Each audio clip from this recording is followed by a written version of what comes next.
Ever since everyone found out I was the false heir, my classmates were thrilled, not to mock me, but because they'd finally seen what a poor person looks like, and finally had someone who could claim the poverty aid slot. My adoptive parents weren't the bitter, cruel type you'd read about in stories. They didn't throw me out onto the street. When Troy sneered and jabbed at me, nobody paid him any attention. They all came to ask what I planned to do instead. I told them, now that your real son is back, I'll go find my birth parents. I took a sip of hot tea. Victor, my adoptive father, always thought I'd been raised well, clean, sharp, decisive, but blood is blood, and no matter how polished I was, I still wasn't his own. Victor had no reason to ask me to stay. He said plainly, the Harwick family will give you $3 million. After that, your life is your own to figure out. I answered, all right, I'll carry the gratitude in my heart. Victor gave a flat hum of acknowledgement. Pack your things, he said. Liu will drive you. I set down my cups, stood up, and headed upstairs. At the turn of the staircase, Troy's voice came from behind me. Your birth parents are really poor. Too much luggage, and there'll be nowhere to put it. You won't need the luxury stuff either. Don't make a bad first impression. I glanced at Auntie Rose, who was waiting nearby, and said, anything I don't take, throw it out. Troy froze. Throw it all out? Those were limited edition designer pieces, any single one worth a small fortune. How was that any different from burning money? I found that thought amusing. I went straight upstairs, grabbed a small backpack, packed nothing but my documents and phone, left everything else behind, and walked out of the Harwick estate without a second glance. The car dropped me at an old residential complex. I looked up at the unit number, confirmed it was right, and knocked on the iron gate. Through the worn lines of her face, I knew instantly. This was my birth mother. I smiled softly and said, I think I'm your son. Helen froze. We stared at each other through the iron bars. I asked politely, may I come in? Helen snapped back to herself, quickly unlocked the gate and welcomed me in. She poured a glass of warm water and handed it to me, her expression a little stiff and uncertain. I took a sip and gave a brief explanation of the mix-up. Troy is the Harwick family's real son, and I am yours. Ray and Helen had once wondered if this might be possible, but faced with their own flesh and blood standing there so refined and composed, they couldn't help feeling flustered. I had already reviewed the Linden family's records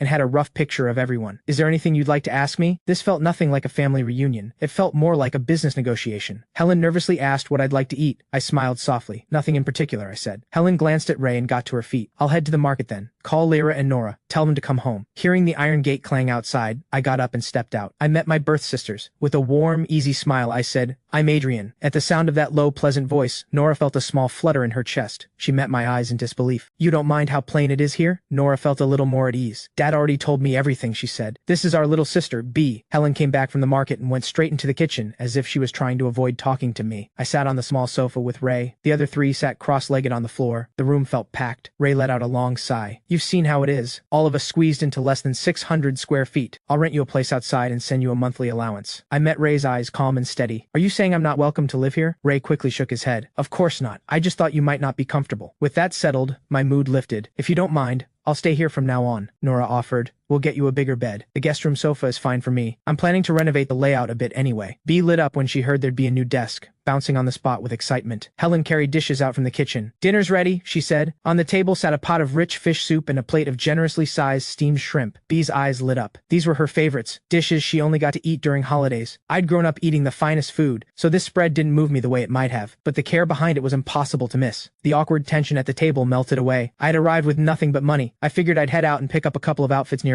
Bee eagerly volunteered to show me the way, so I took her hand and we headed out. Shopping used to mean a private, very important person suite. Browsing the racks myself was a new experience. I picked out 3 or 4 casual outfits and grabbed a pair of sneakers while I was at it. On the way home, hand in hand with Bee, we passed a candied hawthorn stall. I caught her sneaking glances at the glass display case, then quietly looking away like she knew better than to want it. I bought her a strawberry one. Bee's face broke into pure joy as she held it. She grinned and held it up toward me. Adrian, you have one too. I paused for just a moment. I ruffled Bee's hair. I'm not big on sweets, I told her. Bee counted the strawberries on the skewer. 1 for Nora, 1 for Lyra, 1 for Mom, 1 for Dad. Just enough to go around. I smiled and gave a small laugh, then took her hand and headed back to the complex. From a distance I spotted Lyra rummaging through something. She pulled a doll out of a battered cardboard box. At the sound of my footsteps, she quickly hid it behind her back. She watched me approach, step by step. My expression stayed flat. No need to hide it, I said. I already saw. Lyra lowered her eyes, like a child caught in the act, and slowly brought the doll back out. Troy used to love this doll. He'd hold it every night to fall asleep. I never thought he'd throw even this away. This wasn't the only thing he threw away. I said it flatly, and it landed. I sighed quietly inside. Pain is what makes people wake up. Out loud, I said, if you want it, take it home. She tossed the doll back into the box and gave me a bitter smile. That night, a small electric fan was creaking away in the summer heat. Through the thin, worn windows came the noise of neighbors, voices, shuffling, all of it bleeding through. I woke in the middle of the night to hushed voices. Nora and her parents were whispering just outside. Adrian probably can't sleep on this mattress. He was tossing and turning all night. Let's get him a good mattress. My scholarship comes in next week. I'll cover it then. Their voices were barely above a whisper, but I heard every word. By the time I got dressed and came out, Nora and Ray had already left. I asked asked Helen. Where did Ray and Nora go? Helen poured me a glass of warm water. Nora went back to university early. Ray drove her to the train station on his ride-hailing shift. Morning tickets are cheaper. Nora was clearly someone who pushed frugality to its absolute limit, and yet she didn't hesitate to spend money on a softer mattress for me. Something about that sat strangely in my chest. Lyra had left early for her part-time job. Bea was out playing with the neighborhood kids. Helen had gone to the craft workshop for the day. I had the place to myself. At the sound of the door, I got up and opened it. Sienna burst in loaded with tools. I haven't even eaten breakfast yet, she announced. I walked her through the rooms and told her what I had in mind for the renovation.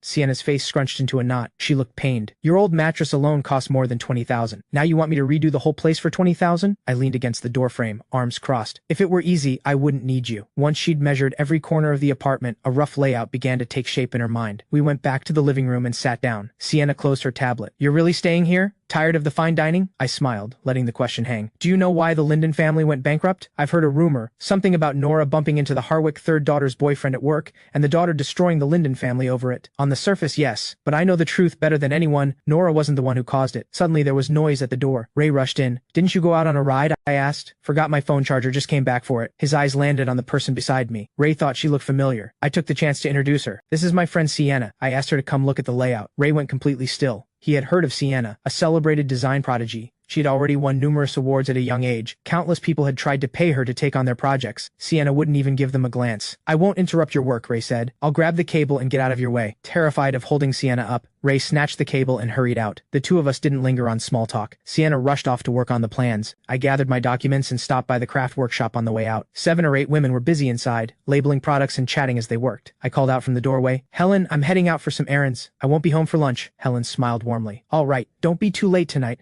I made my way through the crowded market intersection. A black McLaren sat parked at the side of the road. I pulled open the rear door and got in. The girl beside me had soft, warm features. She'd had her eyes on me from the moment she spotted me in the distance. You really are heartless, she said. Something this big, and you're only telling me now? I curved my lips slightly. You were abroad. What would telling you sooner have done? Celine let out a slow, knowing oh. So you're upset I wasn't there. Throwing a little tantrum, are we? I didn't know whether to laugh or protest. Where did you pick up that CEO energy talk? You went so long without reaching out, I had to keep myself company somehow. I poked her palm with one finger. Stop joking around. Are you adjusting okay to life with the Linden family? Celine asked, her voice shifting to something softer. Honestly, not really. I barely slept last night. I leaned into Celine's shoulder, and at the sound of her low, steady voice, the tension drained out of me. My voice grew quieter. I've had Sienna come take a look. Renovations can start tomorrow. As quick as ever, she said. If you can't sleep, come stay at mine tonight. When I didn't answer, she glanced down and found me already fast asleep. She gave a helpless smile and told the driver to turn up the air conditioning. A citrus scent drifted through the cabin. It always made me feel at ease. I slept on Celine's shoulder for 2 hours. By the time I stirred, the car had long been parked outside the government building. Celine held my hand gently, waiting patiently until I was fully awake. Only then did she walk in beside me. The household registration transfer went quickly. Celine handled every step of the process. Once everything was completed, my residency record was officially moved to the Linden family, permanently stamped into Ray's household registry. We were at an upscale restaurant, cutting through our steaks, when my phone chimed. The Harwick family had transferred $3 million into my account. $3 million to buy your silence? Celine kept her eyes on her steak, her tone edged with a cold half-smile. Unreadable. I never wanted their money, but taking it means the Harwick family doesn't have to worry about me spreading anything, and I don't have to watch my back for their interference. Everyone stays comfortable. Celine drove me back. The car stopped at the market crossroads as usual. She reached over and ruffled my hair, the tenderness in her eyes almost sickeningly warm. She didn't tell the driver to leave until I had turned and walked into the market. When I got back to the complex, Lyra was just getting off her part-time shift. I washed up quickly and took my seat at the table. I had never had this kind of pickled fish before. The slices were silky and tender, the pickled greens bright and refreshing, the broth sour, spicy, and deeply savory. It was the kind of food that made you want to keep eating. It was the most satisfying meal I'd had in 17 years. I had 2 full bowls of the broth alone. Helen beamed. Tomorrow I'll learn something new to cook, she said. Adrian, Lyra said carefully, choosing every word. I called Central High School today. If you want, there's a spot open, the one Troy left behind. At the mention of changing schools, Helen lowered her eyes and pressed her lips together. Our situation? We really can't afford to keep you at Crestwood Academy. We're so sorry. I genuinely couldn't understand the Linden family's logic. Not enough money. Sorry. House too small. Sorry. Can't afford a private school. Sorry. There was nothing to be sorry about. What you want, you fight for yourself. Depending on others will never get you anywhere. Even if that person is family. That was the lesson the Harwick household taught me. Lyra, I appreciate you thinking of it, but I'm staying at Crestwood. Before Helen could voice her worry, I already knew what it was. I raised a hand to stop her. First in the year at Crestwood Academy gets a full tuition waiver. You don't need to feel sorry for me. What I need, I'll get myself. This is my choice. The consequences are mine to carry, not yours. At that, Helen's eyes went red in an instant. Tears shimmered at the edges but didn't fall. She held them back and forced a smile, soft and full of relief. Lyra steadied herself. A warm smile returned to her face. If you have a way to stay at Crestwood, we'll back you all the way. Crestwood isn't far from Central High. I'll come pick you up after school from now on. After dinner, Lyra went to wash the dishes. I went back to my room to study. The next morning, after breakfast, everyone headed out for work and school. I had called Celine the night before to borrow a driver for the day. The car was already waiting at the corner. I waved goodbye to Helen. The three of us walked to the corner and got in. Lyra stared at the car. I glanced at the Toyota badge. I had asked Celine to send the cheapest car she had. No one could have guessed it would be a brand new Alphard. For Celine, it probably was cheap. But next to the Linden family's beat-up second-hand car, this thing was absurdly out of place. Is this your friend's car? Lyra could barely believe it. You left the Harwick family, and you still have cars and drivers on call? Are you sure you're not still their heir? My expression stayed calm, unbothered. I was just quietly exasperated at Celine's arrangements. B sat quietly in the back seat. Lyra, send me your work address. Lyra suddenly remembered. The driver started the engine smoothly. I picked up my phone and messaged Celine. Did you just buy this car? She replied, the drive to Central High takes over an hour. I didn't want you to be uncomfortable, and I can use it myself to nap. I stared at the screen and said nothing more, even though I knew perfectly well she had bought it for me. After dropping Lyra off at the restaurant, the car pulled smoothly back onto the road, heading straight for Crestwood Academy. I got home in the evening just as dinner was being set out. The family gathered around the table talking. These past few days had been surreal for the Linden family. First, internationally acclaimed designer Sienna had willingly shown up to renovate their home. Then there was their son, who turned out to be nothing like they expected. I was unruffled no matter what, not because of the Harwick name, but because my confidence had always come from within. After dinner I showered and turned in early. Ray and Helen were left alone in the living room. Helen pressed her lips together and thought for a long moment, as if she had finally made up her mind.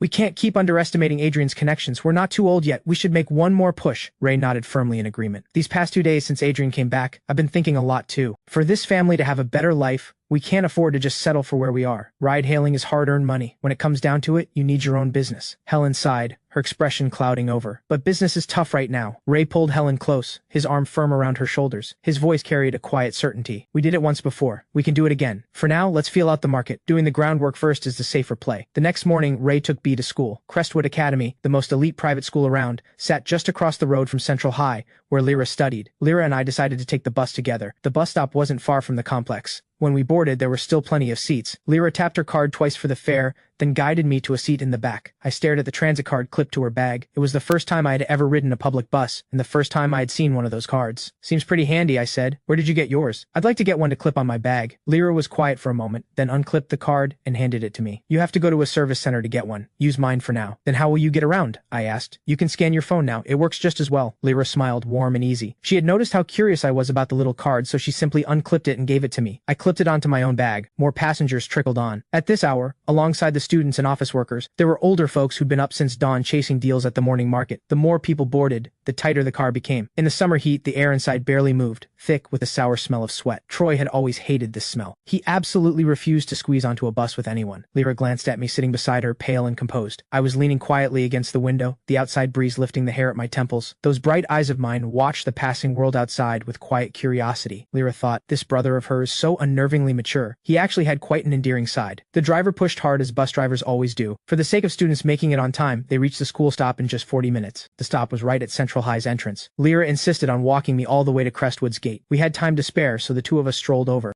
Luxury cars swept past on the road. Occasionally a window rolled down and someone called out a greeting. Lyra quietly took it in. Adrian's social standing at school was clearly strong. She had worried that once people found out about his background, they might turn on him and make his life difficult. When they reached the grand gates of Crestwood Academy, Lyra felt out of place going any further. I'll come pick you up after school this afternoon. I could see she felt uneasy. I smiled and nodded. A tall figure came sprinting over. The enthusiastic impact of the hug made me sway. Rico threw his arms around my shoulders and held tight, but his eyes had already landed on Lyra standing beside me. I cleared my throat. Rico blinked, then caught up. He recognized her as the Linden family's second daughter. He straightened up instantly and smoothed his clothes. I'm Rico, Adrian's classmate and his current personal bodyguard. I tilted my head. Since when did you become my bodyguard? Rico leaned in and whispered. Miss Celine's orders. She was worried people might give you trouble over the whole false heir thing. He straightened back up and hooked an arm around my shoulder. Grinning at Lyra, he gave her his word. You have nothing to worry about. I'm a Taekwondo black belt. Nobody's touching a single hair on Adrian's head. Lyra looked at the cheerful, bright-eyed young man in front of her and smiled, warm and genuine. Thank you for looking out for Adrian. Rico felt the world bloom around him. He waved her off with a red face. You'd better get to class. He watched Lyra's figure disappear into the distance, still completely starstruck.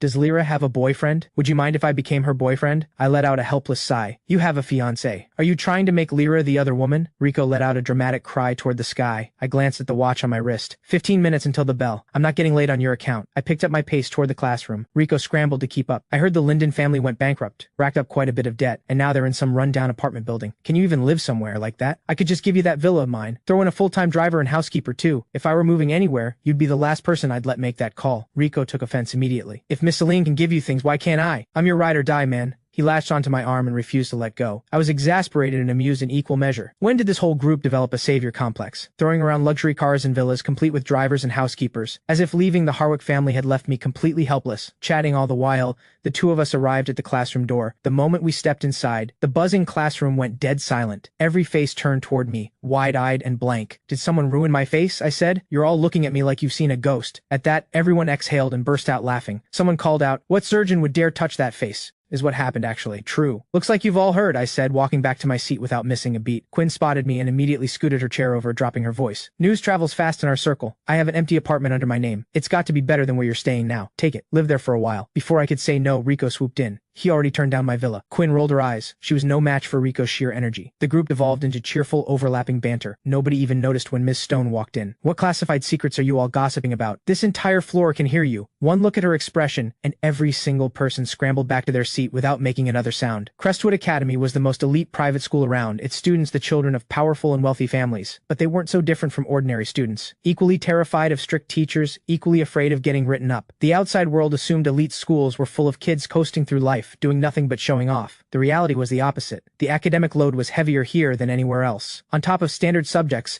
students studied business management and even equestrianism. Crestwood was founded by the elite, and its standards for student conduct were uncompromising. Any disrespect toward a teacher brought severe consequences, not just for the student. It could ripple all the way to their family's business. I'll let it go today. It's the first day back. But this is your final year. Stay sharp, stay out of trouble. Are we clear? Yes, Miss Stone, came the chorus. We have a transfer student joining our class this semester, Troy. Everyone please welcome him. The mood in the room shifted immediately. Every pair of eyes swung toward the front. Rico shot me a look. I just smiled, calm and thoroughly amused, giving nothing away. After a few grueling days of etiquette training, Troy had finally picked up something resembling the manner of a young heir. He flashed what he believed was a flawless smile and delivered his introduction at a measured pace. I'm Troy. As a child, I was caught up in a mix-up at birth. I finally found my birth parents. I hope we can all get along well this year. Troy stood there in a tailored casual suit, projecting the image of someone polished and refined, the kind of entrance that might have drawn admiration at Central High, riding the glow of the Harwick name. But this was Crestwood Academy, full of hidden talent, and his little performance didn't register. When he finished, the room stayed silent. Quinn had zero patience for the act. She said, with lazy precision, the real Harwick heir really is something else. Barely back in the fold, and he's already shown the door to Adrian. Troy's eyes flickered sharply. He slipped into the innocent victim routine as naturally as breathing. He lowered his gaze, as if the words cost him something. I thought after 17 years of being raised by them, he'd find it hard to leave. But he asked for $3 million and walked out without looking back. I really don't understand. How can he be so cold? How can you call him cold? The shout rang through the silent room. Troy spun around in alarm and met Rico's eyes blazing, and beside him, me, calm and thoroughly amused. Miss Stone's brow drew tight with displeasure. She stared at Rico, who had slammed the desk and shot to his feet. Sit down. Now. Troy suppressed the flicker of a smirk. He pinched the hem of his jacket, looking for all the world like a wronged victim. My adoptive family situation isn't great financially. The adjustment must have been too much for him. It's natural he'd resent me for it. Miss Stone didn't take Troy's side. This was a school with standards. It was her duty to hold students accountable. Crestwood graduates would one day lead their fields, and no ordinary person taught here. Miss Stone saw through Troy's act in an instant. She simply didn't bother making a scene of it. Let me make one thing clear. Crestwood is not a playground, and tomorrow, wear your uniform. Quiet laughter rippled through the room. Troy nodded, visibly flustered. He hurried off the podium and found an empty seat. When the bell rang, the classroom stirred back to life. Everyone broke into chatter, swapping gossip. Troy looked left and right, completely lost. His classmates were discussing investment circles and market plays. None of it made any sense to him. He had no idea where to fit in. Finally, he fixed his gaze on the middle of the group and said, Adrian, what's that thing hanging on your bag? On Adrian's side, Rico was already poking fun. The former false heir has fallen on hard times. Taking the public bus to school now? Another classmate piled on. Looks like that full scholarship is actually coming in handy now. Oh right, someone said. I almost forgot. The scholarship and the financial aid slot, both going to Adrian now. I wasn't sure whether to laugh or groan. I was just about to get up and head over, when Troy, having heard everything, stepped forward with a look of righteous indignation. That's too much, all of you. Everyone turned to look at him, baffled. These are my friends. I'm easygoing. This is just how we joke around. Nobody asked Troy to make it a whole thing. Rico decided the guy was simply not worth engaging with. I know your birth parents are poor. I know you were used to living like a young heir. Going back to the Linden family family must be unbearable. I could put in a good word with my parents. If you apologize properly, I'm sure they'd let you come back. Troy played the part of a genuinely concerned friend. To anyone watching, he was the innocent, kind-hearted one, and I, the false heir, was the ungrateful one who didn't know better. But the room went quiet in a way Troy hadn't expected. Everyone simply stared at him, watching, saying nothing, like they'd spotted something deeply unusual. After a long silence, Rico turned to me with a genuinely puzzled look. Does he not feel embarrassed? Because I'm embarrassed for him. The room burst out laughing. That one landed. I genuinely mean well, Troy pressed on. The Linden family is bankrupt. They can't give you a good life. My parents are good people. They were just angry in the moment. You left without looking back, taking the money and going. But if you apologize to them, I'm sure they'll welcome you back to the Harwick family. I smiled at that. The kind of smile that had no words behind it. I'd spent 17 years in that house. I knew Victor and his wife far better than Troy ever would. They didn't even necessarily care about their own blood. What chance did an adopted son ever have? Getting no response, Troy switched tracks. The renowned designer Sienna is redesigning my room, he announced. News to me, I said, the corner of my mouth lifting. Troy lowered his gaze with a modest smile. I told them it wasn't necessary, but they said they'd neglected me for too long, and they insisted on making it up to me. They're bringing in the best designer to redo everything. Exactly the way I like it. I set my phone face up on the desk and put it on speaker. You really commit to the act, Rico said dryly. A furious voice exploded from the speaker. That is complete nonsense. When did I ever agree to do any design work? Troy, right? I told him to get lost yesterday on the phone. Does he not understand words or is he just slow? He had the nerve to call himself the Harwick heir. Said he'd pay me to shut up and work. Said the Harwick family was not someone I could afford to cross. I don't care about his money. I don't care who he is or what family he's from. Nobody commands me. He's been spreading lies that damage my reputation. Does he think he can afford what that costs me? The voice on the line was sharp as a blade. Rico cut the call without a second thought and shot me a look like he'd just done something heroic. I gave him a thumbs up. Well played. Everyone in that room was sharp. Among their own circle, they all knew exactly how each other's minds worked. They weren't at Crestwood just to study. They were building connections, because the people around them now would be the people they dealt with for the rest of their lives. Cultivating the right relationships now would pay dividends when the time came to take over the family business. Who was the true heir and who was the false one? That didn't matter to them. What mattered was whether a person had value. Anyone who ranked at the top of the year was going to be someone, eventually. This was their opportunity to build that connection. I might no longer carry the Harwick name, but Troy, without the Harwick family behind him, was nothing. Nobody had any particular grudge against Troy to start with. Out of respect for the Harwick influence, they could have been civil. But he couldn't hold himself together, and he had the nerve to come and start something. My silence wasn't patience. It was indifference. I had no interest in wasting energy on someone irrelevant. But if Troy kept pushing, then no one could blame them for how they responded. The air grew heavy and awkward. Troy's face went pale as iron. The corners of his eyes reddened. He looked lost and, honestly, a little pitiful. Where there are people willing to stand up for you, there will always be people who can't stand you. Brad stood up, playing the righteous defender. That's way too far. Is humiliating someone really that entertaining? Troy is just worried about Adrian. The Linden family is bankrupt. He only wanted to help. Is all this really necessary? The room stared back at Brad, everyone knowing exactly what he was really doing. Brad looked outraged on the surface. Inside, he was thrilled. I had outpaced him at every turn, and this was his chance to finally flip the table. With the Linden family now bankrupt, he saw his opening, and he was working it. Play it perfectly, and he could also curry favor with the real Harwick heir in one move.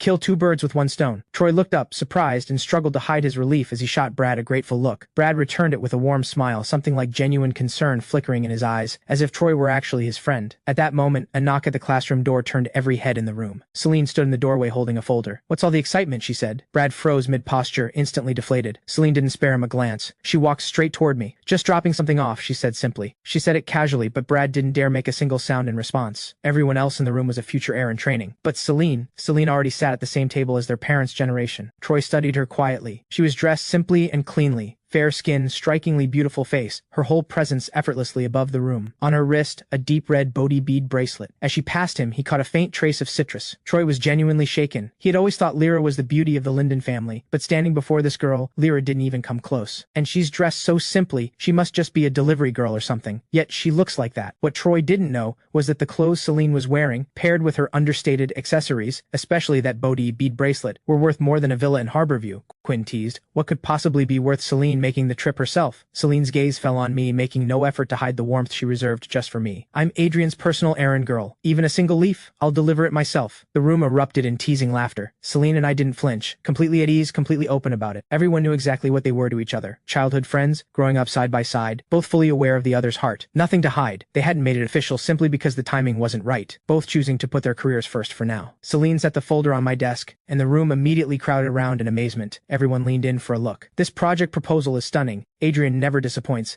Looks like this year's spot is yours. My proposal scored quite a bit higher, I said. I said nothing more, leaning back with the easy confidence of someone who had already won. Troy glanced over from the side. He recognized it. B had made this. That's the little Linden girl's work, isn't it? A child scribbling, passed off as a serious project proposal. That's pretty disrespectful to everyone else competing. Quinn gave him a flat look. That's a bold thing to say. This is the top-ranked proposal in the evaluation. You're calling this a child scribbling? Troy went silent. I curved my lips. B put real effort into this. She made it especially for me. No empty theory from any of you could match that, I said, and I meant every word of it. Everyone protested, calling me out for playing favorites. Celine, can you please do something about him? Celine tucked both hands into her pockets. She leaned slightly onto my desk. Adrian's always been the one giving me orders. Who am I to manage him? I laughed softly and reached out, hooking my fingers around her bracelet. Troy stepped forward, unbothered by his own ignorance. You're not a student here, right? I get it. Everyone needs to make a living. Celine narrowed her eyes in genuine confusion. She had already suspected Troy wasn't the sharpest, but she hadn't expected him to be this blind. The room went still. Someone had just called Celine a delivery girl. That might be the most absurd thing said all year. Rico was doubled over laughing. You think Celine is a delivery girl? I raised an eyebrow, thoroughly done. I took back every generous thought I'd ever had about Troy's intelligence. He wasn't naive. He was just genuinely, thoroughly dense. Someone who laughed and joked with this circle of wealthy heirs. Someone they all called Celine with that particular kind of respect. Could not possibly be ordinary. Celine glanced down at my hand. Sienna asked me to pass something along. The plans and furniture have been sorted. She wants to know if tomorrow works to start. I kept my voice low. I'll get back to her later. I glanced up and met her eyes. You've wrapped up the acquisition deal. You've got a flight to catch this week, don't you? I let go of her bracelet and gave her arm a gentle poke. Go on then. Don't miss your flight. I'll bring you something back, Celine said, lightly tipping my chin with her finger. Their voices had dropped low enough to form a quiet world of their own, like an invisible wall had risen around them. The others instinctively gave them space, silently eating this up. Rico had his chin propped in his hands. Quinn stared with a slow parade of question marks forming above her head. Is it really okay to be this oblivious to everyone around you? When school let out, the area outside the gates came alive. Street food vendors were setting up, drawing steady crowds. Even the wealthy heirs of Crestwood couldn't resist street food at their age. Among the constant flow of people, Lyra stood out, her presence gentle and quietly striking. Like a figure from another era, a quiet melancholy drifting through her features. If Lyra ever starred in a period drama, I thought, she'd break hearts without even trying. Just look at Rico for proof. The moment he spotted Lyra, he forgot how to blink. Then two voices called out at the same time. I followed the sound, and saw Troy, face bright with a wide smile, jogging toward Lyra. The sight of that smile made something inside Lyra pull in two directions at once. She thought of the times she used to go meet him after school, how he'd come running toward her with that same excitement. She had loved him so much, that little brother of hers. When the Linden family first went bankrupt, things had stayed the same for a while. They still rode the bus home together. Sometimes they'd feel like walking instead. Halfway through, Troy would always ask her to carry him, and Lyra would laugh and take him on her back the rest of the way home. Riding on her back, he'd say, "My sister is the best sister in the world. I'm the happiest kid alive." And then it all fell apart. At some point, the smile disappeared. What replaced it was something twisted and ugly. "I'm sick of this bus. I'm done. Carry me back then." "What's wrong with you? You can't even walk a little without giving out. Can't you just buy a bike? No money? Then go get a job." In the end, he threw her away. The same sister he had once called the best in the world. Lyra swallowed. She didn't know how to face him anymore. Troy didn't notice a thing. His smile stayed bright and sweet. "I really miss walking to school with you. It's a shame I transferred to Crestwood. My classmates don't seem to like me much. They only hang out with Adrian." As he spoke, the smile slowly faded. His eyes grew red at the edges, as if Adrian had led the charge against him, and he was the wounded one. Lyra caught the implication. She thought about these past few days with Adrian, and the words to push back nearly came out on their own. Adrian isn't like that. He's not petty. I had spent 17 years in a wealthy household, yet I never once complained the Linden home was too small or that the mattress was too hard. I told Helen her cooking was wonderful. I bought bee sweets. I thought of what each family member needed and quietly took care of it. I had been so good, so genuinely, unexpectedly good, that it made Lyra feel guilty. As an older sister, she hadn't been able to do much for me, and yet I was the one looking out for everyone. Troy's expression froze. He had assumed that once I walked out of the Harwick estate and saw that run-down place, every trace of the privileged heir in me would come pouring out. But Lyra actually thought well of me. In just 2 or 3 days, she seemed to have moved on from 17 years with her old brother, and welcomed me in. Hearing Lyra defend me so clearly, Troy went still. I curved my lips. I wasn't aware Troy had been going around collecting sisters. The easy warmth in my eyes shifted, a quiet edge slipping through. "You just enjoy taking things that belong to someone else," I said, "including their sisters." The shadow lifted from Lyra's face all at once. A soft smile returned to her lips, and she didn't give Troy another glance. A brief light passed through my eyes. The corner of my mouth rose in a quiet, unhurried curve. Watching the two of us walk away together, a fierce jealousy rose in Troy's eyes. He watched our backs as we laughed and talked. All of this had once been his. Troy ground his teeth. His fists clenched so tight his nails bit into his palms, and he didn't feel a thing. His breathing grew ragged. Only after our figures had completely vanished did Troy slowly come back to himself. Everything he'd ever wanted, he had it now. The wealth, the glory of the Harwick name. Just a bunch of nobodies, he told himself. He was the real Harwick heir. The moment he saw the Harwick estate, that sprawling, magnificent villa, the resentment drained out of him. He smiled with deep, private satisfaction. Troy snapped at Auntie Rose with all the arrogance of someone who'd been born to it. "What are you standing there for? Go make the tea." Auntie Rose gave a small bow.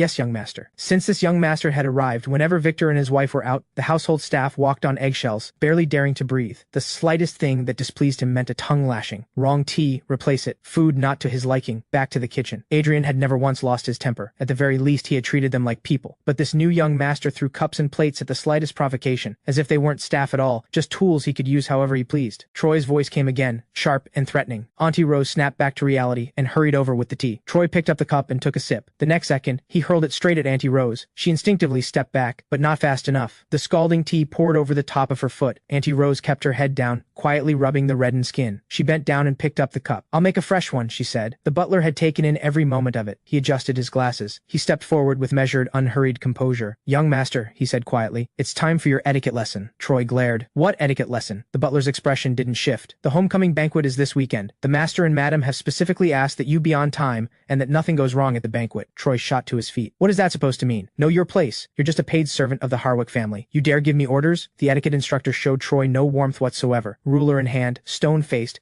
correcting every mistake with blunt severity and no regard for his status. The only reason she could get away with it was that Victor and his wife had her back. The butler gave a composed, unhurried nod. "Both young ladies will be returning for the homecoming banquet." Troy paused. He'd heard the Harwick sisters were not easy to deal with, but regardless, it was his first time meeting his real sisters. He should make a good impression. Once he won them over, he'd be the undisputed son of the Harwick family. Then let's see who would dare look down on him. Troy swallowed his anger and with great reluctance went to his lesson. Unlike the cold, rigid atmosphere of the Harwick estate, the Linden family's small home was full of warmth. The family crowded together cheerfully, reaching across to serve each other food. 2 drumsticks passed back and forth between everyone. The little ones get the drumsticks, the adults get the wingtips, and everyone in between gets the mid-wings. Helen smiled and placed a mid-wing into Lyra's bowl. "The drumsticks went to me and B, 1 each." Lyra seemed happier than usual. Maybe seeing Troy again had finally given her the closure she needed. I looked at the drumstick sitting in my bowl. Something rare and warm stirred in my chest. The Harwick family took dining etiquette very seriously. Seats were kept far apart. Talking at the table was strictly forbidden. So was making any noise at all. Serving food to each other was completely out of the question. And Victor and his wife were rarely home to begin with. Both daughters had been sent abroad to study. Most of the time, I ate alone. The Linden family was nothing like that. They shared whatever was good. They laughed and talked throughout the meal, crammed into that tiny space. And the warmth in the room could not have been more real. Life filled every corner of it. Maybe this was what a real home actually felt like. Helen rubbed her hands together, looking a little sheepish. "You kids are in school, and Ray is out driving. I want to set up a little stall of my own. Do something small. Help take some of the weight off. I'm thinking of getting some goods and selling outside the elementary school. I don't have much experience. I'm not sure if I can make it work." I thought back. Before she married, Helen had been the pampered daughter of her family. She'd help with light chores here and there, but nothing more was expected of her. By the time she married Ray, his business had already gotten off the ground, so she settled into life as a full-time homemaker and had never once gone out to make her own money. After the Linden family went bankrupt, she had wanted to find a proper job, but Troy complained that no one was taking care of the house, and so she stayed, a full-time homemaker once again. Being a homemaker was no easy thing. Every day was full of physical, grinding tasks. By the time everything was done, the day was nearly over. There was no such thing as rest. Watching everyone work so hard, she had agreed to stay home and hold things together from the inside. Now I was here, and everyone was fired up, ready to push once more. Helen wanted to be part of it too. Lyra immediately threw her support behind it. "You've been cooped up doing housework all day with no one to even talk to," Ray agreed. "Getting out there with a stall, that sounds great. Do something that means something. Whether it makes money or not, think of it as getting out of the house and clearing your head." Ray set down his chopsticks and took Helen's hand in both of his. "All these years, you've given so much, and barely done a single thing just for yourself. Everyone deserves to feel like they're building something. If you want to try the stall, go for it." With the whole family firmly behind her, Helen quietly breathed a sigh of relief. Then she looked toward me, the only one who hadn't said a word. I thought it over and answered carefully. "Selling stationery requires a wide range of stock, which means higher upfront costs, and elementary school kids don't have much pocket money. The break-even period could drag on for a long time. School hours near our area are consistent, and the street food stalls nearby do pretty solid business. You might want to consider selling food instead. There are several schools in that area, plenty of customers to go around. The early mornings would be tough. You'd need to be up early to prep fresh ingredients. But to be clear, I'm in favor of the stall idea." Helen smiled like a weight had been lifted off her. "A little hard work never hurt anyone. But all I know how to make is home cooking. I wouldn't know the first thing about fancy street food. Your cooking is better than most restaurants. And we're not going for fancy, that's not the point. Hearty, satisfying breakfast food. That's what sells. There's definitely a market for it. As for what exactly to sell, I'm afraid I don't have much to offer. There are so many street food carts outside school gates. I've never stopped at a single one. I've never even looked at what they sell." Being the Harwick heir meant constant attention to physique, presentation, and strictly controlled diet, maintaining appearances at all times. The Harwicks firmly believed that roadside food was beneath them, that eating it would damage the family image. Being seen as someone who ate indulgently was considered a stain on the Harwick name. During my years there, I had long since cut off any real appetite. The Harwick family noticed I barely ate, so they cycled through chef after chef trying to fix it. It wasn't until later that I understood. The problem was never the food. It was the cold, suffocating atmosphere of that house. Lyra thought for a moment. Back in middle school, there used to be someone selling rice balls outside the gates. They were actually pretty good. And right now, nobody seems to be selling them near the school gates. If we do rice balls, we'd have the market to ourselves. Ray and Helen exchanged a glance. They both seemed to think it was a solid idea. I'll get the ingredients tomorrow and try making a batch. Your job is to taste test. Helen had never felt this energized. The thought of actually contributing to the family's income filled her with a kind of drive she hadn't felt in years. Ray raised a practical question. If we're selling rice balls, wouldn't we need a proper custom food cart? I've seen other street vendors at work. Most of them use specially fitted carts with a designated spot for every ingredient. Very organized, Lyra suddenly remembered. The old stall used a steamer box to keep the rice balls warm, though I think a wooden barrel would work just as well. Cover it tightly with non-woven fabric and it should hold the heat just fine. Ray slapped his knee with excitement. I'll ask around with my driving buddies tomorrow, see where we can get one. For now, let's figure out what goes inside. We'll buy ingredients tomorrow and do a proper test run. Lyra immediately cleared the table. Everyone gathered and the conversation grew lively. Someone would toss in a funny line, and the whole family would burst out laughing. I was genuinely impressed by how fast they moved. This whole family operated at full speed, no hesitation. They had barely floated the idea of a stall, and already they were locking in a plan, debating ingredients and working out costs. The less people have, the more boldly they're willing to try, and to fail. And it's often exactly that kind of courage that carries people across to the other side. I found myself fully swept up in the energy around me. Since I was part of this family now, something came over me, and I raised my hand. The cart, let me handle that. The room went still. Every pair of eyes turned to me at once, and it made me feel slightly uneasy. Ray's brow furrowed slightly. I know you probably have some savings from the Harwick years, he said, but you're a Linden now. Family decisions we make together, but there's no way I'm letting a kid pay for any of this. Even with the renovation. Yes, we benefited from your connection with Sienna, but for any expensive furniture that goes in, I'll pay you back for it. Something about this felt strange inside me. Maybe it was because I'd never experienced this kind of family warmth before, and it left me not quite knowing what to do with it. Actually, I have a friend in the steel business. We might be able to get a second-hand cart at a low price. I quickly added that. Ray nodded at that and let it go. I took the chance to mention that Sienna was bringing a crew over to renovate, so Helen wouldn't be caught off guard in the morning. The family talked well past 1 in the morning. The three of us still had school the next day. We finally broke up for the night and took turns in the shower. After my shower, I went back to my room. I locked the door and checked my phone. Sienna had messaged. I could tell she'd pushed herself on this one. In the final breakdown of materials and furniture, she hadn't charged me for the labor at all. She probably used her own crew. Sienna had never trusted outside contractors. Some rushed through the work and cut corners, falling short of her standards. For high-end interior work, she kept her own team on retainer. The critical parts were always handled in-house. That labor cost was supposed to go on the client's bill, her way of recouping some of the overhead. Among friends, she didn't sweat the difference. I'd always thought of Sienna as someone with a terrible temper, but she was one of the most loyal people I knew. When she went off on someone, there was always a reason. A client with no taste. Someone who didn't know how to appreciate good work. You couldn't blame Sienna for that. The problem was always on the other end. I transferred the amount listed on her breakdown, and the next second she messaged back, "Troy is out of his mind." You want to know what he said when he called? He actually called me beneath him. Where does he get the nerve? Slavery ended centuries ago, and this guy is still sorting people into high and low. And then he had the nerve to threaten me with the Harwick name. Said if I didn't do the design work, the Harwicks would blacklist me. Laughable. Who does he think they are? And Claire and Victor have completely lost it, turning me away for that guy's sake. Since they love to play games, right after Troy hung up on me, the Harwick invitation showed up in my hands. Should I go crash the party and embarrass him? I stopped at that last line and replied, "Go." The next day, I ran into Quinn in the classroom. She brought up the invitation she'd received,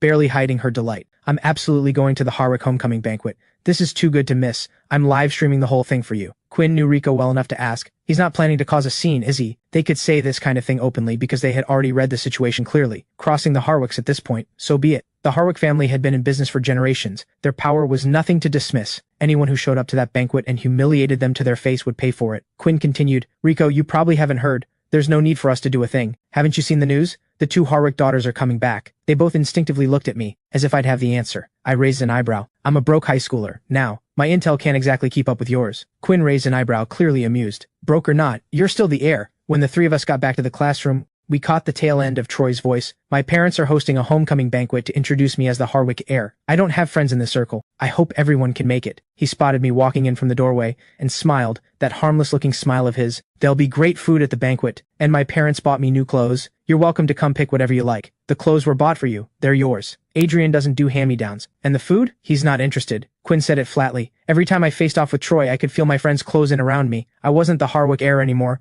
but I had no shortage of people in my corner. I didn't spare Troy another glance. I walked back to my seat. Without looking up, I said, the Harwick etiquette teacher needs some work. Invitations are supposed to be given in advance. This one doesn't count. I hung my bag on the side of the desk. Troy twisted his hands together, looking like someone who'd been wrongly accused. I just know your birth family doesn't have much. Going back there must be really hard for you. I wanted to invite you to the banquet. If you just apologize, I'm sure my parents would let you come back. Rico jabbed a finger at him. Apologize for what? What exactly did Adrian do wrong? Troy went quiet, tears welling up at the corners of his eyes. The innocent victim routine in full bloom. He started this, and now he's the one tearing up, like he's the one being bullied. Brad wasn't going to let the moment pass. He stepped forward to defend Troy right away. Troy is just too kind. He's worried about you. Why do you have to be so aggressive? Rico scoffed. I think he's genuinely not right in the head. Did he ever bother asking Adrian if he even wants to go back? Who gave him the right to play the concerned savior? Brad's lips moved but didn't form words. As someone in the same circle, he could see through Troy as clearly as anyone. But Brad was different from Rico. Rico was one of a kind in that class. Parents who adored each other. A home full of warmth. The family business was going to Rico, no question. Brad had brothers. Inheritance was far from guaranteed, and he knew it. So he was quietly shopping for a strategic marriage. If he could marry into the Harwick daughters, his future would be secure, and his family's ties to the Harwicks would give him real weight at home. And so he chose Troy's side. Troy was naive in this circle, but naive people are easy to manage. I had no interest in getting involved. Other people's agendas were their own business, as long as they stayed away from me. How complicated these circles could get. I knew better than anyone in that room. The less drama, the better. No point making enemies at every turn. Who's to say the outsider today won't be at the top tomorrow? With that in mind, I spoke up and broke the tension, before Rico burned any more bridges on my behalf. I looked at Troy. Two things. I have no intention of going back to the Harwick family, and I have no interest in competing with you for their favor. As long as you don't come looking for trouble, we can all coexist without a problem. But if you cross my line, let's see just how much the Harwick name can protect you. Troy, mid-sniffle, felt his chest tighten. He looked up at me, stunned. He met my eyes, steady, unshakable, completely sure of itself. He didn't understand it. There wasn't a trace of loss or defeat in me. Everyone in the class still had my back, same as always. They still called me by name, with that particular tone that meant something. And now I was standing here making threats with a straight face. Who on earth had given me that kind of confidence? What would things look like if Celine weren't on my side? Troy kept staring at me, his eyes full of calculation. Quinn lounged beside him, drawling, "With that brain of yours, you'll never figure it out." He had no idea how capable I was, but my classmates did. Whatever they couldn't get through begging or bargaining, I could always find a way. My connections may not rival the Harwick families, but add everything up, and even those at the very top of the capital circle can fall. Quinn smiled coolly, with just enough condescension in her voice. The first rule of surviving this circle is knowing how to read a room. Rico had no interest in educating Troy. He just didn't want the future headache. For once, he didn't push back against Quinn. Troy's back teeth were grinding. The redness crept into his eyes as he stared at me. He turned and stormed out. Brad called after him, ignored completely, then curved his lips and said lightly, "If you want someone's trust, you find them when their defenses are lowest." He watched me with careful eyes. I met them evenly. I don't do things without a return. And you have nothing to offer me. Brad gave a dismissive shrug, then strolled out to go after Troy. With both of them gone, the whole room exhaled. Raised by the Harwicks, all business and leverage, no warmth or conscience to speak of. The reason Adrian gets along with us isn't the same. It's because we're the same age, we've known each other for years, and the trust was built slowly over time. The Linden family, to me, were still strangers who happened to share my blood. Rico was genuinely curious, knowing my personality and what I was capable of. Leaving the Harwick family probably meant going independent. Staying with the Linden family now, there had to be a reason. But forever? Not a chance. Being a minor came with real limitations. At 18, I could open my own accounts and stand on my own. For now, things were stable, and helping the Linden family wasn't entirely without purpose. The renovation speaks for itself. I just wanted somewhere comfortable to sleep. I'm not exactly built for roughing it. I can't spend a whole year sleeping badly. And honestly, I wanted to leave them a little less in debt to me when the time came. Brad stood on the 5th floor corridor and spotted Troy alone behind the decorative rocks, crying. He waited a solid 20 minutes before strolling down. Right before he reached the spot, he mussed up his hair and did 2 rounds of high-knee exercises. Then he jogged over, breathless, playing the part of someone who'd been searching desperately. "There you are. I've been looking everywhere." Troy looked up, surprised. I'm in no state to go back to class." Feeling what he thought was genuine concern from Brad, Troy hadn't expected anyone to be in his corner, and every bit of hurt he'd been holding back came flooding out. Tears rolled down without stopping. "I just wanted to connect with my classmates. I didn't expect everyone to be so set against me." Brad patted his back gently. "That group has always been like that. They follow Adrian without question. I can't stand the way they operate, that's why I've never clicked with them. I can be your friend. Something lit up in Troy's tear-filled eyes. He nodded hard and let out a quiet, grateful sound.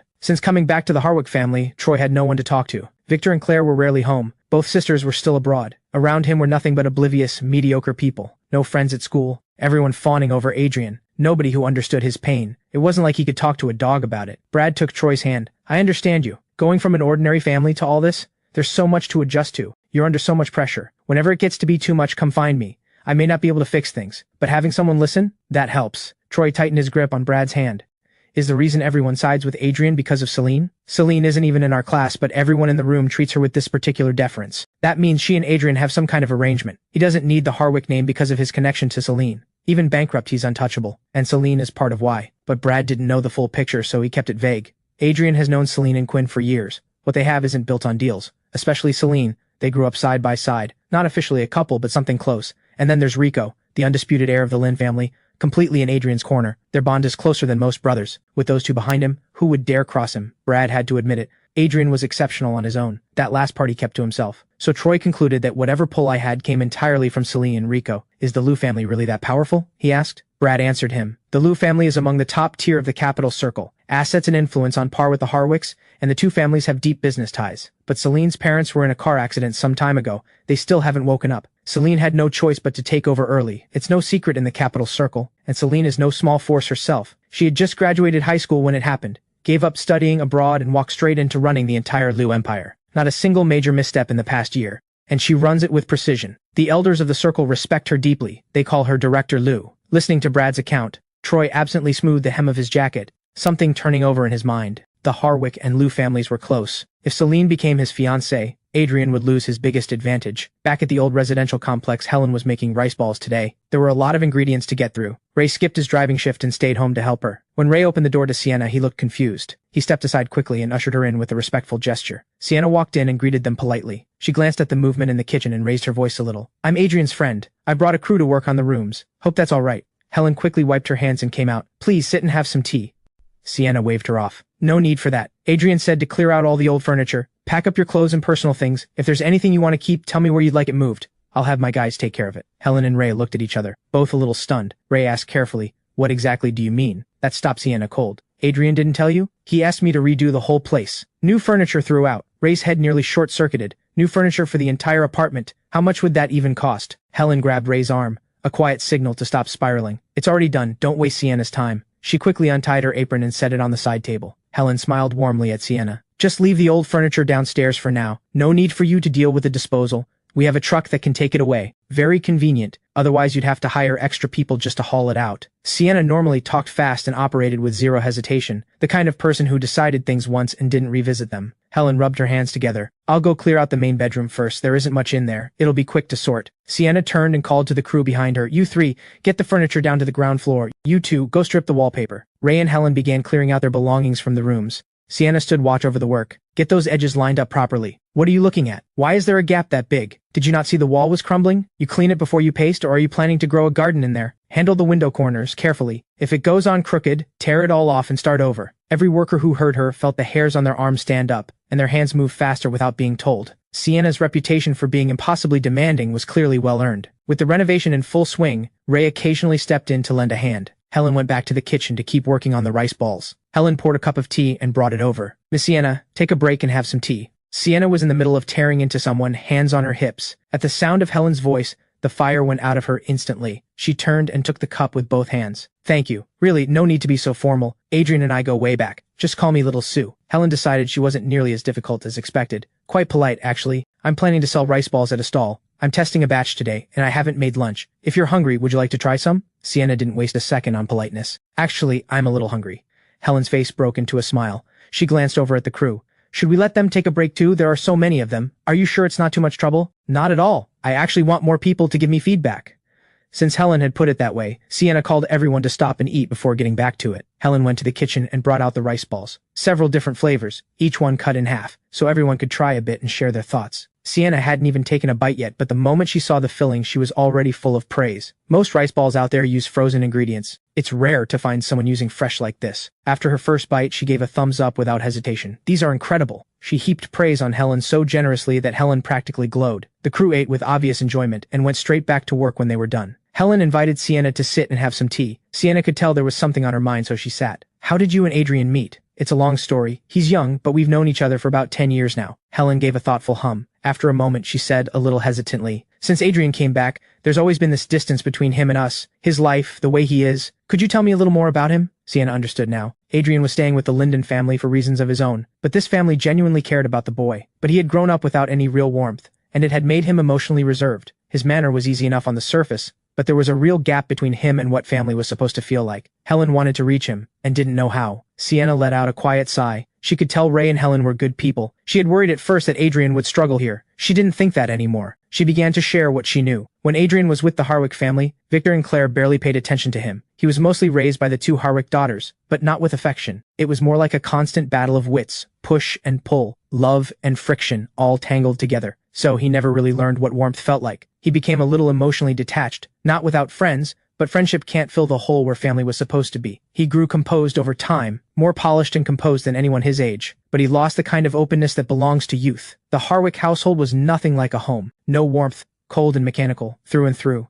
The 3 children it produced are each extraordinarily gifted, and not one of them is emotionally intact. Every one of them carries something broken. Hearing what her child's life had actually been like in that house, Helen felt a pain in her chest she couldn't quiet. She had assumed that, with food, clothes, and comfort provided, he must have been happy, and that the distance she felt now was just the difficulty of adjusting to a poorer home. Only now did she understand her son had never experienced warmth, and it had made him cold. So what does Adrian usually like to eat? She asked. Honestly, I'm not sure. All I know is that the Harwick family went through chefs constantly. Not one of them lasted half a year. School was out. Lyra and I walked over to pick up B from elementary school. Several neighbors spotted Lyra and called out, "Did your family come into money? Why did you replace all the furniture?" Lyra was caught completely off guard. She instinctively looked at me. Wasn't it just a layout adjustment and adding a desk? Why is everything replaced? I blinked. Sienna's idea. She knows people in the furniture industry. It didn't cost that much. I thought to myself, Sienna can take the blame on this one. Meanwhile, Sienna, currently in the middle of lecturing someone, suddenly sneezed. She shook it off. So much dust in here. I should really wear a mask next time. When the 3 of us got home, the crew was clearing debris from the guest room. 2 workers were in the kitchen replacing the sink. Lyra and B were stunned. A compact shoe cabinet had appeared by the door. It looked far too narrow to fit a single pair, until you opened it. The shoes were stored at an angle. Close the door and the angle increased, maximizing every centimeter. Small as it was, it held the entire family's shoes. No more piling them under the bed. The cracked walls were covered in fresh wallpaper. The worn sofa had been replaced with a stain-resistant one, paired with a new glass coffee table. The little corner table had stayed, still holding its vase, now freshly filled with carnations. The living room window, which had had curtains before, was now fitted with clean white blinds, simple and bright. In the sunlight, the warm tones of the room felt like a different world. Sienna emerged from the guest room. She lit up the moment she saw me and pulled me over, practically glowing with pride. "Come see what we did with the guest room. You're going to love it." Lyra and B followed, eager to see what their room had become. The moment they saw it, both of them looked like their eyes were about to fall out of their heads. The whole room was done in a fresh ocean blue. The interior floor had been raised with wooden boards, creating a tatami-style storage platform. With the wardrobe gone, the space felt considerably larger. The bunk bed remained, a mattress laid directly on the raised platform. Beside it, a proper step-up staircase led to the upper bunk, far safer than the old vertical ladder. Each step concealed a drawer underneath, perfect for books and odds and ends. On the other side, a corner desk had been built in, one end for each sister, with room enough for both. A cramped little room transformed into something spacious and beautiful, and not a single practical function sacrificed. Every bit the renowned interior designer she was. "This drawer can be pulled out and used as a bookshelf," Sienna explained. She pulled one out from under the steps to demonstrate. Books could stand upright in the space below. She knocked on the raised platform and looked at B. "Your brother told me you like to draw. This surface is stain-resistant. Sit here and draw all you want, no worrying about making a mess." B's eyes sparkled like she had stars in them. She thanked them breathlessly. "Thank you, Sienna. Thank you, Adrian. I have my own space now. I can draw as much as I want." At the sight of that beaming smile, Sienna felt a swell of pride she hadn't expected. She ruffled B's hair, deeply satisfied. Sienna leaned toward me. "This whole place, not counting my design fee, the materials alone came to over 50,000. Without me talking everyone down, 20,000 wouldn't have come close. That's why you're the one I called. Nobody else could have pulled this off." Sienna's chin lifted with visible pride. "If your budget hadn't been so unreasonably tight, I would have ripped out the floor tiles and redone the walls too." I turned to her. "I'll take you out to dinner when you're free. And the Moonlight Edition series just dropped." I met her expectant eyes. I nodded. "I'll send it to you in a couple of days." I let my eyes drift half shut, taking in the warmth of the room. Once the finishing touches were done, Sienna packed up and left with her crew. Ray and Helen had tried to keep her for dinner, but once the last outsider was gone, the family started debating what to have for dinner. With the renovation going all day, neither Ray nor Helen had had time to cook. Tonight, we're taking the kids out for a proper meal. Helen took my hand and held it gently in both of hers. She asked quietly, "Do you like hot pot, Xiao Chen?" I wasn't used to physical contact like this, especially with people I wasn't close to yet. I thought about pulling my hand away, and didn't. I answered her question with one of my own. "What made you ask?" The only time I'd ever had hot pot was a couple of years ago, a gathering at a hot pot restaurant I had a stake in. The food was quite good, actually. The price, though, not exactly accessible. Wealthy people rarely go out for hot pot, so it shut down after 2 months. I hadn't had it since, Lyra suggested. "Then let's go get hot pot. The place at the corner is really good. Fresh ingredients. He had the whole place redone for us. We should treat him." The decision was made almost instantly. "Everyone go get ready. We're heading out." All 5 of us walked to the restaurant. Helen held my hand the whole way, showing no sign of wanting to let go. I kept noticing she seemed warmer than usual. Maybe that's just how it is between a mother and her actual son. We got a big table at the restaurant. Once we sat down, Ray handed me the menu and told me to order whatever I liked. I passed it straight to Lyra. "You do the ordering, I'll handle the eating." Everyone laughed. Lyra started going through the menu. After dinner, Ray and Helen took B home to rest. The evening streets were bright with neon and shop fronts, vendors calling out their pitches. Lyra and I walked home together. I brought up something I'd been sitting on. "Why are you still in your final year of high school? The files the Harwick family gave me said you should have started university this year, but you never submitted applications. You repeated the year instead." Given the Linden family's financial situation, whatever the circumstances, the practical thing would have been to get through university as quickly as possible, not use connections to repeat a year. At the question, Lyra dropped her gaze. A small, self-deprecating laugh escaped her. "You'd find out sooner or later, no point hiding it. Do you know why the Linden family went bankrupt?" I shook my head. "Is this connected to the bankruptcy?" Lyra reached over and ruffled my hair. "When Nora was working at the restaurant, someone came after our family, and that's what brought us down. At the time, the Linden family was fairly well off, but we'd only been building for a decade or so. No match for families who'd been in the game for generations. Nora had watched the family grow from nothing. She never took it for granted or acted like someone who could just sit back and let things come to her. She chose to improve herself instead. She wanted to be someone who could stand on her own, even without the family behind her, to build real value, and eventually help push the business even further. So from high school on, every long holiday she'd sign up for courses or pick up a part-time job to earn her own spending money. And one day, without meaning to, she crossed someone she shouldn't have. Troy always blamed Nora for the bankruptcy, said it was her fault for always going out and getting involved in things. Nora carried a lot of guilt over it, and Troy never let her forget it, constantly going after her with cruel words. Lyra let out a slow sigh, something heavy settling in her expression. Then his temper kept getting worse. One time he actually raised a hand to Nora. I stepped in to protect her. Troy shoved me, and my head hit the wardrobe. The doctor said it was a concussion. It was right before the college entrance exams. My body was mostly okay, but the nausea and dizziness kept coming. I didn't perform the way I should have in the exams. My parents and teachers all recommended I repeat the year. I pressed my lips together. When she finished, I asked, "Do you hate Troy?" Lyra's eyes fell, heavy with something quiet and lost. "He was my little brother, someone I loved for 17 years. You don't hold grudges against family. I just never expected him to leave the way he did, so completely, so finally." I understood that quietly self-mocking laugh. 17 years of genuine love, and in the end, that's what it bought her. Being betrayed by someone you love hurts in a way that betrayal over money never could. Lyra suddenly looked over at me, her eyes soft with warmth. "We're family. Some things don't need to be calculated. We care about you," Lyra continued, "and we're not keeping score. Simply because you're our family. We just hope that someday you'll fully see us that way too." Back in my room, I took the bed closest to the wall. I pulled the covers up. The new mattress made a real difference. Finally,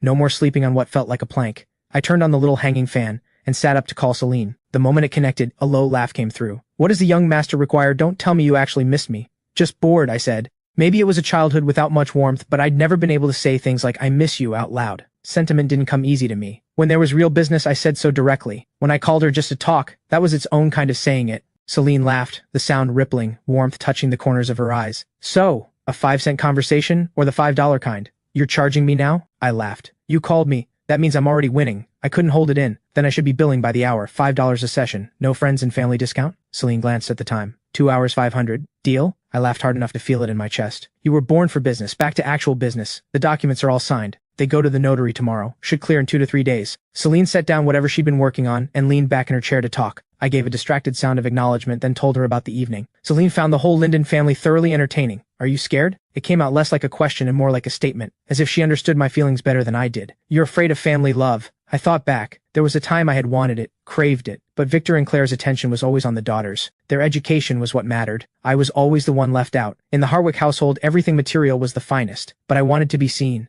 I pushed myself to top the year in every exam. I attended every training class they scheduled, all of it, just to hear them say something good about me. The hope never came back with anything.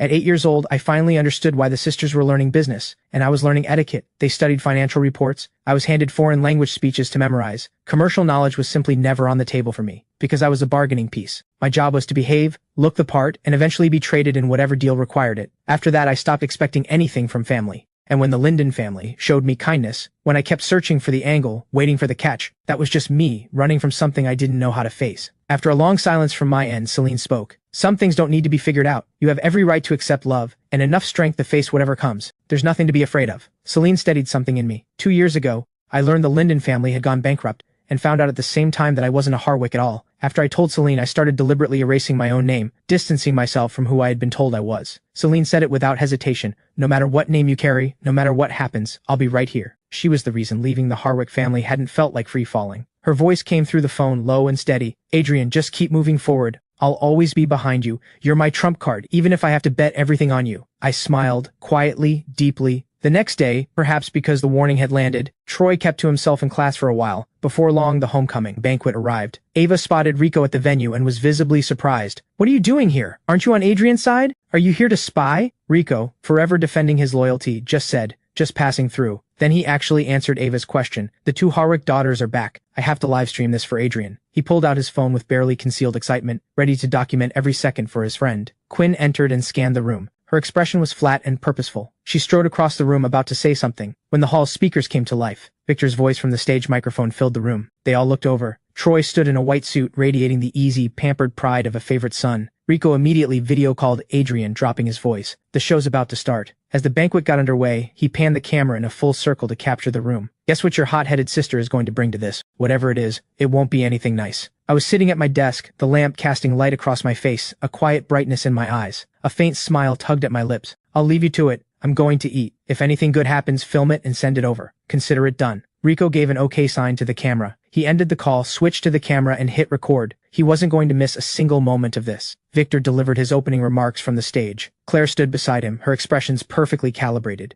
performing the image of devoted parents reunited with their beloved son. When Victor had said enough, he passed the microphone to Troy and invited him to say a few words. I'm Troy. When I found out that the parents who raised me for years weren't my birth parents, I was shocked too. He launched into what was meant to be a heartfelt speech, a polished, formal script, almost certainly written by someone else and memorized. Rico's lip curled with distaste. He rolled his eyes for good measure. Quinn wasn't listening to Troy at all. Hardly anyone in the room cared about those 17 years or how he'd been found. People were here because this was a Harwick event. Business ties or not. The Harwick sat at the top of the capital circle. You showed up. That was just how it worked. Rico held his phone up recording, switching hands whenever his arm got tired. Quinn drifted closer to Rico. She lowered her voice by his ear. Let me hold it for a bit. Rico instinctively turned to look at her, and suddenly registered just how close she was. He snapped his head back forward and passed over the phone. They were engaged, but both had only just come of age. The arrangement had been set, in childhood, a business alliance between families. They'd always treated each other like siblings. Nothing romantic had ever entered into it. At least, that's how Rico saw it. Quinn watched him press his lips together and edge sideways. A small smile touched her lips. Even the toughest one in the room has a shy side. Troy barely got through a few lines of his speech, when, right as Quinn took the phone, the roar of an engine erupted from outside.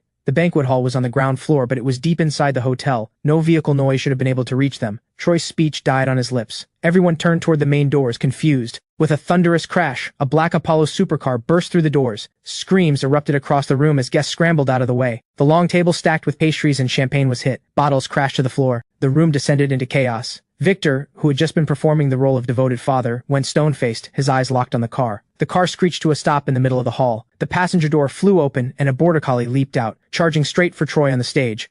Troy screamed. He was terrified of dogs and stumbled backward. He tripped and went down head first. Get it away from me! Get away! He flailed his arms and legs wildly, but everyone else could see clearly. The border collie had stopped a full meter away and hadn't gone near him at all. The driver's door swung open. A tall girl stepped out. She wore a relaxed, oversized outfit. Long fingers hooked her sunglasses down from the bridge of her nose. She leaned against the car, every inch of her radiating defiance and didn't care energy. The banquet hall behind her was in ruins, and she looked completely unbothered. A lazy, sharp grin curved her lips. Little brother, that mouth of yours is something else. I brought you a dog as a welcome gift. Fine if you don't want it, but did you have to say something so ugly? There was nothing kind about any of this. It had the look of a deliberate takedown start to finish. She curled a finger toward the border collie. The dog trotted over obediently, sat at her feet and wagged its tail. Victor's face had gone a shade of pale green fury. Who gave you permission to drive in here? Have you lost your mind? Take your dog, get in your car, and get out. Now. Jade lifted the border collie back into the car and clicked her tongue twice. Why so upset, father? Your daughter's been abroad for 2 years. I suppose now that you have a new son, daughters don't matter anymore. Don't make me say it a third time. Victor's voice dropped lower, harder. Jade gave a long-suffering shrug, got back in the car and reversed out. Nadia, the eldest Harwick daughter, had slipped in at some point unnoticed. She began moving through the room, calming the guests. My sister acted out of turn. I apologize for the fright. I've had the adjacent hall prepared. Please, this way. With Nadia handling it, people were willing to go along. Nobody pushed to revisit what had just happened. Rico, sensing the excitement was over, took back the phone and stopped recording. He sent the footage over with one comment, absolutely spectacular. Troy was taken by his parents to a side room. The air in there felt like it had no oxygen. He twisted his hands together. His voice came out barely above a whisper, shaking. I was scared. I've been afraid of dogs since I was little. Victor stared him down with cold fury. Filthy language in front of all those people. You've humiliated this family. Troy's eyes went red with disbelief. He had been coddled and adored his whole life. No one had ever spoken to him like this. He looked up at his birth family with simmering resentment. It was Jade's fault, clearly. Before he could finish, Victor cut him off, cold as stone.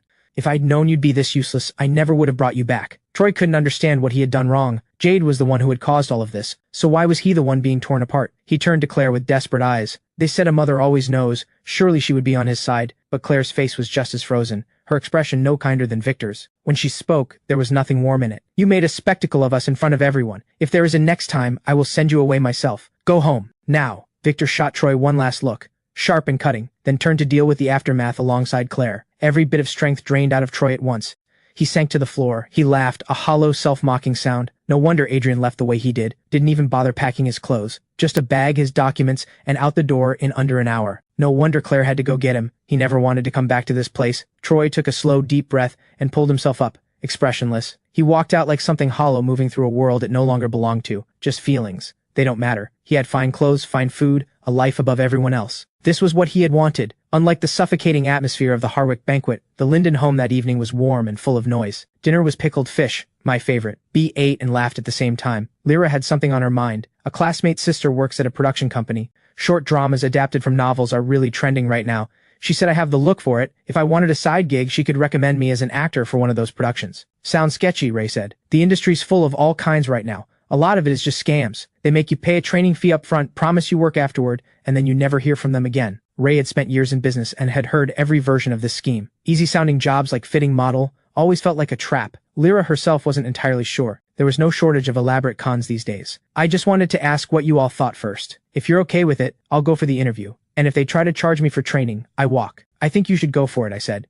With your face, there's a real chance you blow up and get scouted for something bigger. And if that doesn't happen on its own, I can always nudge things from behind the scenes. Same result either way. Try it. You might actually enjoy acting, and it's always good to have more options. I smiled to make it count. Lyra laughed. All right, I'll go with what you say. I'll try tomorrow. Do you want to come with me? No point sitting at home doing nothing. We can get out of the house. Let's go after lunch, I said. I want to sleep in tomorrow morning. Lyra gave my head an affectionate ruffle. After dinner, I grabbed the kitchen scraps and headed downstairs to throw them out. Lyra came along. She didn't like the idea of me going out alone at night. We took the rubbish down together. Then the two of us strolled out to grab some milk tea. We had barely reached the corner when a sleek supercar came tearing down the road and stopped smoothly right in front of us. I recognized the Apollo supercar. I stopped walking. My eyes narrowed, something quiet and sharp rising behind them. The easy expression on my face disappeared. Jade stepped out, both arms resting on the roof of the car, smirking at me. Her first words weren't exactly a greeting. Seriously, my silent little brother leaves the Harwick family for what, a few days, and this is how he shows up? I curved the corner of my mouth. The air at home not keeping you busy enough. So you came all the way out here to check on me. Since when do you talk like you're about to draw a weapon? I genuinely care about you.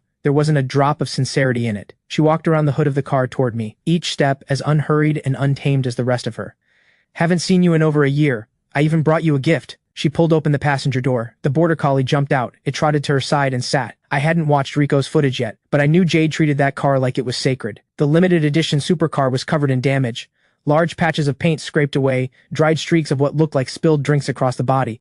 Given the time and the state of the car, it didn't take much to figure out what she'd been up to. And since she hadn't stopped anywhere else, the dog had come straight from the homecoming banquet. Jade leaned back against the passenger door. Proud as ever, she said. Still won't touch anything secondhand, but this dog was bought for you. I just took it along for a little performance. You're not really going to petty about it, are you? I let out a cold sound that wasn't quite a laugh and started walking toward her until I was half a step away. I looked straight into her eyes, my voice flat with a cold edge beneath it. You have a real talent for getting under people's skin, and the thing I hate most is dogs. Whether that meant the border collie at her feet or the person standing in front of me, Hard to say. We held each other's gaze. Lyra stood nearby like a breath of calm air, unintimidated by the tension hanging between us.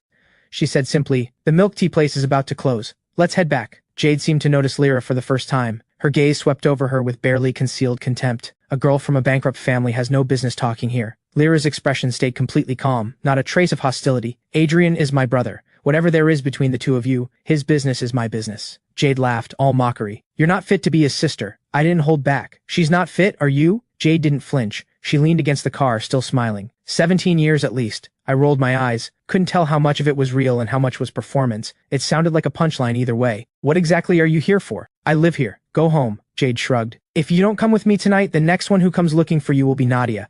And you should know, she's not as easy to deal with as I am. I came back without missing a beat. She's not my sister." I looked down at the border collie, silky-coated, tail wagging at me. I bent down and took hold of its collar. I shoved Jade aside from where she was leaning against the car and stopped engaging with her. When I looked at Lyra, her expression was soft and easy. At that casual, familiar word, "sis," Lyra draped her arm around my shoulder. "Let's head home." Jade watched the two of us walk away until we disappeared. Then she fished out her phone and called. "Your little brother has a new sister now. He doesn't even care about you anymore." Those were the first words out of her mouth the moment the call connected.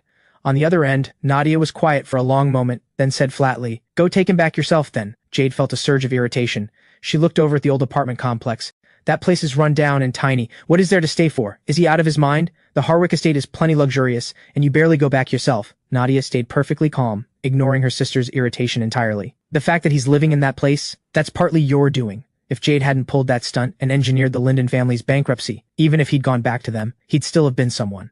Designer clothes, private cars, not a whole family squeezed into a tiny wreck of an apartment." Jade ground her back teeth. When it came to doing something reckless, she'd been happy to push things along. But the moment it blew up, she was left holding all the blame alone. Nadia was getting more calculating by the day. "You'd better keep that energy, and don't even think about going to talk Adrian into coming back. He won't listen to you either, and I'll be watching with great enjoyment." She hung up without another word. Nadia set down her phone. Her fingertips tapped the desk surface in a slow, rhythmic pattern. When she thought, her face showed nothing, just the quiet, suffocating presence of someone who expected to be obeyed. The manager across the desk kept his head down, terrified of saying the wrong thing to this unpredictable boss. Lyra and I got our milk tea and walked home in the evening breeze. Jade hadn't managed to ruin the mood. Lyra studied my expression. After a moment, she said casually, "The second Harwick daughter seems to care about you a lot." I understood what she was getting at. "No need to test me," I said. "I'm not going with her. I left the Harwick family. I'm not going back. It took a lot to get out of that cage. I'm not stupid enough to climb back in. As for whether Jade actually cares about me, maybe, in some capacity. But the kind of care that comes from someone like her,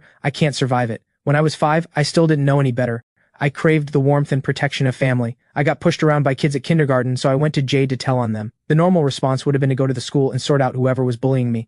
But Jade dragged me off to Taekwondo training instead. She said if I was strong enough, nobody would touch me. Then she taught me herself, a 5-year-old beginner, and she showed absolutely no mercy. I ended up with broken ribs and spent 3 months in the hospital. For those 3 months, the only people who came were the household staff. Celine would visit after school to keep me company. The person responsible never showed her face. By the time I recovered and was discharged, when I finally saw Jade again, there was no remorse whatsoever. She told me straight-faced that I was too weak and suggested I try kickboxing next time. Who in their right mind would want a sister like that? Back at home, Helen's stall plan was coming together smoothly. Ray scrubbed the cart inside and out. The plan was to set up near home first, surrounded by familiar neighbors who could give honest feedback, then refine the product before going to the area near Central High on Monday for the real launch. B raised her milk teacup. Everyone clinked together. "Here's to Mom's booming business." Ray smiled and said, "Little Chen is our family's lucky star. Everything around us has been moving in a better direction. When Troy was here, every day was filled with complaints. The whole home felt flat and mechanical, everyone just going through the motions.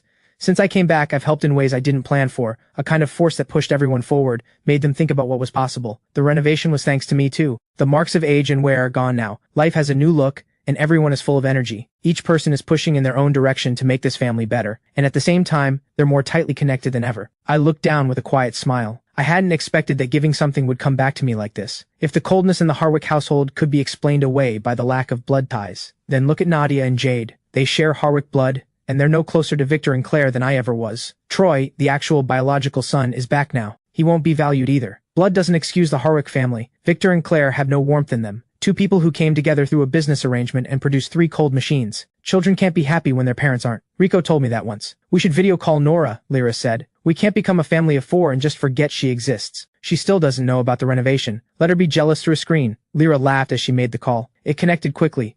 Nora had foundation on and was just starting to do her makeup before heading out. Lyra teased her, getting all dressed up. "Where are you off to?"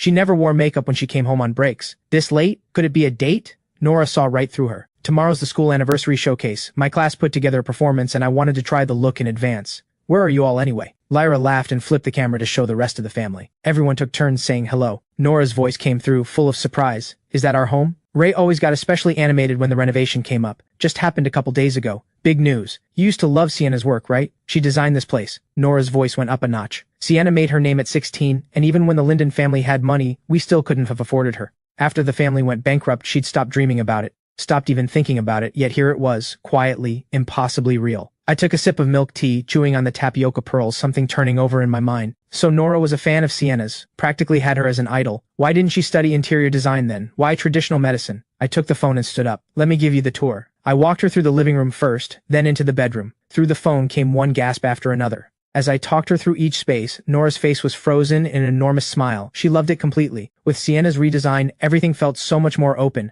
and the soft blue tones, exactly her style. Nora turned into a completely starstruck fan, murmuring to herself, she's something else, that Sienna. If Sienna ever heard that, she'd be insufferable around me for months. Nora suddenly frowned. A full renovation like this, that has to be 80 or 90,000 at least. I said, Sienna's my friend. She probably didn't charge a design fee, but the materials weren't cheap. 20,000 is nothing to me. Less than a dinner. No point putting that weight on Nora, so I left it out. Nora let out a sigh. I cut her off before she could say it. Don't you dare feel guilty. Finish up graduation this month. Start the internship next month. When you're back, you're treating me to dinner. I smiled. Come back soon. See what your new room feels like. We exchanged a few more words and hung up. Nora was left slightly stunned. She'd only been back at university for a little over a week, and the family had transformed. She knew exactly where that luck had come from. Ever since the new mattress, my sleep had improved considerably. Then my phone rang. I glanced at the screen. My expression darkened. I hung up. They called again immediately. Lyra heard it and came over to ask what was going on. I waved her off. It was nothing. Then I picked up, irritated. What do you want? At that moment, a low-key dark green Mercedes was parked outside the complex. Nadia was looking out the window at Helen. I'm downstairs. Come down and talk. Or I can invite Mrs. Linden into the car instead. Nadia's voice was cold, but what made my skin crawl was the implication. She must have run into Helen coming back from the stall. I grabbed my keys and ran. I knew Nadia too well. Her methods were sharp and ruthless. Helen was no match for her.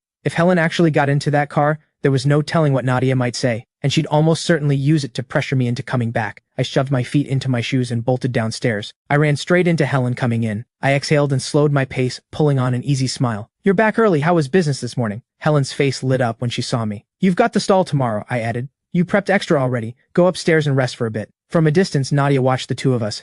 Then she saw me break into a stride toward her. She slowly pulled her gaze away and told the driver to leave. I reached the entrance and watched the Mercedes pull away. A question mark formed in my head. I pulled out my phone and called Nadia back, my tone anything but polite. You said you wanted to talk. I came down and you left. What's that about? Nadia's voice was calm.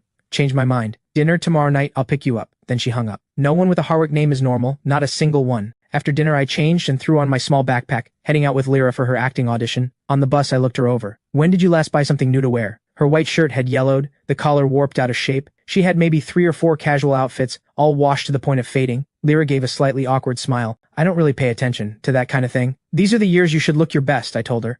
She recalled quietly, most of what I earned from working went to buying things for Troy. I never saved anything for myself. She'd once thought it was worth it. Working hard, saving carefully, buying him clothes and shoes. Now all she could say was that she had no regrets. Even if Troy had turned his back on her without a second thought, she could say she'd been decent. She'd never shortchanged him. The Linden family is honestly the strangest I've ever encountered. Did Troy save their lives in a past life or something? Going to an interview at a production company. You need to look the part. Show up in worn-out clothes and you'll feel it before they even say a word. When we arrived, I took her to a clothing store first to pick something out. We had barely stepped inside when a sharp, contemptuous voice cut through. Well, isn't it the Harwick Heir? Used to wear custom-tailored everything. Now look at you. I almost didn't recognize you. I didn't bother responding. Zane's face went red with frustration. It happened every single time we crossed paths. The Joe family ran a few factories, wealthy, but nowhere near the level of an established dynasty. Zane had always resented my academic performance. We'd never gotten along. He'd always disliked me but had been careful not to push things because of my status. But that was then. Now I was just a former foster son, pushed out of the Harwick family. I had no Harwick name anymore. What grounds did I have to be arrogant? Since you're aware I left the Harwick family, you should also know I no longer carry that name. The real Harwick heir won't let you off, he said. I smiled, the kind that didn't reach anywhere near my eyes. I let his resentful glare wash over me. I pulled a new-style Chinese outfit from the rack and handed it to Lyra. This suits you. Lyra cast a cautious glance at Zane. I gave her a look. Don't worry about him. Zane scoffed and kept glaring. You're broke, reeking of poverty. That piece cost several thousand. Can you even afford it? Trying things on just to put them back. And if you damage something, what are you going to pay with? I kept my tone flat, making the insult land quietly. Whether I have money or not is none of your business. Stop polluting my field of vision. After years of going head to head with Nadia and Jade, my tongue was perfectly sharp.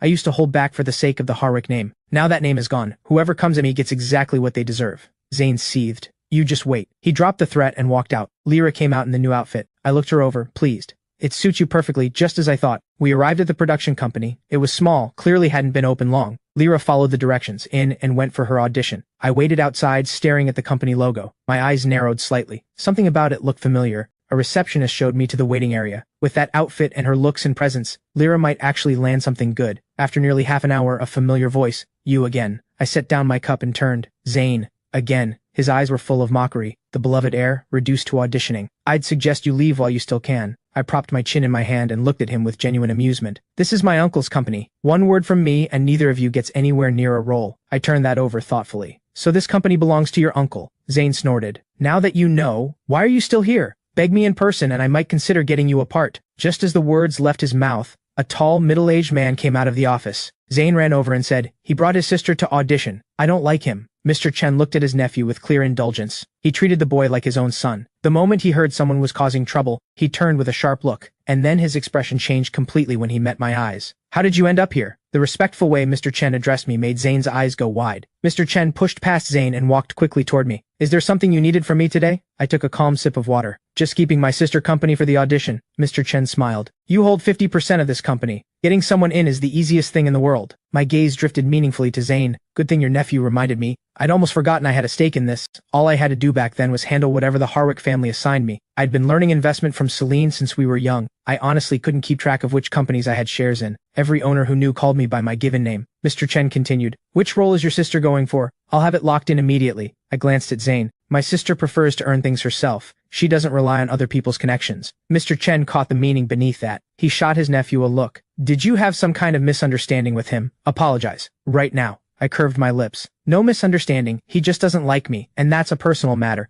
Mixing it with business would make it look like I'm using my position to settle scores. That's not who I am. Mr. Chen visibly relaxed. You're always the bigger person.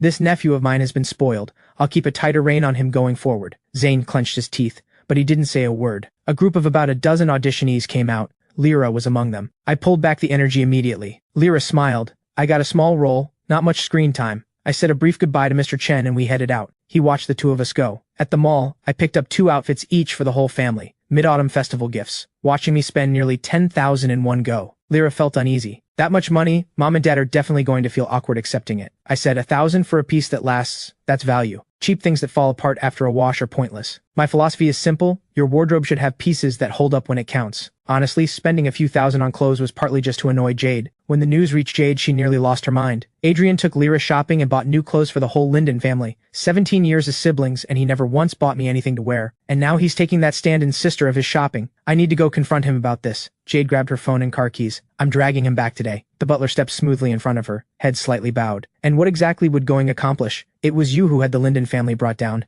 He's probably still angry with you over that. Jade stopped mid-step. Something flickered in her eyes, a trace of regret. She had engineered that bankruptcy deliberately, to keep me from leaving the Harwick family.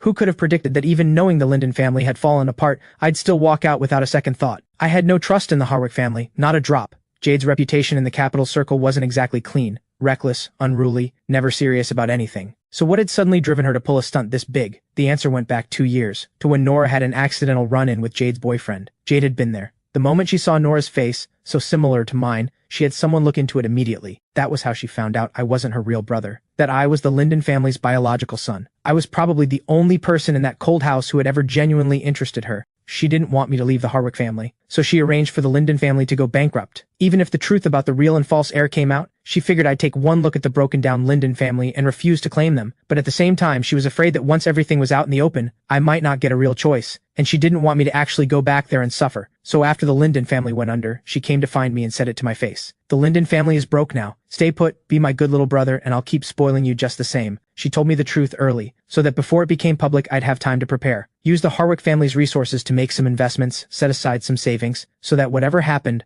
my life wouldn't be too hard. She hadn't expected things to unravel so quickly. Just 2 years, and Troy showed up at the door. In her view, my leaving wasn't entirely the right move either. Better to leave and stand on my own than stay as a foster son. The one thing she hadn't anticipated was that I'd choose to go back to the Linden family. Jade propped her chin in her hand and let out a sullen sigh. To this day, she still doesn't know whether what she did was right or wrong. Troy came looking on his own, but how did he find out about the mix-up in the first place? That question had been nagging at me lately. I brought it up with Celine over lunch on Monday. I'd known the truth about my background for 2 years, so when Troy first showed up, I didn't immediately think something was off. But thinking it through these past few days, Victor and Claire never paid much attention to me. There's no way they suddenly decided to go looking for their biological son on their own, and the Linden family had already gone bankrupt. Troy had no way of contacting them. So how did he find out who he was? And where did he get the paternity test? Celine found it suspicious too. When I was born, the Harwick family was already at the top. Private hospital, private ward. How does a mix-up like that even happen? Someone arranged it. This was deliberate. Troy showed up with a paternity test in hand. If he actually is the biological son, fine. But where did that test come from? And if he isn't, then whoever is behind this has very deep motives.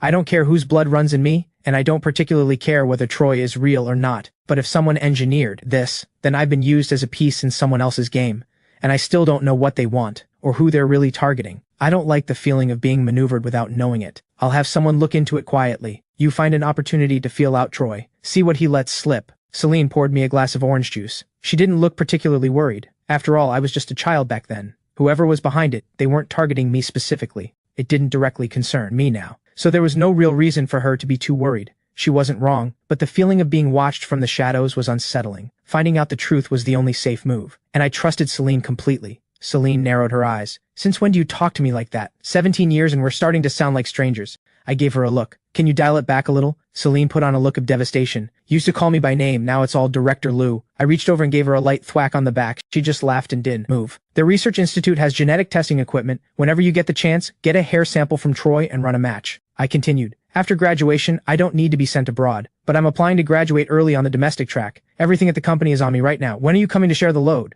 Celine laughed in disbelief. I'm not a workhorse. I put in the capital, you do the labor. What kind of arrangement is that? The next day when class was about to begin, the teacher walked in with the textbook. Troy turned to glance at my seat, and a small smile crept onto his lips, something calculating flickering in his eyes. Adrian got picked up at lunch and still hasn't come back. Class is about to start. Maybe he had something urgent. Should we just begin, teacher? Rico heard the snide remark and rolled his eyes. Thought he'd finally learned to behave, and here he is throwing shade at Adrian the moment he gets the chance. Rico raised his voice. Adrian is in a business meeting with Celine. Since Director Lou picked him up personally, I think we can all stop worrying about his well-being. The teacher gave a knowing nod, opened the textbook, and began the lesson. Troy's face went sour. What kind of school just lets students skip class without a word? Crestwood was full of heirs to powerful families. Most would go home to take over the family business, but a good number already had their own ventures running on the side. Teachers had long since stopped blinking at absences caused by business meetings. The school was deliberately loose on that front. After all, the point was real-world experience. You couldn't hold that back. Skip a class, fine. Pass the finals, and no one cared. Troy, newly arrived and still figuring things out, didn't understand any of that. All he was thinking was, how do I knock Adrian off his pedestal? First step, get rid of Celine.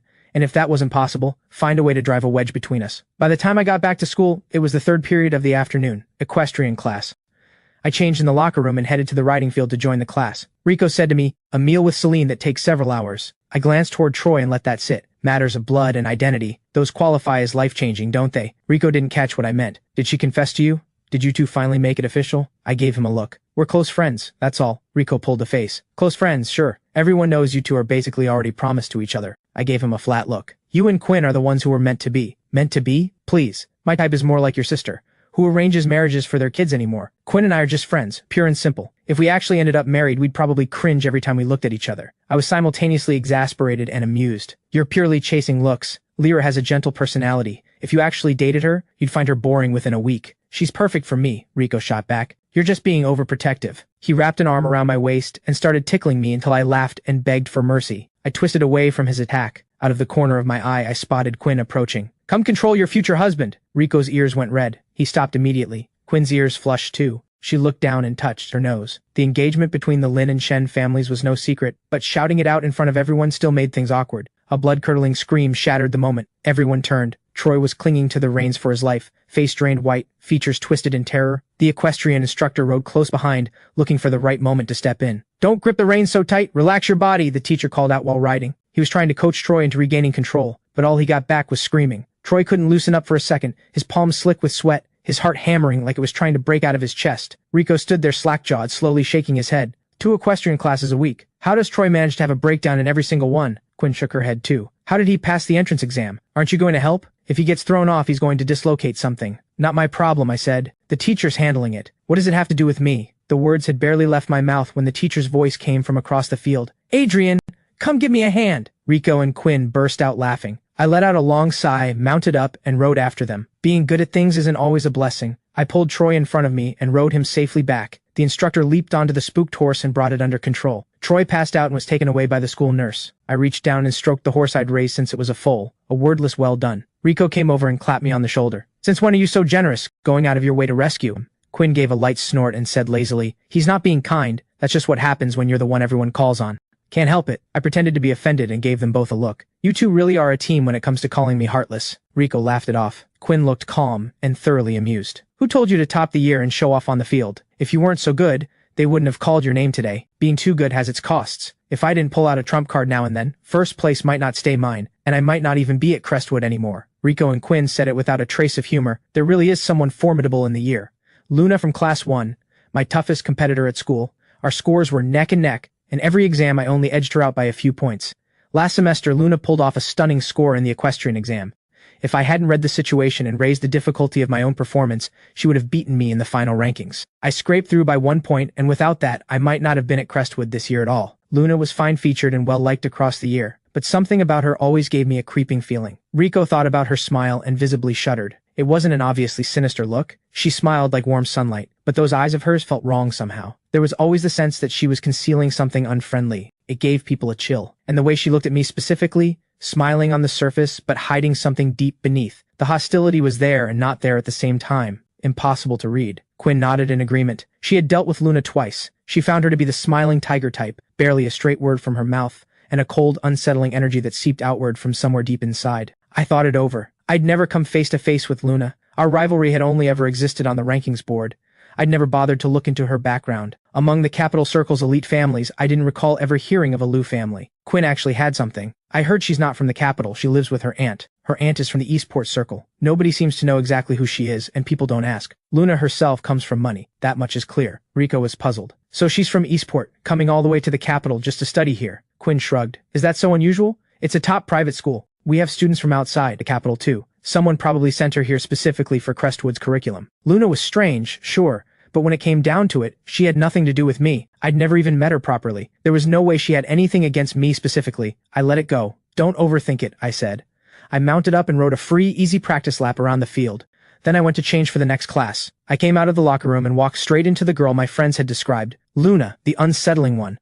Luna's lips curved into a smile, a brightness in her eyes, but the smile never reached beneath the surface. No warmth, no hostility either, apparently. Are you here to change, I said, or were you waiting for me? Luna smiled openly. There's been a lot of talk around the year lately. Someone as sharp as you shouldn't be sacrificing long-term advantage for the sake of loyalty. My eyes narrowed, barely perceptibly, then returned to normal just as quickly. If you already know it's just talk, why bother coming to tell me any of this? What's the real reason you left the Harwick family? She asked. But what I noticed in her eyes was something dangerous. I met her gaze evenly. If I told you it was to find my birth family, would you believe me? I raised an eyebrow slightly. And if you don't, why ask? I was done talking. I stepped forward and brushed past her. Luna's expression stilled. The smile slipped away. What was left behind in her eyes was something cold and sharp, completely unguarded. I went back to the classroom, sat down, and took a sip from my water bottle. I replayed the conversation in my head. Rico and Quinn had been right. Luna's words were seamless, not a single crack to pick apart. She smiled all the way through, but her eyes were sharp and cold underneath. Hostility that appeared and disappeared. Mysterious and dangerous. Impossible to read. Other heirs in this school weren't blind. If Luna's strangeness was this obvious, she couldn't possibly have this many admirers. The only explanation was that she concealed it well, but couldn't quite hide it from me. And it seemed to extend to the people around me too. She was targeting me? I didn't understand it. Today was the first time we'd ever actually spoken. We had never crossed paths before. I was from the Capital Circle. Our worlds had no overlap outside of school. Had 2 years of losing to me on rankings been enough to build this kind of resentment? She seemed particularly interested in why I had left the Harwick family. Someone from the Eastport Circle, keeping close tabs on Capital Circle gossip. That was strange enough on its own. Could she have a grudge against the Harwick family? But if that were the case, why come to me? I decided to stop turning it over. What I needed to know would come to me eventually. Rico dropped himself onto my desk. Come to my winery tonight for a drink? I tapped his hand and started organizing the books on my desk. I frowned. Can you at least try to look presentable? I gave him a look. He tugged at his own collar, unbothered. The winery's been open this long and you've never once shown up. Quinn rolled her eyes. You really believe in yourself, don't you? Don't you know that winery is guaranteed to fail? Rico scoffed and smacked her on the arm. Mind your own business. You were supposed to bring me a bottle of new wine last time, and you ruined the whole thing. I still owe you for that. Quinn leaned against the desk across from him and said, the whole shipment got flagged in an inspection out of nowhere. The deal fell through. It wasn't like I did it on purpose. I'll make it up to you when I find a good bottle next time. I listened to the two of them bicker. Rico, still fired up, threatened to wrestle her jacket off her right there in front of everyone. Quinn found that mortifying. They descended into full chaos, the classroom filled with laughter. I ducked my head and covered my mouth, trying not to let mine show. Those two had been at each other's throats since they were kids. No wonder Rico treated her like one of the guys. Rico saw me actually laughing and poked my arm. Don't just sit there enjoying the show. You haven't answered me yet. I'll set aside a 1982 vintage grape juice for you. A 1982 vintage grape juice is just wine with a different name. You really want to let me near alcohol? Aren't you afraid of what Celine would do to you? Everyone knows I'm the person she holds closest. Anything that could do me even the slightest harm, she'd eliminate it without a second thought. If Rico dared give me alcohol, he'd be the next one she dealt with. I said, you two can stop fighting. I'm not coming tonight. Nadia asked me to dinner. Rico immediately jumped off the desk, like he'd just heard the sky was falling. His voice jumped up several notches. What is the eldest Harwick daughter getting involved for now? She's not planning to drag you off somewhere, is she? Quinn put a firm hand on my shoulder. She had the expression of someone sending a soldier off to war. I have a soft armor vest at home.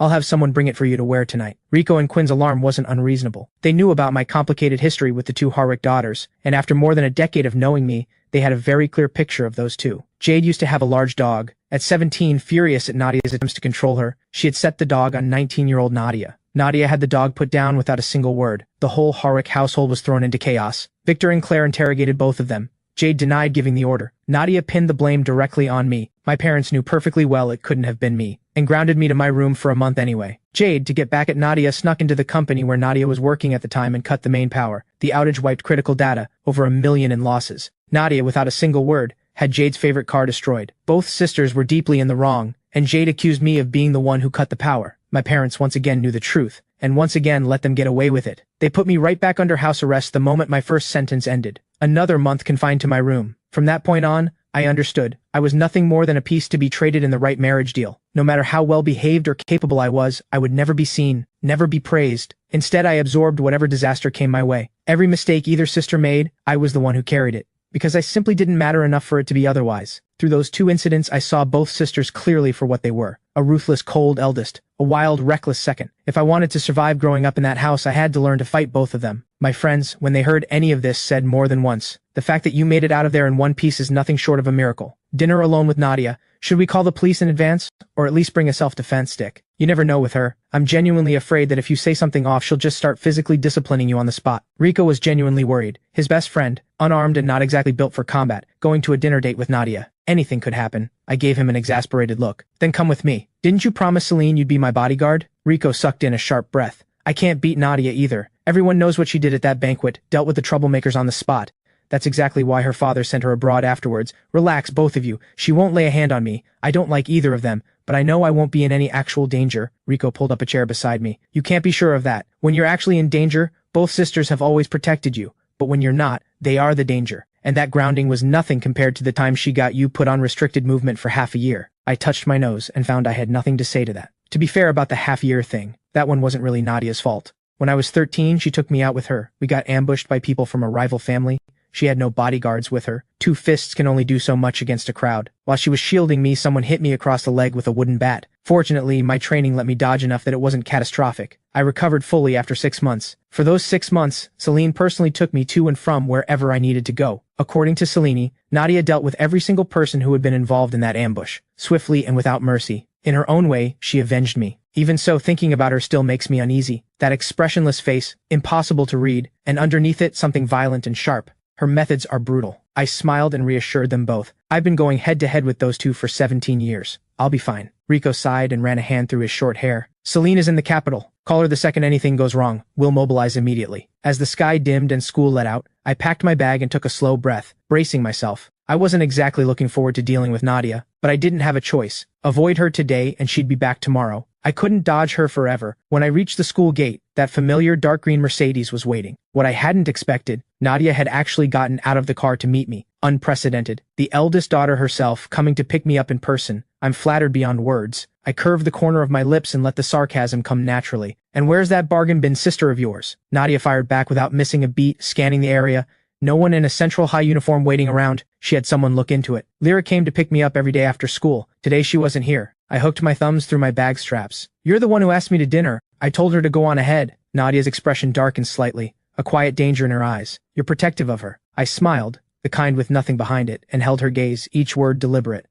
I'm wary of you. We held each other's stare. Neither of us gave an inch. Rico and Quinn, watching from behind, felt the air between us ready to ignite. They might not even make it to the restaurant before it blew up. The tension was suffocating.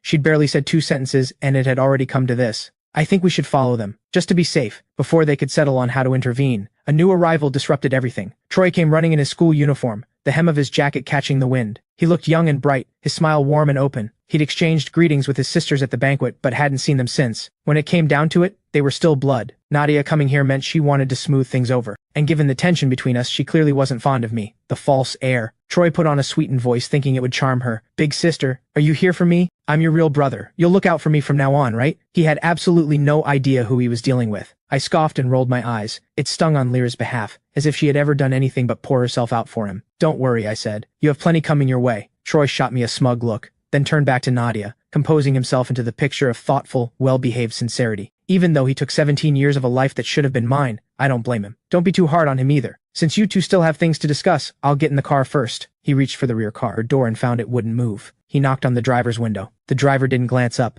Troy turned, looking wounded. The driver won't open the door for me. I couldn't hold back the laugh. Your real brother is waiting. I'll leave you to it. I moved to make my exit. Troy stood frozen. He looked at me, then at Nadia. He couldn't believe she'd actually come for me. School had just let out. The gate was already packed, and even more people were now watching. With this many eyes on him, there was no way Troy could afford to look foolish. He forced a smile and pushed through it. Oh, I see. Big sister invited Adrian to dinner too. Well then, let's all head out together. Mom and Dad would be so pleased to hear we're all getting along. He was using the parents as leverage, implying that if Nadia didn't play along, it would embarrass the family and they'd hear about it. Nadia had no attachment to her parents. There was nothing for that threat to hook onto. She ignored Troy's move completely. She hadn't looked at him once this entire time. I stood where I was, holding Nadia's gaze without backing down. Nadia narrowed her eyes slightly. A few years apart, you've really grown into yourself.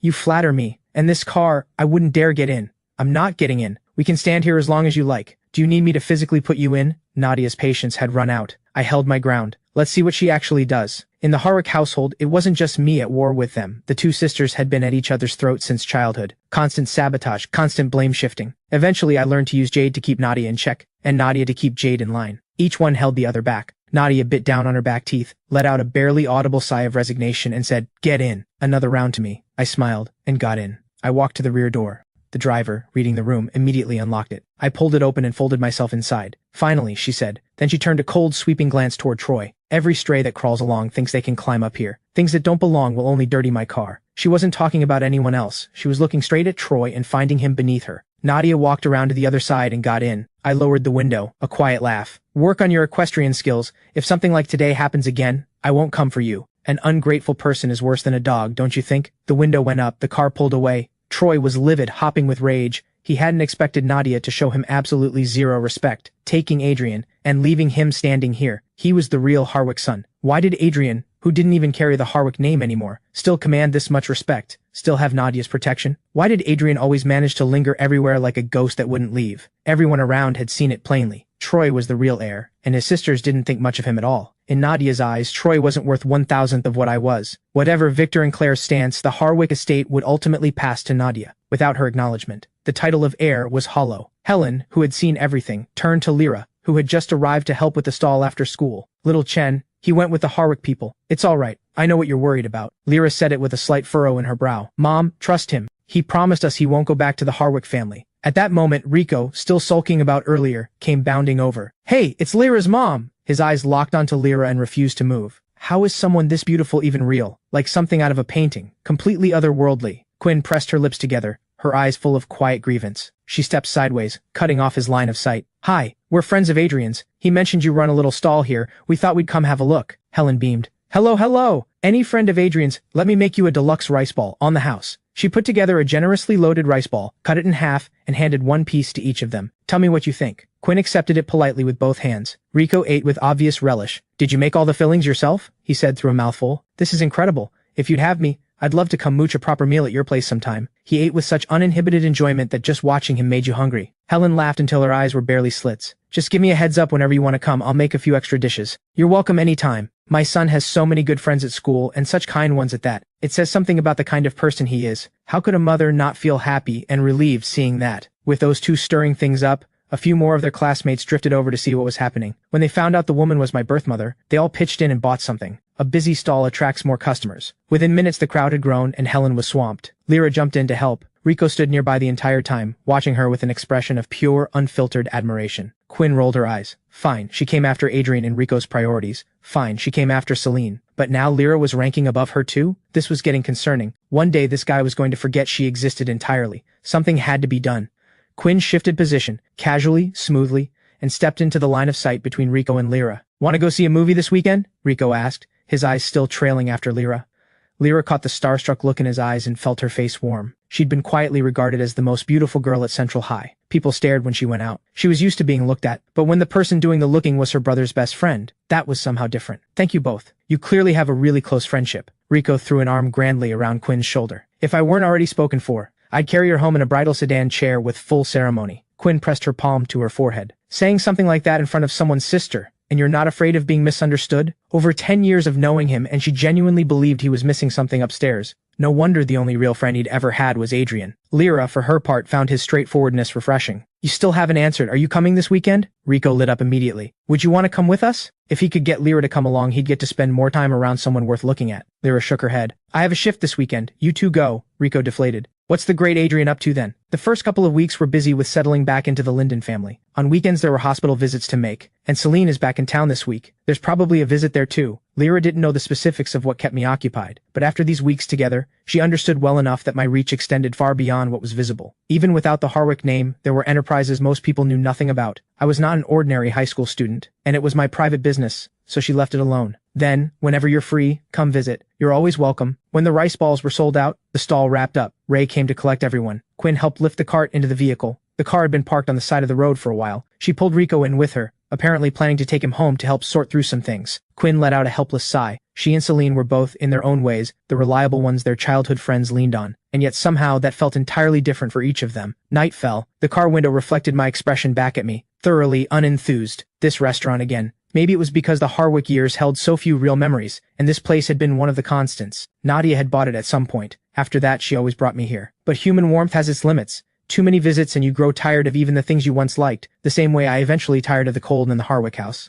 I went straight to the point. All this effort to drag me out to dinner. What do you actually want? You came yesterday and drove off without a word. Now a formal dinner. Whatever this is, it's clearly not something you can say in a few sentences. Nadia lifted her wineglass and took a slow sip. Are they good to you? All of this, and that's the question. No worse than being the Harwick heir. Nadia's expression shifted through something unreadable. She set down her glass without a word, neither agreeing nor pushing back. She had known for a long time that I planned to leave the Harwick family once I came of age. In the 2 years before that, she had quietly backed certain investments, making sure I'd have enough in my hands to stand on my own. What she hadn't predicted was that I'd go back to the Linden family and choose to live with people she considered to have nothing to offer. With what I currently had, a little attention to it would be enough to live comfortably for the rest of my life. Instead, I was getting involved in things that weren't my concern, spending time and resources on the Linden family. I looked out at the night beyond the window and felt something I hadn't felt in a long time, a stillness with nothing behind it. This was enough. Nadia was blunt and to the point. I bought an estate in Country A. If you won't go back to the Harwick family, come with me instead. I set down my knife and fork and looked up at her, coldly. You think it's just the house I hate? Nadia kept cutting her steak, something private moving behind her expression. After I left, the Harwick estate had become nothing but a cold mechanical operation. Neither she nor Jade wanted to go back. Even with the arrival of the real heir, it was no longer a place either of them could call home. Deep down, Nadia knew perfectly well. What I resented wasn't just that house, or just Victor and Claire. It included her and Jade too. So which is it? Do you like the Linden family itself? That cramped little apartment? The people in it? Do you like having Lyra as a sister? She fired the questions one after another. Her tone was calm, but I heard the anger underneath it and I went on guard immediately. If you touch anyone in the Linden family, this is the last time we meet. It wasn't that I cared so deeply about the Linden family. It was more that lately this had started to feel like a game to me. Seeing how long it would take to build something from nothing, I'd finally found something that held my interest, and I'd used my connections to give them a push. If Nadia went rogue now, everything I'd set in motion would be wasted. Nadia let out a cold, scoffing laugh. She always did know exactly how to handle me. She stared at me, the way a predator watches something it has already decided belongs to it. I don't make a habit of crushing things for sport, but the Baekuhan family project, forget it. I narrowed my eyes slightly. Same as always, pulling the same leash every time. She knew I cared about my work, so she used business leverage to make me fall in line. It wasn't that I couldn't find an alternative, it was that I'd spent over a year on that deal, pouring in time and effort. Walking away now meant writing off a significant investment, but the one thing I had never lacked was the courage to start over. If Nadia thought this move would work on me, it wouldn't. What exactly do you want? Take me with you. Then what? Lock me up in country A? Have people watching me every day? It's been a while since you've been this extreme. Nadia curved her lips slightly.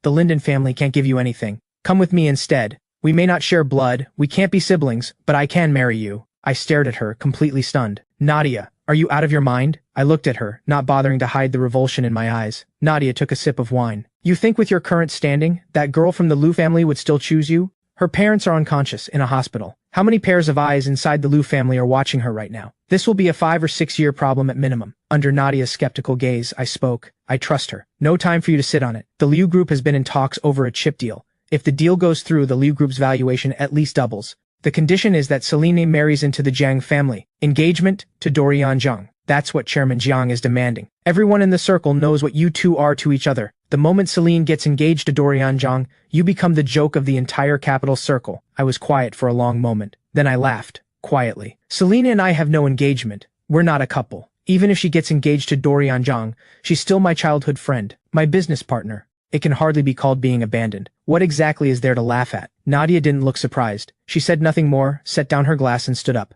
I'll be right back. Take your time. I gave a quiet sound of acknowledgement and went on eating at my own pace. Before long, a server arrived with 3 desserts. With a respectful bow, sir, Director Harwick commissioned these new cake recipes in development. Please let us know what you think. I picked up the small fork and tried each one. The only one I went back to was the Black Forest cake. The durian crepe was far too rich, the matcha truffle too sweet. The Black Forest was passable, but the sponge had been overbaked. I pointed at the Black Forest with my fork. Take the others away. The server gave a small bow and removed the other 2. I poked at the cake on my plate and let out a quiet hum of amusement. Nadia had always paid close attention to what I ate. The Harwick family had cycled through chef after chef. Simply because I'd liked the mousse here, she bought the entire restaurant, and worried I'd eventually tire of it, she kept the kitchen working on new recipes. She really did put thought into things like this. Which is exactly why my feelings toward her had always been some impossible tangle of love and resentment. A grating voice cut in from nearby. Well, isn't it the Harwick Heir? I almost forgot. You don't carry that name anymore. Just a broke nobody now. At the sound of that utterly shameless voice, I looked up. The face was familiar. Stella, the one who'd been chasing me for 3 years. I'd turned her down cold more times than I could count. In the end, it took Celine dealing with her directly before she finally stopped. There wasn't much genuine feeling in elite circles. Stella had pursued me for one reason, the Harwick name and what came with it. And I happened to be by any measure someone worth pursuing. Catching me would have been a clean win for her on every front. Instead, she got beaten by Celine and thrown out of the school gate. But things were different now. I had no Harwick title, no Harwick protection, and the Liu family had no reason to let me through their door. Stella had found her grounds to be arrogant again. Out of the corner of my eye, I caught Nadia coming back. I ignored Stella entirely and looked down at my cake. Stella glanced at the wine on the table. The half-eaten steak. She smiled, easy and loose. Don't be shy. Which rich woman did you latch onto? You'd be better off with me. Being with me is off the table for you. But looking at you, I suppose you still have enough going on to serve as arm candy for someone. The words had barely left her mouth, and with a thunderous slam, Nadia shoved her head straight into the table. Stella's face crumpled in pain. She fought to lift her head, but the force at the back of her skull kept her forehead pinned flat against the table. She struggled hard. Her eyes caught a glimpse of the high heels. Her pupils shook. The next second came a voice, cold and hard. Where did this stray come from? Bold enough to take my seat and to go after what's mine. Nadia held Stella down without letting up, and with every word she spoke, the pressure increased. Stella cried out in pain, pleading over and over. Nadia acted as though she heard nothing. Arm candy, was it? Rich woman, was it? Open your eyes and look. Stella's voice shredded itself, screaming for mercy, her head swimming, her face going whiter by the second. Tears of pain streamed down her face. Her voice gave out. Nobody came. The scene was getting ugly. Wasn't Nadia supposed to be at war with me? I ate my cake with perfect composure and let Nadia do as she pleased. Watching Stella reach her limit, I found I'd lost what little appetite I had left. The last bite sat untouched. I put down the fork. A small sigh. What a way to ruin an evening. I picked up the napkin and wiped my mouth. Seeing that Nadia had no intention of stopping. Nadia, that's enough. I have no interest in being dragged to a police station as a witness. That's the last thing I need. Nadia let go. Stella crumpled to the floor. The staff came and carried her out. Once the mess had been removed, Nadia tossed the towel onto the table. Her gaze drifted to my unfinished Black Forest cake. Let's go somewhere else. I'll take you somewhere better. No, I've lost my appetite. Nadia said nothing more. She drove me back. The Mercedes pulled smoothly to a stop outside the complex. From the back seat, we both spotted her at the same time, Lyra standing beneath the amber glow of the streetlight. Nadia pressed her lips together, something turning over in her expression. She glanced at me. Did you ask her to come down? I shook my head slightly. I had no idea why Lyra was there, standing at the entrance this late, looking like she'd been waiting a while. We got out of the car one after the other. Lyra came to meet us with a soft smile. She took my backpack from me, naturally, without making a thing of it. What are you doing out here this late? Lyra ruffled my hair. I came down to take out the trash, she said. It was about time for you to be back, so I waited a bit. The complex's security wasn't great. Even within the grounds, there were occasional incidents at night. Lyra had been worried about me coming home alone, but she didn't want to interrupt if I was in a meeting, so she stood at the gate and waited. I stilled for a moment. It was past 10. I hadn't sent a single message to let anyone know I was okay, and she'd stood out here this long, and yet she said nothing. Just the same quiet warmth, the same gentle indulgence. Something tightened in my chest, strange and unfamiliar, something I couldn't quite name. Thank you for bringing him home, Lyra said to Nadia, soft-faced, unhurried, carrying the same quiet grace she always did, as if she had nothing against anyone. Something dimmed in Nadia's eyes. Seeing me with my head down, silent, she could read what I was thinking. She looked up at Lyra. He's my brother. Her voice was flat, but her eyes were anything but. Lyra's expression didn't shift. She answered simply, knowing that so many people care about him makes me happy too. Something flickered in Nadia's eyes. She said nothing more, turned and got in the car. This time, she had lost. I found Nadia's behavior strange. I watched the Mercedes until it disappeared. Then I let it go, hooked my arm through Lyra's, and walked home. I spoke with a little guilt in my voice. From now on, if I'm going to be late, I'll call. I'll message before I head back too. You don't need to wait at the gate. It's summer. The mosquitoes are out. Look at your arms. 5 or 6 swollen bites on her forearm. Something unsettled in my chest. Lyra didn't blame me for a second. She actually seemed happy, because her brother was worried about her, and because he'd offered, on his own, to check in from now on. I was slowly accepting her as my sister, slowly growing into this family. When we got home, Bea was already asleep. Ray and Helen were still up in the living room talking about the Mercedes they'd seen. Helen's eyes were cast down, her rims faintly red. She spoke, the loss barely concealed. That car came by the day before yesterday. Today it took him away again. I recognized her, the eldest Harwick daughter. She clearly cares a great deal about him. Lyra waited downstairs for so long without coming up. Is it possible he's not coming back? He will, Ray said, taking her hand. But his own expression carried its share of unease. We should trust him. Helen let out a melancholy sigh. It's not that I don't trust him. It's just, we can't compare to the Harwick family, not even close. If the Harwick family genuinely cares about him and wants him back, we have no right to stand in the way of him having a better life. Everyone knows where the Linden family stands. The day he arrived, his clothes alone were worth more than we could imagine. Their situation was so far behind. Spending a few hundred on clothing was already stretching it. If Adrian truly wanted to go back to the Harwick family, to live that kind of life again, that would be understandable. What right did they have to say no, to keep him here struggling alongside them? If the Linden family could rise again, no father would ever want his own son living under someone else's roof. Standing just outside the door, I heard every word. To me, staying with the Linden family was just a kind of game. But to the Linden family, it was the return of something priceless. A real family member found again. I pushed the door open quietly. The conversation stopped instantly. Ray and Helen looked up at the same moment, the joy in their eyes unmistakably that of something recovered after being lost. Helen quietly brushed the corner of her eye and turned her worry into a smile. She was on her feet before I'd taken another step. You're back. Did you eat enough? Let me make you something. I nodded, quietly obedient. Sure, the food out there isn't as good as yours. I want egg noodles. Helen's joy was impossible to contain. She was in the kitchen in one step. I changed into clean slippers. Lyra locked the door behind us. The two of us settled onto the sofa. Ray kept sipping at his water, trying to mask the relief flooding through him, palms clearly damp with nerves, and yet putting on a performance of perfect calm. I smiled inwardly and spoke up. Dad, let me run something by you. Ray's hand gave a sudden jolt. A little water sloshed out.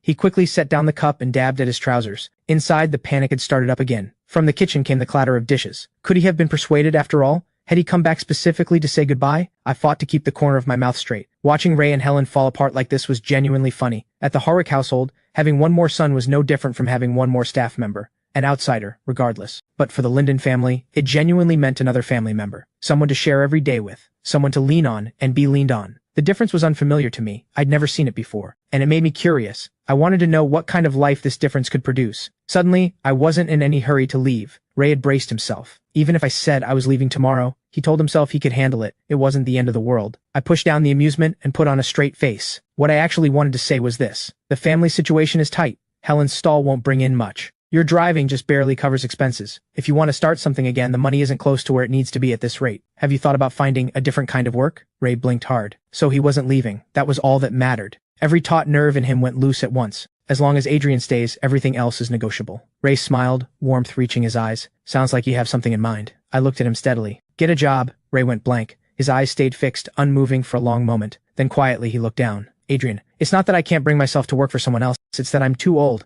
Right after the bankruptcy, I went to interview after interview. Nobody would take me. We had nothing coming in. Couldn't put food on the table. That's why I took out a loan and started driving.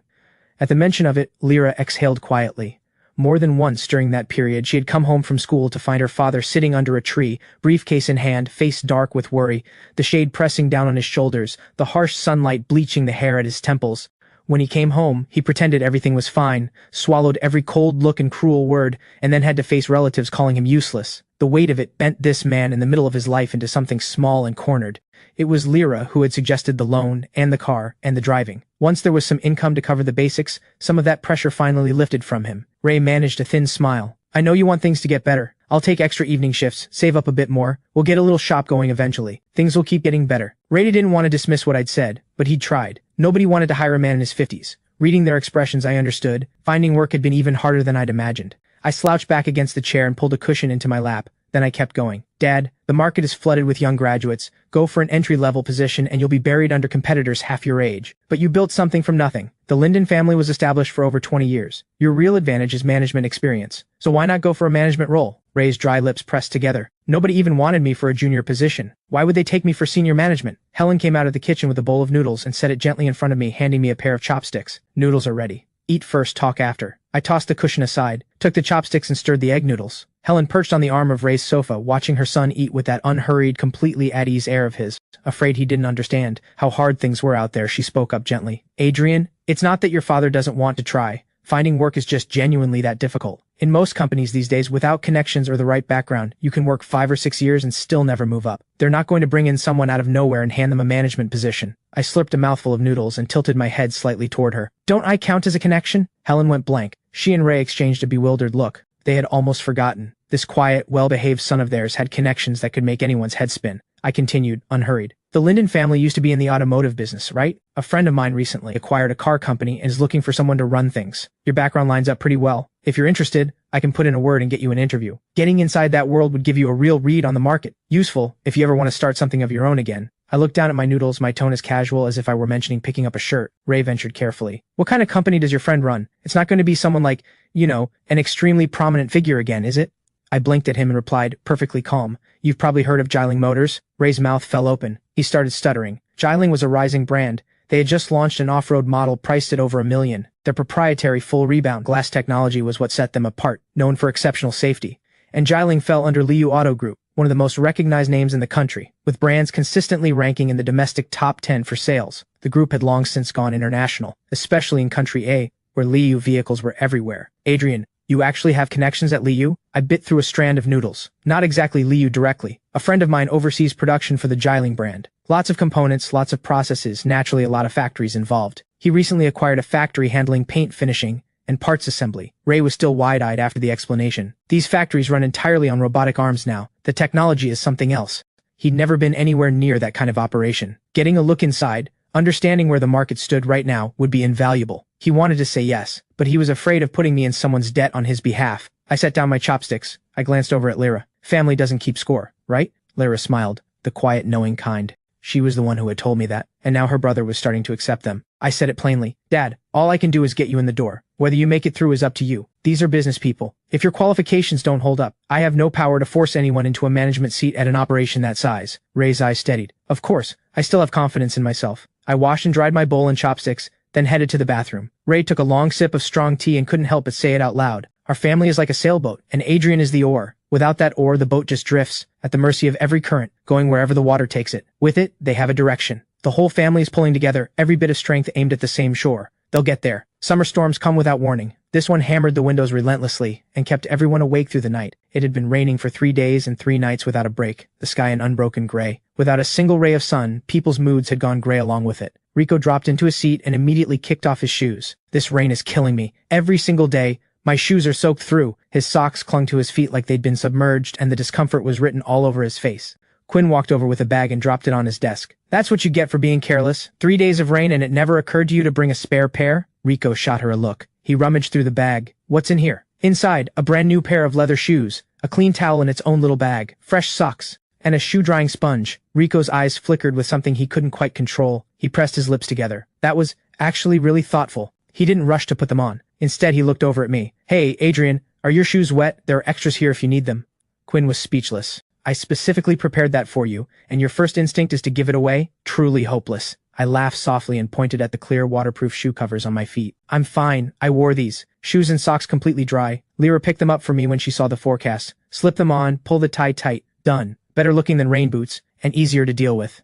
Rico grinned. Having a sister really is something. The old you would never have worn those. Way too concerned about appearances. I shrugged. Better than soaked through socks, isn't it? Rico's expression fell. He pressed his lips together in wordless protest. Rico is jealous. Rico is envious. Rico is not happy about this. Quinn nudged him. Come on, put them on. Wet feet in this weather and you'll be sick by tomorrow. It was still summer, but the rain had driven the temperature down sharply, and wet, cold feet were the fastest way to catch something. I know. When did you get so naggy? Rico grumbled all the way through drying his feet and putting on the fresh socks and shoes. Quinn rolled her eyes. She didn't want to nag. But if she didn't make herself a little more obvious, this fiancé of hers was going to drift right out the door. With the dry shoes on, Rico's whole body visibly relaxed. He immediately scooted over to me and dropped his voice. Word is that since Nadia came back, she still hasn't gone home. Troy is obviously not getting any of that affection. Quinn chimed in lazily. Do you have a spy in the Harwick house? How do you know all this? Ava told me. She said neither of the sisters' cars have been seen going in or out these past few days. Definitely not home. Not exactly breaking news. Sons in the Harwick family have never been treated well. Whether it was Troy or Adrian, neither of them ever belonged there. I wouldn't say that exactly, Rico said. The circle has always talked about Adrian and those two being at war, but we know better. Those two are intensely attached to Adrian. It's just the way they show it that's impossible to deal with. That was the truth of it. I smiled quietly and said nothing to contradict him. During the break, Troy, who had been keeping to himself for a while, made his move again. He was slumped face down on his desk, sobbing loudly enough to fill the room. A handful of classmates, out of consideration for his family name, felt obliged to go through the motions of concern. He slowly sat up, wiping at his face, eyes red and swollen, cheeks streaked with tears, the picture of fragile, wounded innocence, as if the whole world had wronged him, and he had never done a thing to deserve it. He choked out the words. The pen my mother brought back from abroad. It's worth tens of thousands. I never even used it. I was going to give it to Brad as a gift, but now I can't find it anywhere. Brad immediately came over, fussing with concern. Don't panic. Think it through. Where did you last have it? We'll look again. It was in my bag. I've checked several times. It's not there. Troy kept up the sobbing. He looked genuinely pitiful. Rico crossed his legs and rolled his eyes dramatically. Let's see whose drawer that pen mysteriously turns up in. His money was on mine. I thought the same. To confirm it, I cleared the books out of my drawer onto the desk. Sure enough, tucked at the very back was a box that had no business being there. I opened it. A luxury fountain pen. Give it a rest. Is this what you're looking for? Every head in the room turned. Troy stared at the box in my hand, his expression one of apparent astonishment. He jumped up and hurried over. He looked inside. That's the one. But why is it here? I looked at him sideways, a cold smile I couldn't quite suppress. Why it ended up in my drawer, don't you know better than I do? I'd been through this exact game countless times with Jade. Being framed was nothing new. I wasn't impressed, and I had no patience to keep playing along. Troy's pupils shook. He looked like a man falsely accused, desperate to clear his name. What are you implying? That pen was meant for Brad. Why would it end up in your drawer? I never accused you of stealing. But you jumped straight to pushing the blame onto me. I know you have it out for me, but you can't just make accusations like this. Neatly flipped. Now I was the guilty one in a panic, throwing blame to cover my tracks. His mind worked fast, I'd give him that. He'd managed to spin it. If you wanted one, Adrian, I could have my mother buy you one. Why go through all this? Troy looked genuinely offended, the magnanimous victim through and through. This model retails at $27,000. It's effectively unobtainable. Only 500 were ever produced. I unzipped my bag, pulled out my pencil case, and upended it onto the desk. 4 or 5 identical pens rolled out. I watched Troy's face go through several shades of wrong. I curved my lips and asked without any particular weight behind it. Before you run a play, shouldn't you do your research first? Go look at the shareholder list. My name is near the top, pretty hard to miss. This was one of my failed investments. 500 pens, price too high. Terrible sales. They write beautifully though, so I took a few for personal use. Who could have guessed they'd end up as props in this little production? Exposed completely, on the spot, with no way out, Troy pushed through anyway. I misunderstood. Someone must have taken the pen as a prank and put it in your drawer. Who on earth would bother taking your pen just to frame Adrian? Rico said flatly. This time, Troy genuinely panicked. He finally registered the looks his classmates were giving him. Even Brad was looking at him strangely and not stepping up. From the moment I'd pulled out that pen, Troy had been completely isolated. He stood there unable to settle on an expression. The emotions warred across his face until it drained of all color, and he passed out. Brad, the better actor by far, remembered at the last second to play the loyal friend. He caught Troy before he hit the floor.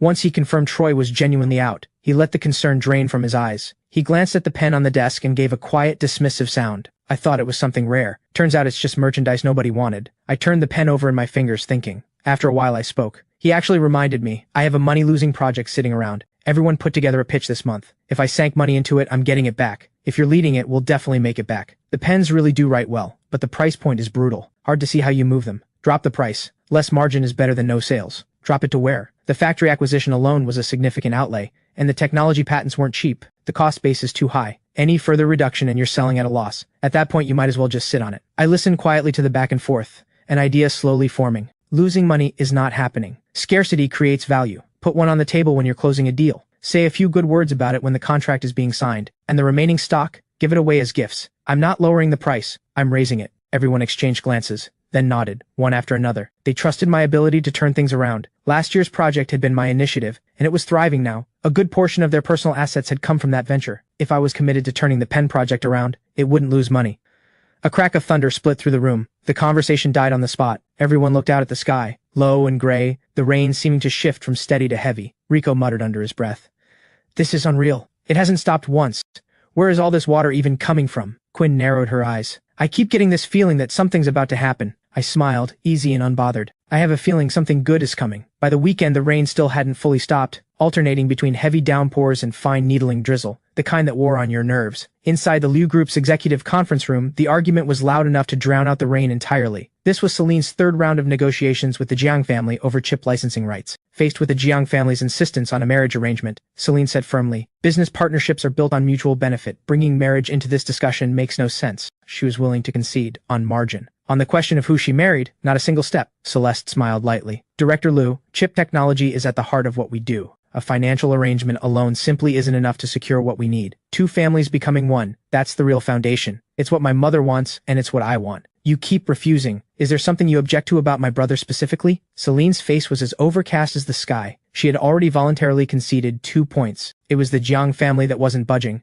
They'd rather pressure her into an engagement with Dorian Jiang than accept a fair deal. 3 rounds of talks over more than 2 months, and she had never even met Dorian Jiang in person. He was probably just like the role Adrian had once been meant to fill, a rope used to tie 2 families' interests together. Celeste's smile held a knowing edge. As someone in the capital circle herself, she was well aware of who Adrian was. Director Liu is still holding on to her childhood sweetheart? He's no longer the Harwick heir. He doesn't match your standing anymore. He can't offer you anything, even if you're completely devoted to him. Will the Liu family allow it? Will the shareholders? And is he willing to bear that gap in status and stand by your side no matter what? Every word cut deep, and every word had a point. Celine knew how I felt, but I was still in school. Supporting each other seemed manageable enough for now. When the time for marriage actually came, would she be willing to face the outside world's judgment and choose him without hesitation? The future was something she'd never been willing to bet on, but she knew it was too early. This was not the moment to decide. And even if things did come apart, that choice should be in my hands, not hers to make unilaterally. So this unreasonable demand from the Jiang family? Absolutely not. She steadied herself. We're here to discuss a business deal. If either side has concerns about the terms, we continue negotiating. If we're talking about marriage, then there's nothing left to discuss. Celeste raised her brows with an air of amusement. Celine, you're still too young, not quite mature enough yet to grasp what's really at stake here. No need to rush your answer.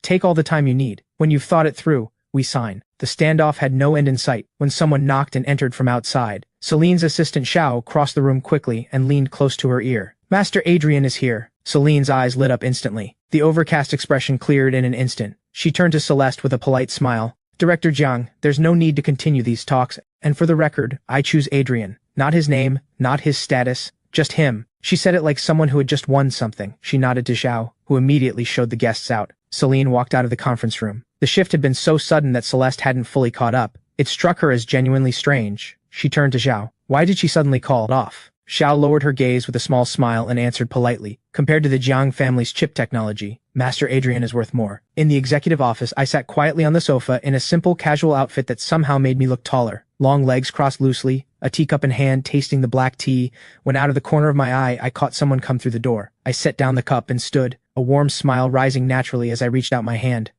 Director Liu, I'm here on behalf of Rooming Technology to discuss a partnership. Celine looked at me, bright-faced, at ease, and the warmth rising in her eyes was the kind that could barely be contained. Even her voice came out softer than intended. You finished it? I smiled and nodded. Does this rain arrive in time to put the fire out? Celine took my hand and pulled me down onto the sofa beside her. She leaned into me with a dramatic put-upon pout. Putting out a fire? This is saving my life. They were trying to force me into an engagement with Dorian Jiang. If you'd been any later, you'd have lost your childhood friend. I pulled my hand back sharply and gave her a look. So if I hadn't shown up, You were going to give in? Celine choked on her words. She shot up 3 fingers in an oath. I swear on everything. That is absolutely not what I meant. I raised an eyebrow. Then what did you mean? Celine pressed her lips together pitifully. She took my hand and held it in both of hers. I just wanted to be a little dramatic with you. I narrowed my eyes slightly, giving her a look of mild exasperation. Celine, you've been getting increasingly unbearable lately. Celine laughed and made no effort to argue. What could she do? Her Adrian was almost done with school. Before anything changed between them, there had to be some kind of transition period for her to adjust. Stop playing around. I came here for business. I have the contract ready. Once we're done, I want to go to the hospital and check on your parents. Rooming technology has been focused on chip development since its founding. Just 1 hour ago, the new chip cleared testing. It's fully capable of replacing what the Zhang family was offering. I had pushed to get here with that contract, specifically so Celine wouldn't be backed into a corner. The moment the conversation turned to business, both of us shifted, focused, serious. One representing the Lu Group, the other rooming technology, neither giving an inch for their side. An hour of relentless back and forth before the terms were finally settled. A new contract drawn up and signed. Work over.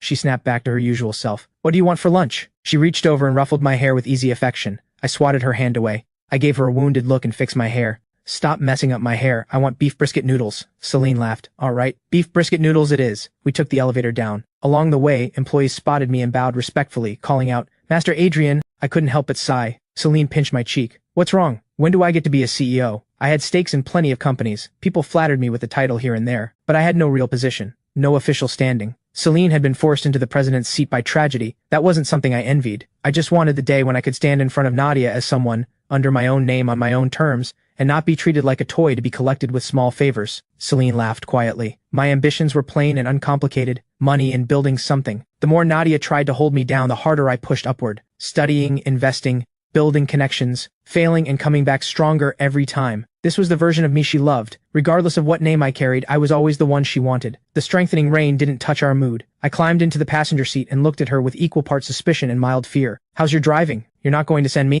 flying off somewhere mid-trip, are you? Celine stifled a laugh. Good or bad, you'll find out. I stared at her. That sentence has more than one meaning, you know. I'm still an innocent young man. Relax. I've been driving for over a year. Celine leaned across and buckled my seatbelt for me. She said lightly, I'm probably not as good as Jade, though. She drove a car through a banquet hall. I don't have that kind of nerve. I laughed. That kind of crazy is hard to find. Speaking of which, she hasn't come looking for me since that night. She went to Rongcheng for a race. Apparently she won something in Country R last year. She's built up a real following in the racing world. This time she was invited to make an appearance. Jade had been rebellious from the beginning. She refused to study finance like a proper heir. Whatever the family wanted, she did the opposite. The Harwick family cared deeply about their image and reputation. Jade went the other direction entirely. The moment she was of age and had her license, she bought a supercar. She drove through the city center at 90 miles an hour. The stack of fines she accumulated was thicker than a dictionary. After more lectures than she could count, she took to mountain roads, tearing through Akina Mountain with a group of wild second-generation heirs, and her name spread from there. The capital circle had nothing good to say about her. She was used as a cautionary tale. I had the misfortune of being dragged along once, physically pressed into the passenger seat. The mountain curves were dangerous enough on their own. She drove like they weren't. We nearly went off the cliff.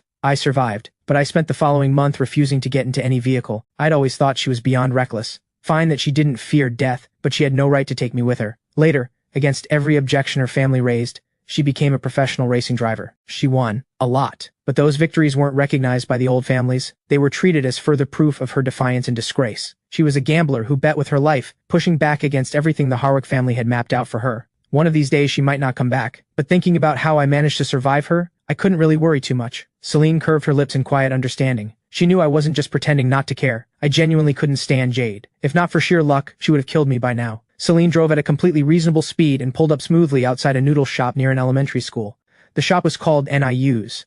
I loved their beef brisket noodles. After school, I never wanted to go back to that house, never wanted to deal with those two difficult sisters. I'd fill up here first before facing whatever waited for me. After I graduated from elementary school, I'd still miss this flavor sometimes, and I'd drag Celine along to come with me. Celine ordered the moment we walked in, completely at home. Uncle New, 2 bowls of beef brisket noodles. Uncle New called back with a smile. Coming right up. He slid the noodles into the pot and looked over. Haven't seen you two in a while. Where are you studying these days? Still in the city. After that, not sure yet. I smiled, openly, completely without pretense. The noodles cooked quickly. A ladle of braised brisket over the top and the bowls were ready. Uncle New carried both bowls over.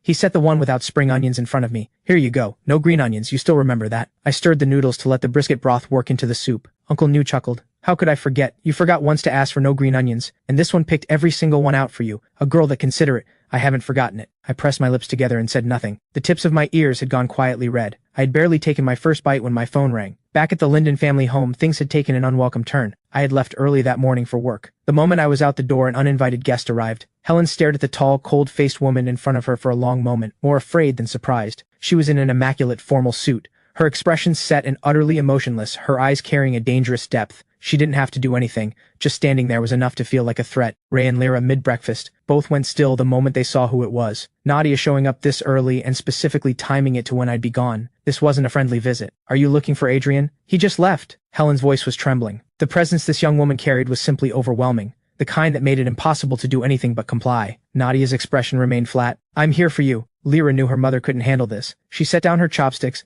gave Ray a look, and gestured for him to take the bowls to the kitchen. She stood and walked toward the entrance, giving her mother a reassuring pat on the shoulder. Helen turned and went to make tea. Lyra met Nadia with a gentle smile, composed, neither deferential nor defiant. Please, come in. Whatever you have to say, let's say it sitting down. Nadia stepped inside, her face composed and coldly refined, eyes moving deliberately around the small apartment. It had been renovated, clean, tidy, even pleasant to look at, but for her it was still far too small. The dissatisfaction was internal but clear. It wasn't even as large as her walk-in wardrobe at the Harwick estate. No wonder Adrian, with money in his accounts, hadn't bought himself a proper wardrobe. There was no room for it here, and he wasn't even living alone. 5 people in a space this size. The air must barely circulate. Nadia settled onto the small sofa. Her long legs made the already cramped piece of furniture look even smaller. Helen brought out freshly brewed tea with a warm smile that couldn't quite hide her discomfort. Nadia glanced at the glass. Clean enough, she supposed, but the tea leaves were mediocre at best. Worse than what you'd find at a mid-range restaurant, and certainly not spring water. She stared at the cup, barely 2/3 full, and didn't touch it. Helen grew even more tense. Old money daughters were notoriously impossible to please. Lyra glanced at her parents and gestured for them to sit and stay calm. She'd handle this herself. She turned to Nadia and asked with measured politeness, I doubt you came all the way here this early just to pay a visit. You waited until Adrian left before coming. Whatever you have to say, just say it. Nadia looked at her, sharp and direct. Since there was no point dancing around it, Nadia didn't bother. Name your price. I'm taking Adrian with me. The room went still. What exactly does that mean? You're trying to buy my brother? The intimidation Ray and Helen had been feeling evaporated instantly, replaced by something cold. Just because you have money, you think you can walk in here and take their son. Do you think he's a product on a shelf with a price tag? Something you can just pick up and walk out with? I thought maybe you were here because you were worried about him. But the first thing out of your mouth is money. The Linden family does not sell its children. Helen's anger was impossible to miss. Nadia's words were an insult to the Linden family, and to Adrian himself. Faced with Helen's open fury, Nadia didn't so much as blink. She continued, unmoved. Adrian grew up with everything he needed. His bedroom alone was over 700 square feet, with its own dedicated walk-in wardrobe.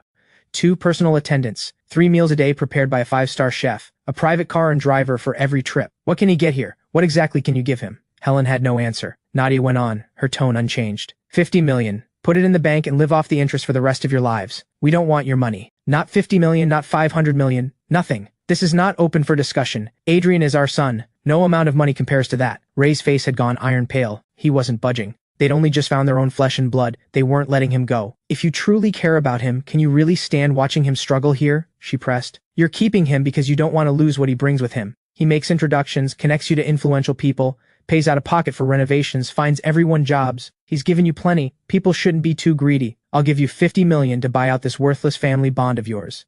Nadia's words had always been merciless. No softening, no courtesy. Ray slammed his hand on the table and stood. I don't care who you are. This is my home. Get out. Taking Adrian over my dead body. Nadia didn't argue. She reached into her bag and produced a check for 50 million. She set it on the table with unhurried grace. Then she stood and walked toward the door. Ray was so furious he could barely see straight. He snatched up the check and tore it to pieces. He hurled the scraps at Nadia's retreating back. The shredded paper landed softly against her. Her steps paused, just for a moment. People who don't know what's good for them. Helen patted Ray's back to calm him, her eyes fixed on Nadia's retreating figure, clearly just as furious inside. Lyra stood where she was and thought for a moment. She picked the torn check off the floor, dropped it in the bin, and walked quickly out after her. Beneath the large tree outside the complex, Lyra called out and stopped Nadia mid-stride. There's something I'd like to say to you. Nadia slowed to a stop and turned, that same composed, expressionless face. She watched Lyra jog over and spoke in a flat tone. What else do you want? Lyra caught her breath and let a composed smile settle back onto her face. Unlike Ray and Helen's open anger, Lyra was completely calm. No visible hostility, not even now. I don't know how things were in your household, but Adrian is polite and reserved. There's always been a distance about him. Whether or not he ever fully accepts us, We're not the kind of people who sell their children for comfort. If he chooses to go with you of his own free will, we have nothing to say about it. But the fact that you came while he was out says everything. He doesn't want to go. You don't need to waste any more effort on us." Nadia's expression didn't shift. "Are you done?" Lyra let her lips curve slightly. "One last thing. Thank you for looking after him for 17 years, and thank you for still caring whether he's happy. From now on, I'll take care of my brother." Something shifted in Nadia's eyes, barely perceptible. When she spoke, her voice came out flat and quiet. "You had better mean that." She turned and walked away without looking back. Once she was in the back seat of the car, Jade's call came through immediately. Nadia swiped to answer. Jade's bright, gleeful voice came through. "Let me guess. The great eldest daughter got sent home empty-handed? No luck taking Adrian?" "Hey, wait, don't hang up. Calm down, Nadia. I know we can't stand each other, but when it comes to getting Adrian back, we're on the same side." Nadia ended the call without a word. Jade stared at her phone, momentarily blank. She scowled and threw her phone onto the sofa. That insufferable woman. I was in the middle of a mouthful of noodles when an unknown number came in. I picked up. "Hello?" Jade's furious voice exploded through the speaker. "I am absolutely fuming." Nadia had the nerve to hang up on me. I couldn't help rolling my eyes. "You called just to vent?" Jade, clearly terrified I'd hang up too, rushed ahead. "Nadia just went to your place." My brow furrowed immediately. "Nadia going to find the Linden family. Nothing good comes from that." "Who knows what she said in that state?" "How do you know?" Jade scoffed. "Have you gotten slower?" "Adrian, my life with Nadia is basically a spy drama. She plants informants around me, I plant informants around her. This isn't complicated." I kept my voice low. "Do you know what she said to my family?" "Who knows? But whenever Nadia shows up in person, it's never good. Great spy work. Calling just to deliver bad news with no details. You have no conscience. Honestly, how long are you planning to keep playing house with ordinary people? If you don't want to go abroad with Nadia, come with me. Anything she can offer, I can match it, and then some." I raised an eyebrow and answered, letting the amusement show. "She said she wants to marry me." "What on earth?" Jade shot up from her chair like something had launched her. "She has lost her mind. Her most prized possession for over 20 years, and Nadia wanted to keep it all to herself." "Absolutely not. I'm going to deal with her right now." The line went dead. I set my phone calmly back on the table and let those two chaos engines tear into each other. I was perfectly happy staying out of it. Celine was propping her chin in her hand, watching me with calm amusement. "Nadia wants to marry you?" I didn't deny it. "The Jiang family tried to pressure you into an engagement with Dorian Jiang through a business deal. Nadia used that as leverage. Told me to give you up and go with her quietly." Thinking back on it carefully, I strongly suspect she was the one who fed the Jiang family that idea in the first place. Just picturing it, Celine laughed in spite of herself. Nadia had spent too long in the capital circle. The family's logic had completely absorbed her. Everything reduced to leverage, and marriage was just another transaction. Whatever she felt for me, as long as she could keep me close, the method didn't matter. Even after 17 years of being raised as siblings. Even though she was a full 10 years older than me. The most absurd part was that she genuinely did care. The kind of person whose words are hard but whose heart is soft. And yet she had never once respected what I wanted. Always acting in my name, forcing me into things I didn't want, all in the name of what was good for me, which is exactly why I couldn't stand her. "Eat up," Celine said. "It won't taste the same cold." She spooned a few pieces of brisket from her own bowl into mine. She was always like this, quietly attentive in ways that didn't ask for acknowledgement. It was the details that had slowly opened something in me, made me willing to let her in. Lunch ended on a warm note. Celine drove us forward again afterward. The car moved steadily toward the hospital. On the top floor of a private hospital in the capital, a corridor of rooms. Only the room at the very end was occupied. The entire floor was so quiet, you could hear a pin drop. Almost nobody ever came through. Mr. Liu and his wife lay in adjacent beds. Celine went to each of them in turn after we came in. She asked the attending nurse detailed questions. The nurse could only relay what the doctor had said. No improvement whatsoever. Celine let out a quiet, private sigh. I stood to the side and said nothing. Every time Celine came here, the weight on her was visible. A year ago, the Lias had driven in from out of province, just to celebrate Celine's coming of age. But at the intersection after they came off the highway, a freight truck lost control and hit them with full force. The car was launched by the impact, spinning through the air before slamming into the trunk of a large tree. The ambulance arrived in time. They were taken straight to emergency. Surgery stabilized their vital signs, but when they might wake was anyone's guess. And so they had lain there, unresponsive, for over a year. Not a single sign of waking. Celine asked the nurse to wait outside. She wanted a quiet moment alone with her parents, just to talk. The nurse nodded and left. The two of us did what we always did, gently massaged each patient's limbs. Both were still in a coma, kept alive by the drips. Their nutrition was nowhere near sufficient, and they hadn't moved in over a year. Their muscles had already begun to waste. Celine's mother's face had lost the smoothness and life it once had. I took it all in, and something inside me couldn't stop aching. Please wake up, I thought. How can you bear to leave her alone facing the wolves in that world out there? She just turned 19. She should be living freely. Instead, she's carrying an entire corporation on her back. How many eyes are watching her in the dark, waiting for the moment they can push her under? All of them circling to pick apart what she's built. The Jiang family had already gone after her marriage, dangling a business deal as bait to force her hand. If you don't wake up soon, how is she supposed to deal with every cunning old fox who comes at her? And how am I supposed to stand beside her without anything to stand on? Celine. I think her mother's finger just moved. I told her immediately. Whether I'd really seen it or not, for Celine it was something to hold on to. Celine dropped the towel she'd been holding and pulled back the curtain. She went straight in. She took her mother's cold hand in both of hers. She looked at her mother's sleeping face with everything she had, and called out in a voice that trembled, "Can you hear me? Mom, please wake up, open your eyes and look at me." Celine's eyes went red almost instantly, and there was nothing. No answer. Watching her, I felt the sting rise in my own nose. I set down the warm towel I was holding. I turned and walked quickly out. "I'll go get the doctor." Celine sat at the bedside, completely hollow. She held her mother's thin, dry hands and whispered, "Mom, please. Please wake up. I'll never argue with you again. I'll never make you angry again. You said my handwriting was bad. I've been practicing every single day. Adrian says it's better than Dad's now. Please get up and see for yourself." I came rushing back with the on-duty doctor. Hearing those words from Celine, my eyes went hot before I could stop them. For all the force she carried in the business world, she was 19 years old, and inside she still desperately wanted her mother. One accident had left her carrying an entire corporation alone, facing every sharp edge of that world by herself, and all she wanted was a warm place to come home to, somewhere she could rest when the weight became too much. But the safest harbor she'd ever known had become a broken vessel drifting alone on the open sea. Her parents lay in their beds, still unreachable. Every day she lived with the fear that one great wave would come and capsize the only place left in the world she could call her own. The doctor examined Celine's mother carefully. Under both our desperate, watching eyes, he could only shake his head, most likely just an involuntary nerve response. As for when she might regain consciousness, truly impossible to say. She could open her eyes tonight, or the next part of that sentence. The doctor didn't finish it. The implication was clear. Prepare for the worst. There was a very real chance she might never wake up at all. After seeing the doctor out politely, I walked back slowly and stood beside Celine. I let her lean her tired head against my chest.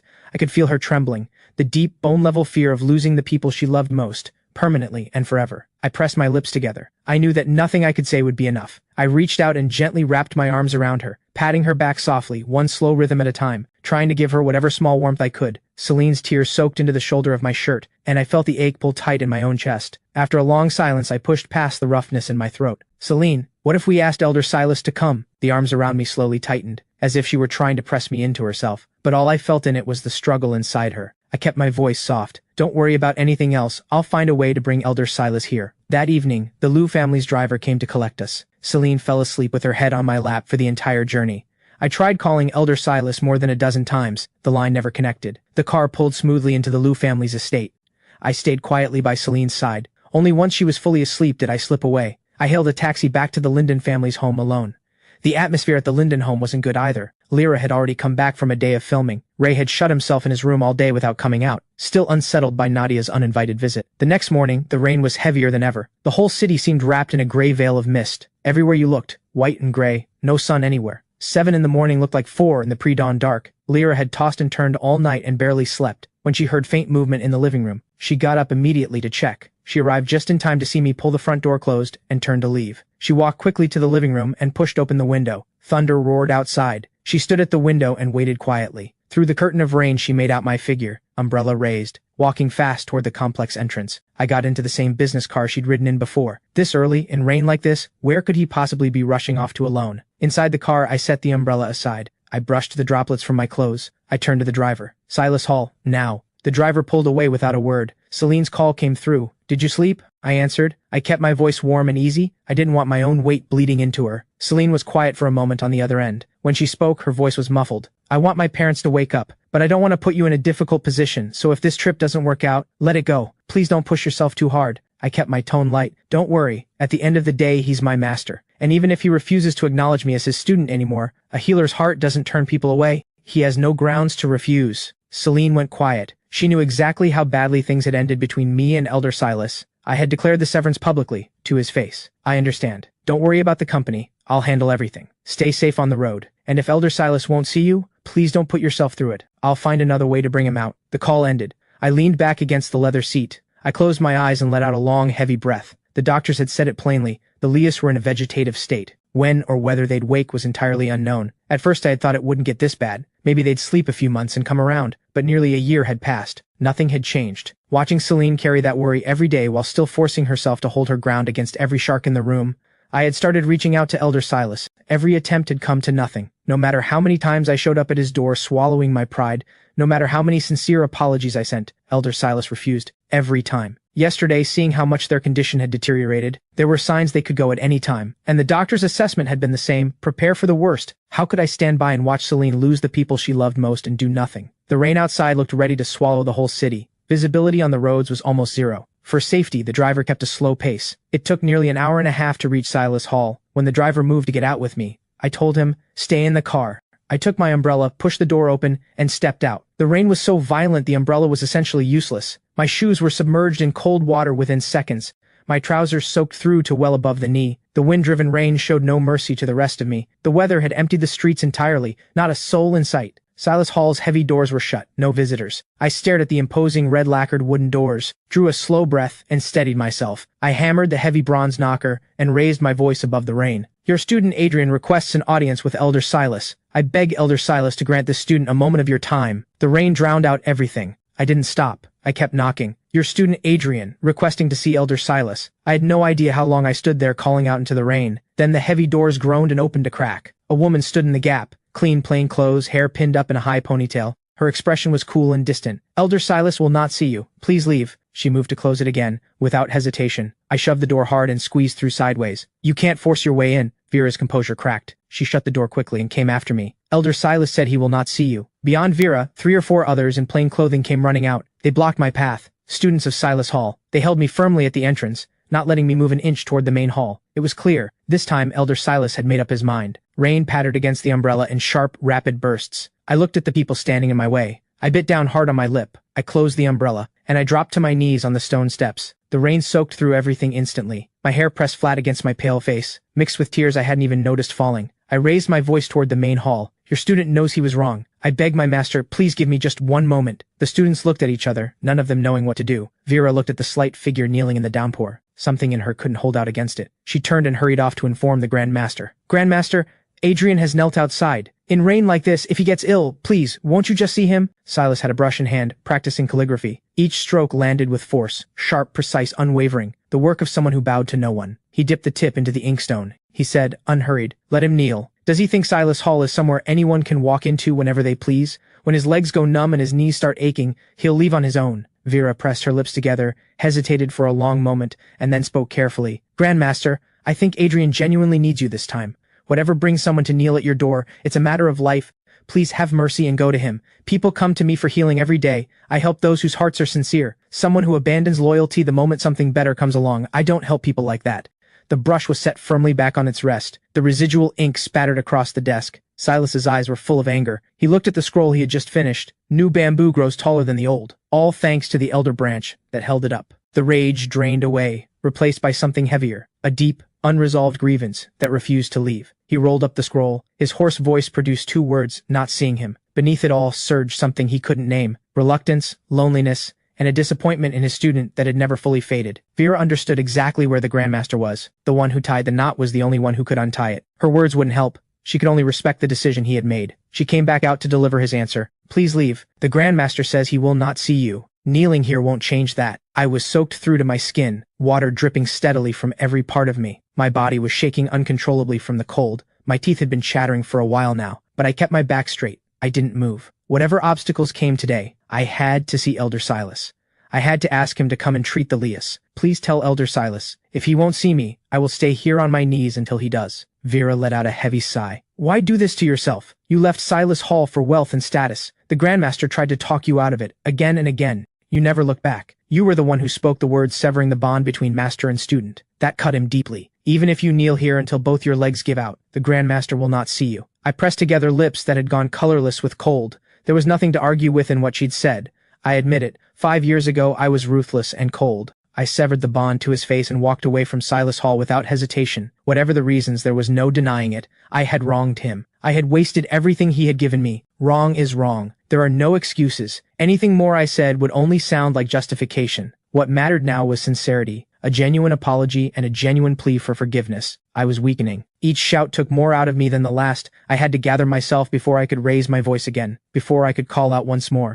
"I know I was wrong. Please, just see me." At the window on the 2nd floor, Silas had quietly opened it a crack. He looked down, cold-eyed, at the figure in the rain, shaking like a leaf in the wind. The rims of his aged, clouded eyes went faintly red. This was the first student he had ever taken in with his own hands. The child he had watched grow up before his eyes. And now that child was kneeling in the pouring rain, broken and drenched before him. How could he not ache? But this boy had always been proud. Cold to the core, never once willing to bow to anyone, never truly understanding the warmth of human connection, always measuring the worth of others, always calculating the choice that would maximize his own gain, never truly receiving anyone's kindness, eyes always full of defense, always braced for the next threat. 5 years ago, Nadia had come personally, with people, to take me back, forbidding me to continue studying traditional medicine. Silas understood, deep down. Growing up in the Harwick household, I had never had much of a choice, but he had pleaded with me then, desperately, earnestly, begging me not to surrender again to the Harwick family's demands. I had left without a shred of hesitation or regret, declared the end of our bond to his face, went back to wealth and power, single-mindedly chasing status, the student he had loved like a grandson, saying those things. It had gone through him like a blade. Perhaps I had weighed my options and chosen accordingly, but in all my calculations, in all the factors I had weighed, his genuine care for me, his mentorship, had never been counted at all. And now the same proud, untouchable young man was kneeling, setting down every last bit of dignity to come before him. Perhaps he had finally found someone who could change him, someone who had taught his cold heart what it felt like to receive another person's goodness. The driver had been waiting for a long time with no sign of me. Anxious, he called to report in. Director Liu, Adrian has been inside Silas Hall for an hour. He still hasn't come out. The pen fell from Celine's hand. A sharp, rhythmic pain pulled through her chest. Something is very wrong. Go inside and check on him immediately. I already knocked. They told me the hall isn't accepting visitors today. They won't let me in. I can hear Adrian inside calling out, asking Elder Silas for forgiveness. But it sounds like Elder Silas still won't see him. In rain like this, is he still out there in the courtyard getting soaked? Celine's breath caught. She steadied herself. She took a moment to think, then gave her order. The moment anything changes, tell me immediately. I'm on my way now. Before she'd even finished speaking, Xiao pushed the door open in a rush. Director Liu, the board members have all arrived. They're waiting for you to open the meeting. Celine bit down hard on her back teeth. Of all the moments for this, I had been kneeling outside Silas Hall for over 2 hours. The cold had burrowed into my bones. Just as my consciousness began to slip from me, I finally made out a familiar, blurred figure. Master, your student knows he was wrong. My voice had become barely a breath. Silas closed his eyes and let out a long, slow sigh. His resolve at last gave way. Get up. My eyes filled with emotions I couldn't name. The ache in my throat was the kind that makes you want to cry. Thank you, Master. I pressed both hands against the wet ground and struggled to push myself up. Vera was already coming with an umbrella, reaching out to help, but my body gave out without warning. A sudden sway,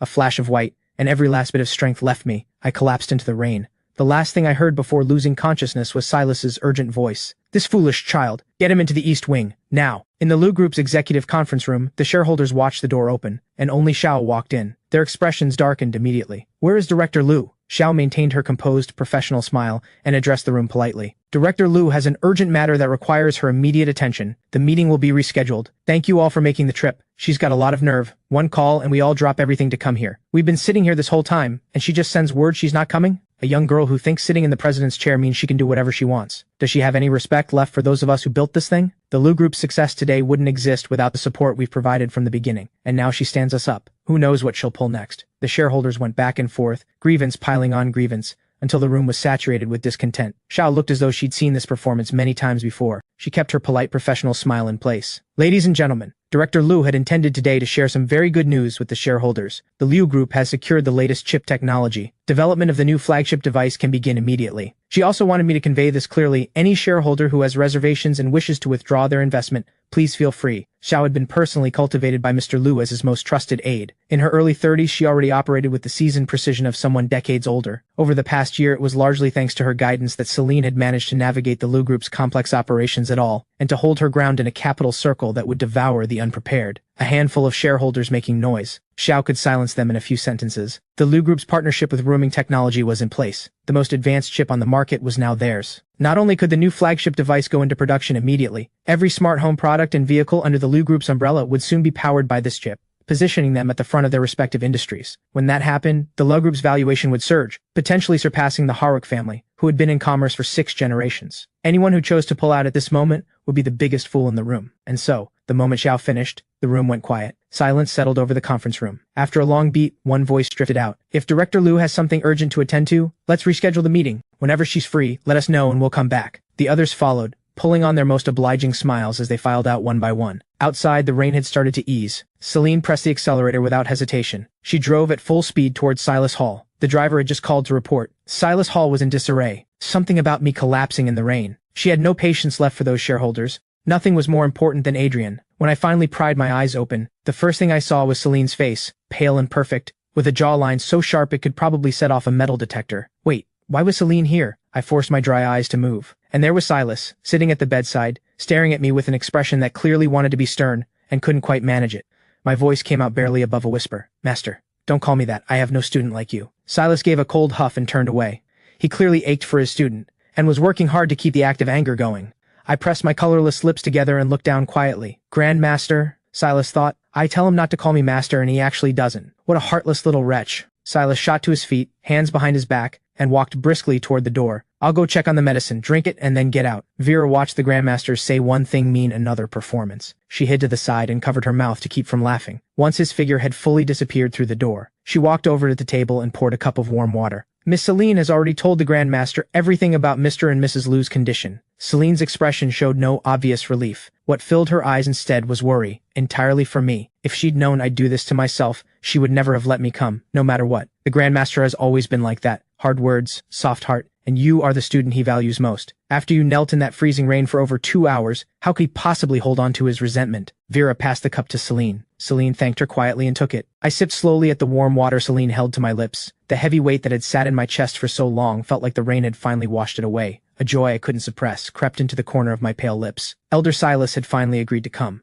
Mr. and Mrs. Liu had a real chance now. Celine wouldn't have to lose them. About half an hour later, Vera brought back my dried clothes. I changed back into the fitted outfit I'd arrived in. I looked at the simple, plain clothes I was leaving behind. I probably wouldn't have occasion to wear something like that again. In the world of money and influence, everything about you, how you dress, what you eat, where you live, could be used against you at any moment. The quiet, unhurried atmosphere of Silas Hall, the simple life. It genuinely wasn't for me. There was a hunger inside me that wouldn't go away. For power, for wealth, for standing. I wanted to reach the highest point. I wanted to climb that ladder steadily and stand, unshakable, at the very top of it. Not to quietly disappear here, nameless, removed from the world, as a humble healer. Thinking back carefully, perhaps Nadia hadn't been entirely wrong to take me away by force. Brutal as her methods were, forcing me to sever all ties with this place. At least she put me back on the path that was actually mine. Vera brought in a bowl of thick, dark herbal medicine. She let out a quiet sigh. "Drink this and go. I've prepared 2 doses from the prescription. Miss Celine already has them." I looked at her puzzled. "Where's my master? He treated me. That has to mean he stopped being angry, right?" Vera set the medicine down gently on the table. The Grandmaster's words were, "Those on different paths cannot walk together. He forgives you, and with that forgiveness, he lets go of having ever taken you as his student." I looked down and went quiet. Understood. I tilted my head back and drank the bitter medicine to the last drop.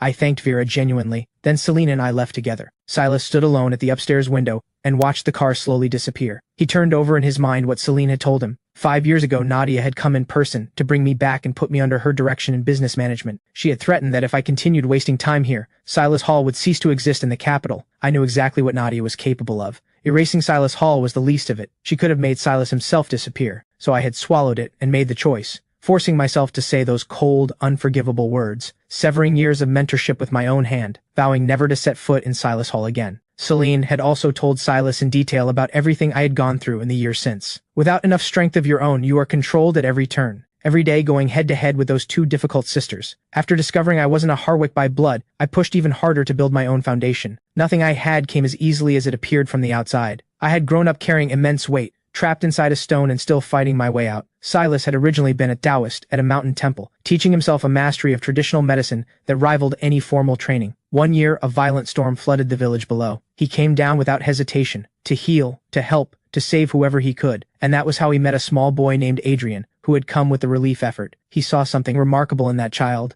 and took him on as his final and most prized student. The flood had made his name known across the land. The people he had helped pooled their gratitude and built him this quiet refuge, Silas Hall. Unbothered by the world's demands, he lived as he pleased within these walls. He had no patience for the arrogance of the wealthy, and stubbornly refused to treat those he found distasteful, never caring whose feathers he ruffled. But Celine's words had made him understand. The world I had grown up in allowed me no freedom at all. He had never liked my emotional coldness, but that coldness had been the tool that kept me alive for over a decade. Different roads lead different people. Let his student walk the one that was meant for him. "Adrian, are you out of your mind? 2 hours on your knees in rain like that?" Celine's brow was furrowed tight. She reached up and pressed the back of her hand to my forehead. Then she pulled me close into her arms. "Slight fever. Are you cold?" I shook my head slightly and let myself settle into her arms, the faint citrus scent on her.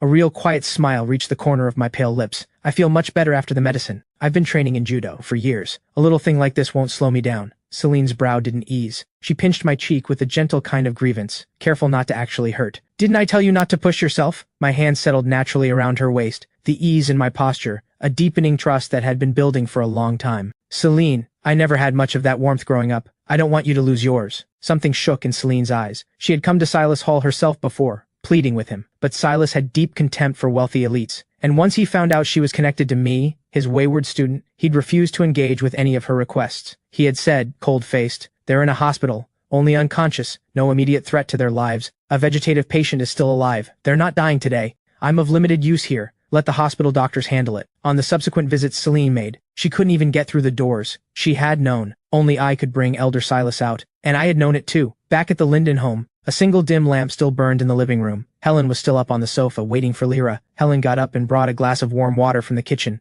She asked casually with concern, "You're back. What kept you so late tonight?" Lyra dropped onto the sofa, exhaustion written all over her face. She took the cup her mother handed over, and drank the whole thing down in one go. "I had 2 night scenes in the drama. We just went ahead and shot both tonight." Helen looked at her closely for a long moment. When Lyra finally set down the cup, Helen reached up and gently touched her left cheek. Her brow furrowed sharply. "What happened to your face? Why is it red? And are those fingerprints?" Look closely, the outline was unmistakable. Someone had slapped her. Hard. Lyra gently moved her mother's hand away, keeping her voice easy. "It's nothing. The scene called for it. Looks worse than it is. It doesn't hurt." But no matter how firmly she said it didn't hurt, a mother who saw it knew better. Helen rushed to rummage through the cabinet until she found the ointment. "Put this on and it'll heal faster. Otherwise you'll walk into school tomorrow and people will talk."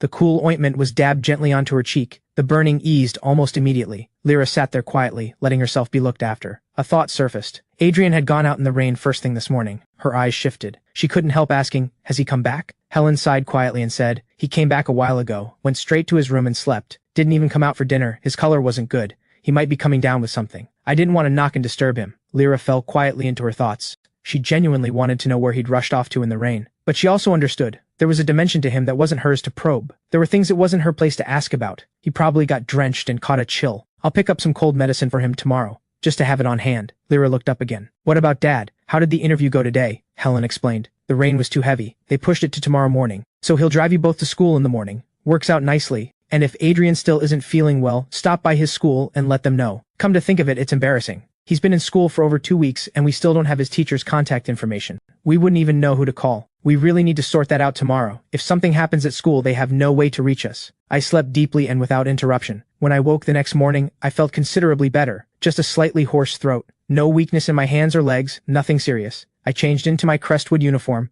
went to the bathroom, and was in the middle of brushing my teeth in front of the mirror when Lyra came in. "Feeling better?" She reached up and pressed her palm to my forehead. "No fever." She exhaled fully. "Any dizziness? You could stay home and rest today if you need to." My mouth is full of toothpaste foam, so my words come out a little muffled. "No need. You look fine to me." Those bright eyes of his catch the light like scattered stars, genuinely striking. Lyra finally lets herself relax. She lifts her lips into a warm smile. "As long as you're feeling okay, that's all that matters. Dad has a job interview today. He'll drop us off at school on his way." She hesitates for a long moment, then finally can't help herself. "Where did you go yesterday? You left so early." "Just ran an errand for a friend," I say, keeping it casual. Lyra reads the room and doesn't push further. Helen has made ham-fried rice for breakfast. She figures that just because she sells black rice balls at her stall doesn't mean the kids should be eating them every single morning. Too much of anything gets old, so she goes back to what she's always done, cooking something different for the kids every day. The sun still hasn't shown its face today, but at least the rain has finally stopped.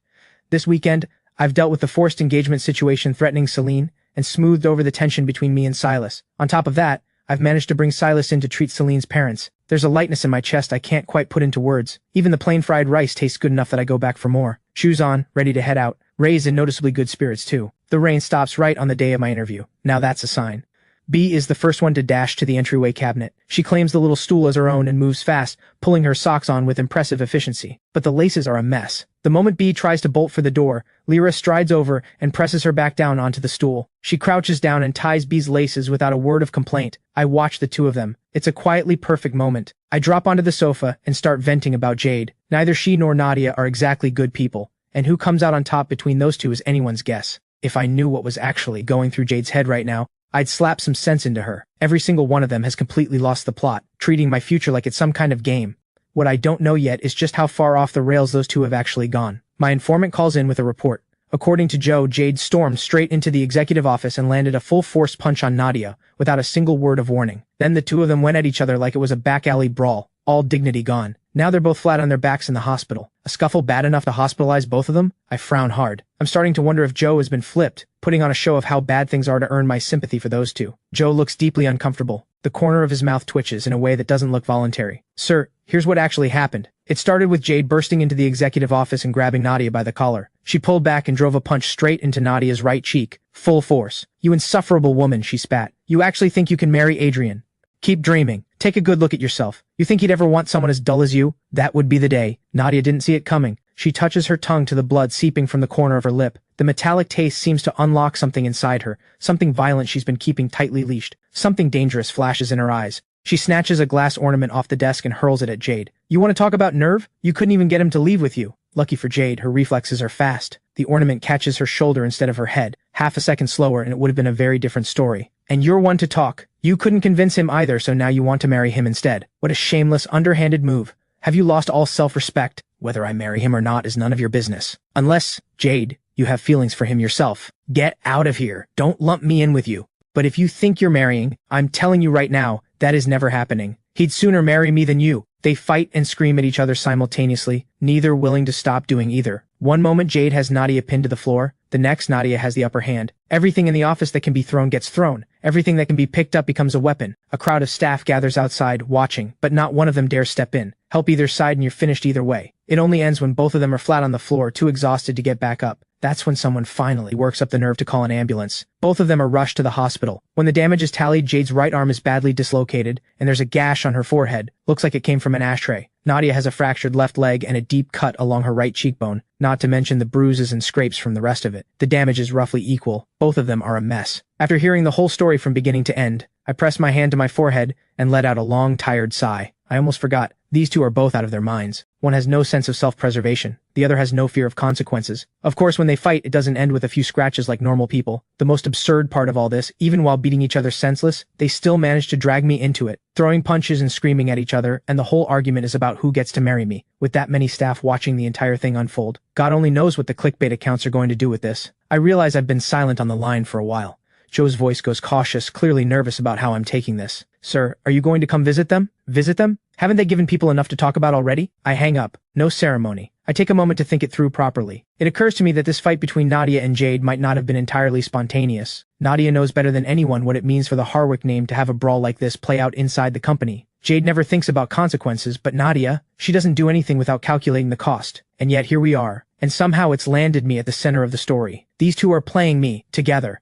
The news spreads faster than I expected. Within 2 or 3 hours it's everywhere. The top 5 spots on the trending list. All of them burning with the same story. Not by blood, bound by heart. Harwick sisters come to blows over a man. From fake heir to most wanted bachelor, just how much pull does the Harwick imposter have? It tears through the capital, circle like lightning, and from there, across the entire city. It all falls into place a little too neatly, like someone had this board set up long before the pieces started moving. Lyra carries her tray to the return counter, then she slips into a quiet corner and calls me. I pick up almost immediately. I'm already dealing with it. My voice comes out a little sharp. What's up? Lyra doesn't take the edge personally. Her voice stays easy. Adrian, I heard about the trending stuff. Are you okay at school? Something shifts in my expression. I didn't expect that. I didn't think she'd call just to check on me. I pause for half a second, and when I answer, the edge is gone. I'm fine. The others won't take rumors like this seriously. Don't worry about it. Good. The relief in Lyra's voice is audible. And if things get messy at school, just take a day off and come home. Don't let yourself be put through anything. I hesitate for a moment, then ask carefully. You saw the trending list, and that's all you wanted to say? Like, why Nadia and Jade were fighting over me? Whether any of it is real? Whether I planned any of this? Lyra laughs softly on the other end. Of course I believe you. You're okay. That's all that matters to me. Besides, didn't you say it yourself? Those two are out of their minds. Whatever they say isn't worth listening to.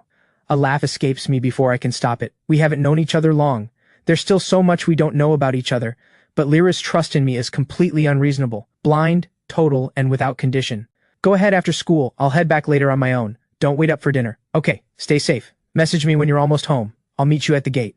I scroll through the comments. In the capital circle, cheap moves like this are nothing new. People on the inside are barely surprised. But outsiders? They live for this kind of elite family gossip. I curve my lips slightly. I don't bother debating the irrelevant stuff with Rico. I glance down and check my messages. There are new messages in the family group chat. Ray and Helen have seen the trending topics. They're worried about whether anyone at school is giving me a hard time. Helen chimes in with her own round of concern. Not a single word of blame from either of them. I type a few lines to reassure them and put my phone away. I turn to Rico. Can I borrow your car after school? I want to go by the hospital. Rico stares at me. Wait, what? The timing couldn't be worse. There are going to be paparazzi staked out at that hospital. If you show up right now, you're basically confirming that you still have ties to those two, even after leaving the Harwick family. I give a calm smile. That's exactly why I'm going. I want to see the paparazzi. Rico doesn't understand it, but he respects the call. When school lets out, Rico walks out with me. Celine is already there to pick me up. She gives a casual shrug and raises an eyebrow at Rico with quiet satisfaction. Nobody knows Adrian better than I do. Rico's fist closes. He looks like he's considering doing something about that face of hers. Instead, he throws an arm around mine. No way. Adrian and I already have plans.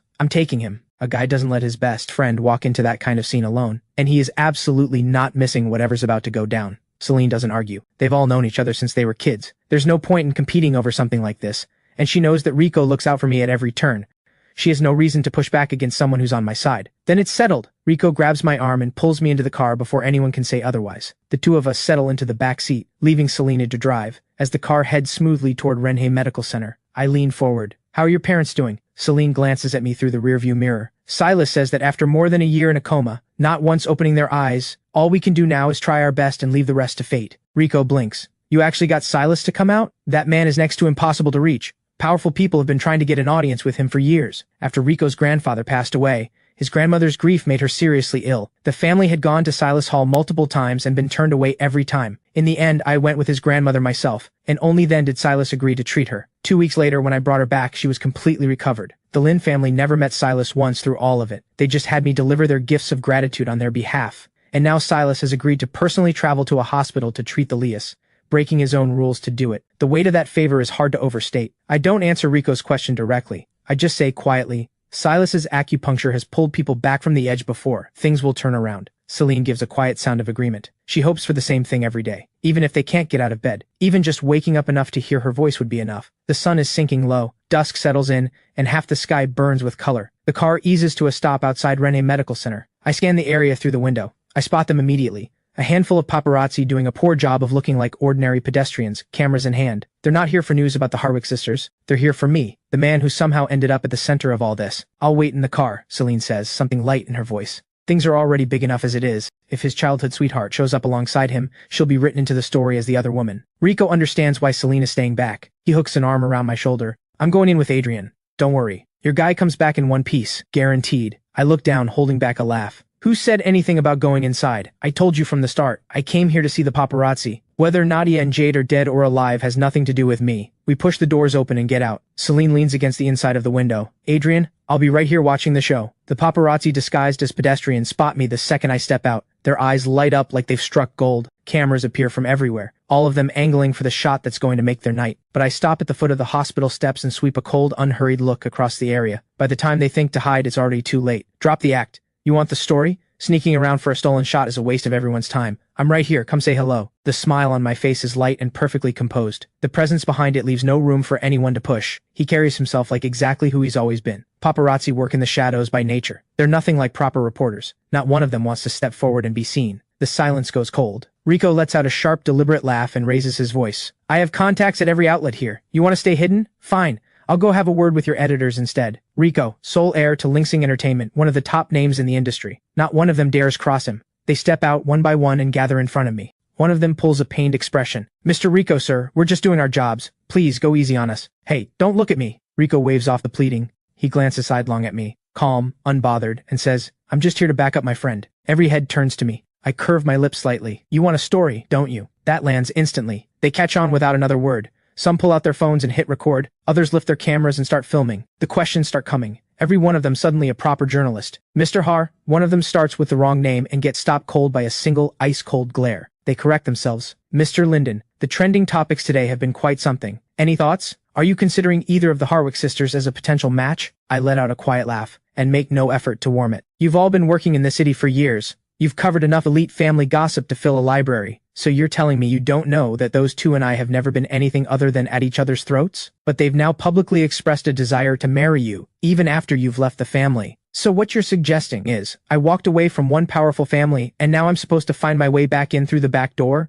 even if that door means marrying someone I can't stand? I've been in business for over a decade. I have never once heard a more ridiculous strategy for getting ahead. But you did come to the hospital. Isn't that itself a sign of concern? Oh? Would you like to come up with me and watch me slap some sense into them? The room goes dead silent. My tone is hard and leaves no room for softness. Not a trace of concern for their injuries. If anything, I sound like I'd happily make things worse. The crowd starts to reconsider. So the rumors that have circulated through the capital circle were true all along. He and the Harwick sisters genuinely cannot stand each other. Now that he's no longer part of that family, the quiet war has become an open one. These three are clearly done with each other for good. And yet, even the paparazzi are finding it a little strange. They've seen all three of them in the same frame before, and every time the tension could have powered a city. But hearing that the Harwick sisters threw out every shred of dignity to fight over the real and fake Heir situation, that's still hard to wrap your head around. Looking at it now, this stunt has all the marks of those two making life difficult for me. On purpose. I've left the Harwick world completely. Different circles, different lives. We may never cross paths again. And yet they still come for me like this. I suppose that's what it looks like when people with absolute power decide to go for the kill. The moment the interview clip goes up,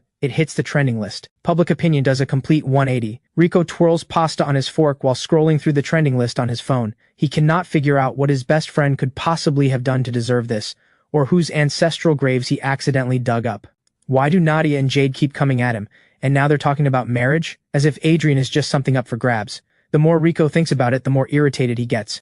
He clicks his tongue in disgust. No amount of digging could find their common sense. After a full dinner, Rico is dropped off first. He gets out of the car cleanly. Celine moves quickly into the back seat. Between classes and work, the time she gets to spend with me keeps shrinking. She holds onto it more tightly than she lets on. She wants to be beside him as much as possible. And with her parents still unconscious, I'm the only person she trusts completely, the only one she can lean on. Being with me is the one thing that lets her loosen the tension she carries everywhere else. The light in the cabin is dim, just enough to fall across her face where the shadow meets the glow. It makes every feature sharper. The clean line of her lips, the strong bridge of her nose, the depth in her eyes, a jawline that cuts like a blade. I take it in for a moment, and underneath all of it, I don't miss the exhaustion behind her eyes. My voice comes out soft, but the concern behind it is real. You've been busy lately? Celine presses her fingers to the bridge of her nose. It's fine. The chip deal came through at the right moment. The board has finally backed off a little, but the Liu group keeps me stretched thin, and I can't let my university coursework slip, so it never really ends. Despite everything that happened to her family, dropping out was never an option. A degree gives her armor, one less angle for people to use against her. With Xiao handling Liu group operations,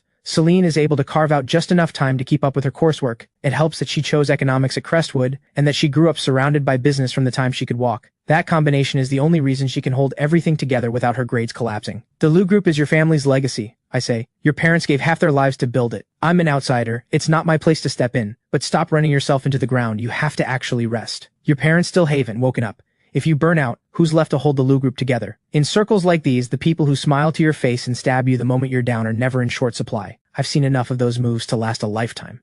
The Liu group was founded by Mr. Liu and his wife, built at exactly the right moment to ride the wave of the technology boom. In just a few years, a small company became a major group, and the Liu family stepped firmly into the upper tier. The minor investors who put in a little money back then are now sitting on the board.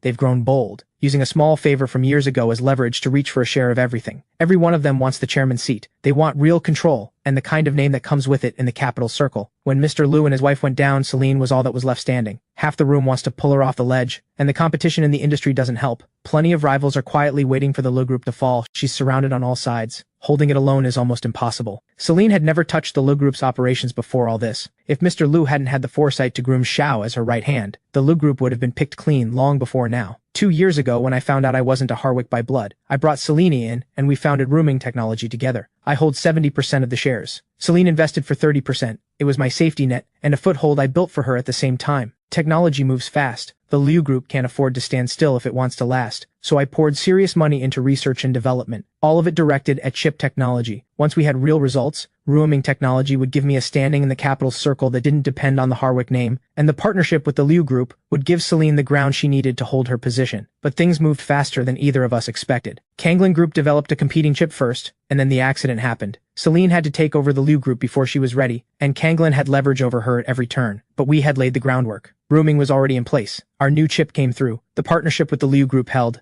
and Celine found her footing inside the political storm of her own company. Thank you, Celine says quietly. She leans, gently, against my shoulder, a rare moment where she doesn't have to hold everything upright. I reach over and touch her hair gently. I'm the one who should be thanking you. Victor and Claire never paid any attention to me. I had no resources, no real connections.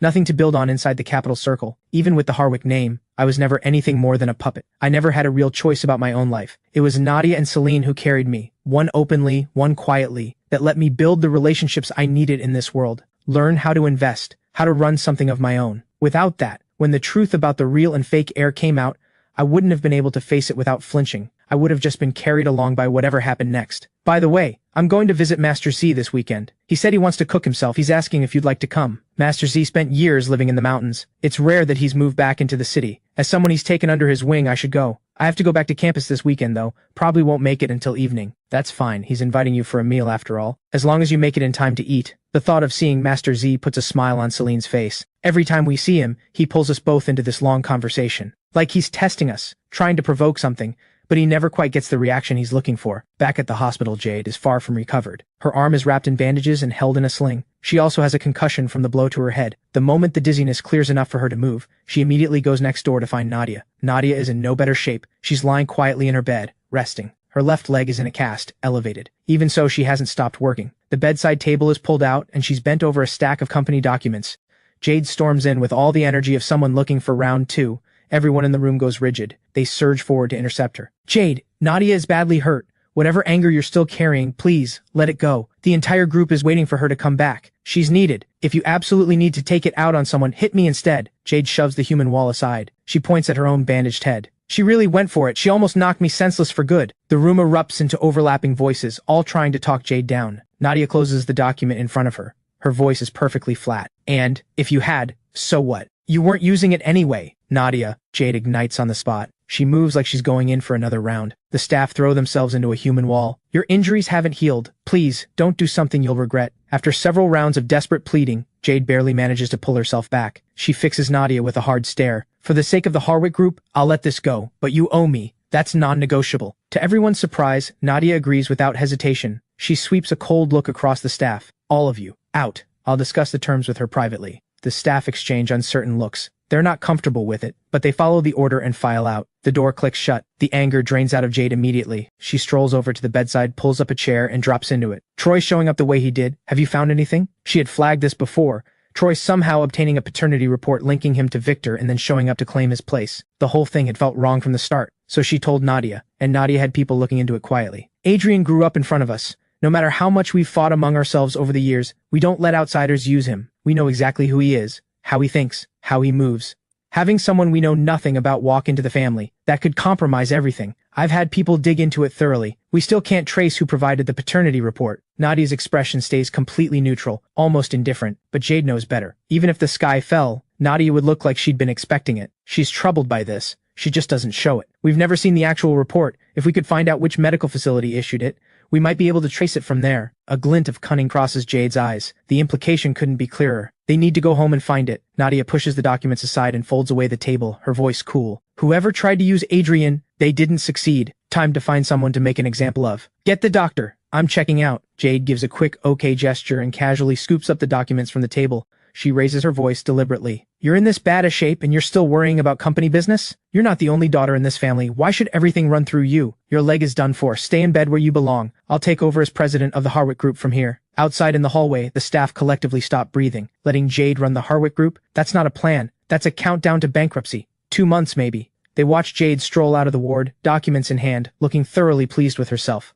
The staff surge back into the room. You cannot let her do this. There are thousands of people in this company counting on you. Please, think of something. Nadia presses her lips together lightly. Go handle my discharge, right away. I'll get the wheelchair. I'll arrange the car. Meanwhile, Troy has been driving himself crazy trying to understand something. Why had his sisters been back in the country for this long without once coming home? And then, after that fight, they suddenly reappear. Whatever the reason, this is a perfect opening for him. Win their genuine approval. And the title of Harwick Heir becomes real. No room for Adrian after that. He puts on his most composed smile, though his eyes can't quite hide the eagerness underneath. He steps forward. How are you both feeling? Are you recovering well? Nadia gives him a single cold glance, says nothing. Her assistant reads the room instantly and wheels her straight back to her own room.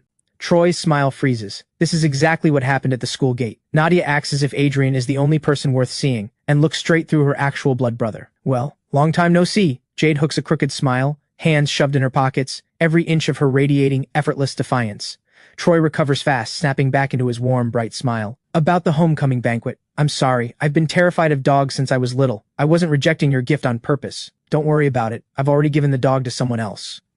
There's always something a little wicked in Jade's eyes, paired with a face that was born looking innocent. It makes it genuinely hard to stay mad at her. Troy loses himself for a second, staring. He drops his gaze, a little self-conscious. As long as you're not upset with me. I'm new to all of this. I haven't found my footing yet. I've made a lot of mistakes. She looks rough around the edges, he thinks, but probably easier to get along with than she appears. Better to start here than try to crack Nadia's stone wall. He presses on carefully. Mom and Dad are barely ever home. My classmates don't seem to like me much, even Nadia. He trails off. You don't hate me, do you? Jade's expression lands somewhere between a smile and something harder to read. Of course not, you're our brother. Nadia's just single-minded to a fault. Adrian was with her for 17 years. Of course she's more attached, but you're her actual blood. Learn what she responds to, and she'll come around eventually. Troy's eyes light up. He looks at Jade like she's just handed him something. Really? Can you help me? My relationship with Nadia has never been good. If I step in, it'll only make things worse for you. Jade pauses, deliberately, a flicker of amusement crossing her eyes.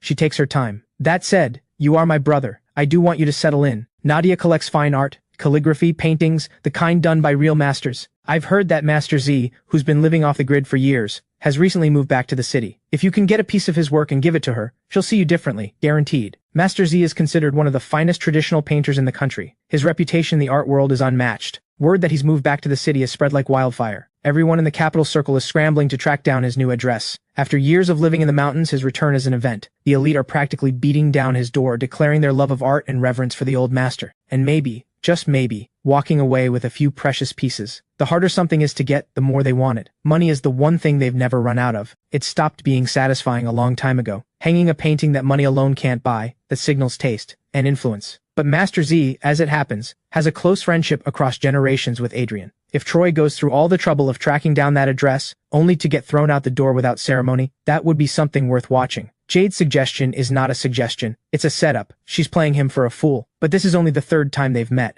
Troy has no idea what kind of person Jade actually is, or what she's really thinking. He genuinely believes she's trying to help him. He nods, eager and grateful. He's practically glowing. Thank you. I'll go find Master Z right away. Jade watches Troy's retreating figure, all bounce and excitement. The expression on her face goes cold the moment he's out of sight. She literally just told him her relationship with Nadia is terrible. Did he really think she was going to hand him a genuine strategy? What a waste. Not even a flicker of suspicion. His mind doesn't come close to Adrian's, and fooling someone sharp is the only kind worth doing. Jade turns to the attendant waiting nearby. They step forward immediately. She drops her voice. The paternity report Troy had when he arrived. Where is it now? Troy rushes back to his room, riding the high, and grabs his phone. He sends a message to the contact saved as Clearwater. Hey, I heard Nadia likes fine art and calligraphy. I'm thinking of getting a piece from Master Z to give to her. Does that sound like a good idea? Clearwater replies quickly. You do need to get on Nadia's good side. Otherwise, Adrian could come back to the Harwick family at any time and take the place that belongs to you. I'll look into Master Z's new address for you. Good luck. Saturday morning. I pull on something casual and get ready to head out. Everything's in order.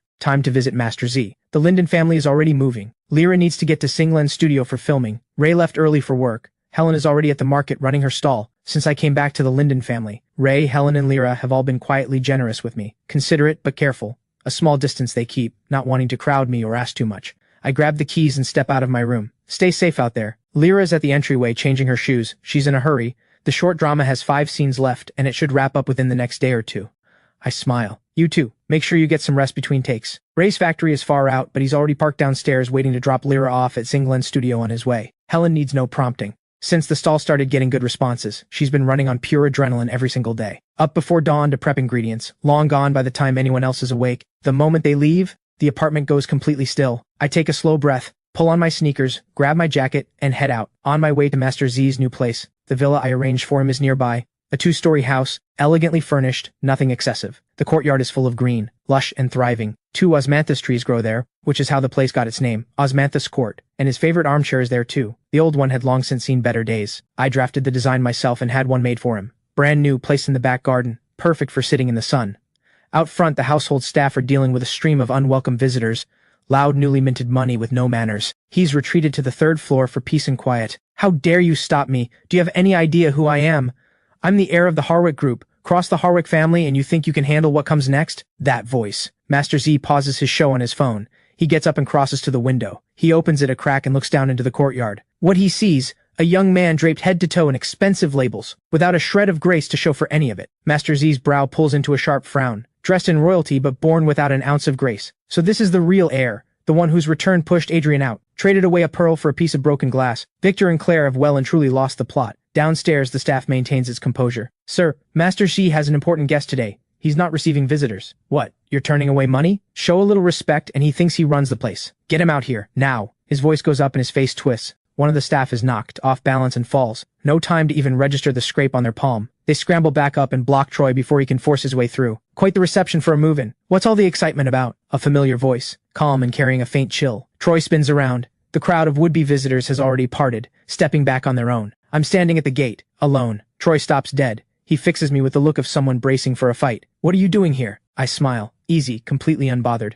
Visiting Master Z, obviously. Troy reacts like that's the funniest thing he's heard all week. He crosses his arms and looks down at me. You? Trying to get close to Master Z? You must be desperate. What, is the whole Linden family leeching off you now? The words are barely out of his mouth when Master Z appears, face dark. You arrogant little fool. Who are you to say a word about anything here? He points directly at Troy. Adrian is my close friend across generations. I will not have you speak that way in front of my door. Get out. Troy stumbles backward, completely caught off guard. The onlookers cover their mouths. A few can't quite hide the laughter. Troy shoots me a look of pure hatred, completely humiliated. You're nothing. A broke nobody, a fake heir, and you have the nerve to team up with someone and embarrass me in public. You'll pay for this. He hasn't even finished the threat before Master Z cuts back in, cold and final. So that's the kind of person you are. Get as far from my gate as possible. I won't have you dirtying the place. Troy has had enough humiliation for one day. He stands there grinding his teeth, something vicious rising in his eyes. He points at me and shouts himself hoarse. Adrian is the real snake here. He stole 17 years of my life, and now he's getting his classmates to freeze me out.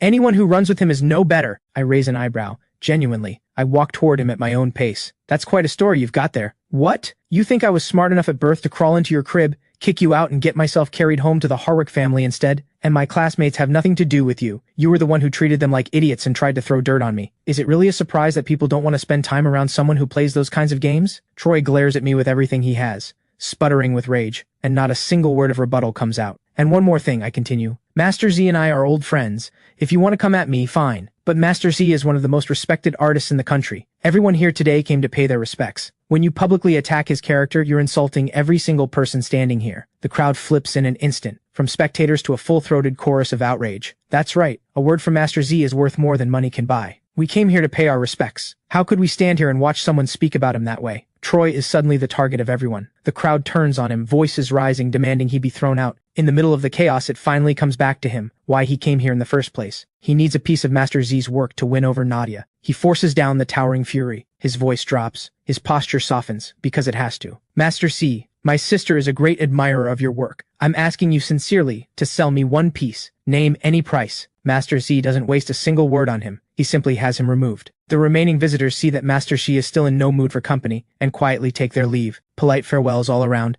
and then they're gone. The staff close the courtyard gate, a long exhale. What a nightmare of a young master. Back with Jade, she's actually a little curious now. Troy has the Harwick title, and nothing else. No real power, no connections in the capital circle. So how did he locate Master Z's address this quickly? Whoever is helping him from the shadows, they're not a small player. Master Z turns back around. His whole face opens up and he takes me inside for tea. Adrian, you've finally made time for this old man. Master C, I know you've just moved. Things must be hectic. I brought some tea I thought you might enjoy. I smile and hold it out to him. Master Z's eyes crinkle into near slits with a smile. He calls to the staff to get the water on immediately. The two of us, one old, one young, settle into the tea room to catch up. One of the staff can't help but notice. It's been a long time since Master Z looked this happy. I let out a quiet laugh and glance over at the staff member standing nearby. You scraped your hand just now, didn't you? Go get the first aid kit. I'll put something on it for you. The staff member is caught completely off guard, waving their hands. Please don't trouble yourself. It's just a small scrape. I can manage. I tilt my head slightly, a light smile on my face. If it's not cleaned properly, it can get infected. And if it does,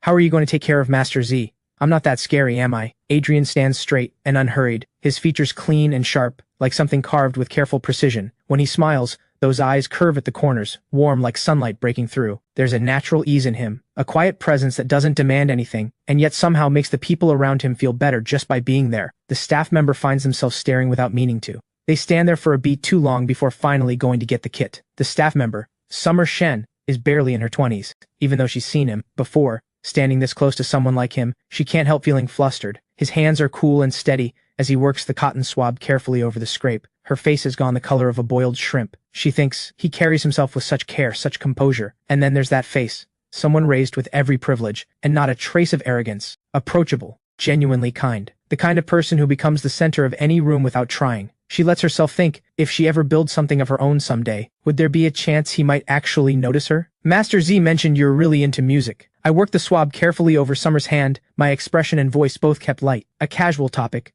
Not too close, not too distant. He always keeps that measured space between himself and anyone he doesn't know well, but it's calibrated perfectly, just enough to ease the tension and keep the silence from becoming uncomfortable. The same instinct that carried him through those first days with the Linden family. With something to hold on to, Summer visibly relaxes, she answers.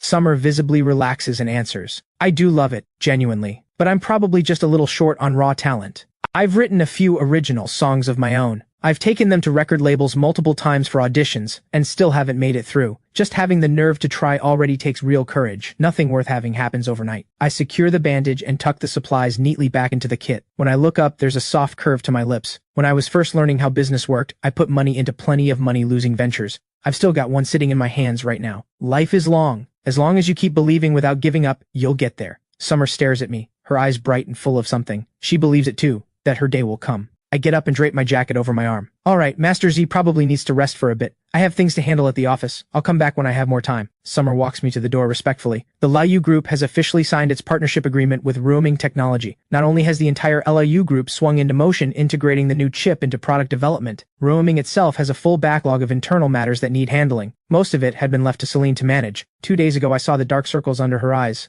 I have no choice but to step up and take on my responsibilities as the one in charge. Master Z watches the car carry me away, and lets out a long, quiet sigh deep inside. Those eyes of his have read more people than he can count, and what they see in this boy is someone smooth in every direction, never missing a beat, flawless to the point where there isn't a single crack to find. But sometimes, being too perfect is itself a flaw that's hard to put into words. Take Nadia, polished and refined on the surface, and underneath it something obsessive and completely unhinged. Once you get to know them, you see where it comes from. The Harwick family. All 3 of those children, each one more extreme than the last. Master Z has always worried about Adrian, that the crack in him would take root as he grew, and eventually lead him somewhere impossible to come back from. But fortunately, before that happened, he found the Linden family. Good people, real ones, nourished by that kind of warmth. Master Z believes the boy will change, that he'll come to love the world a little more than he did before. At the studio, Lyra has changed into her period costume, hair and makeup done, sitting quietly to the side as she waits for her scenes.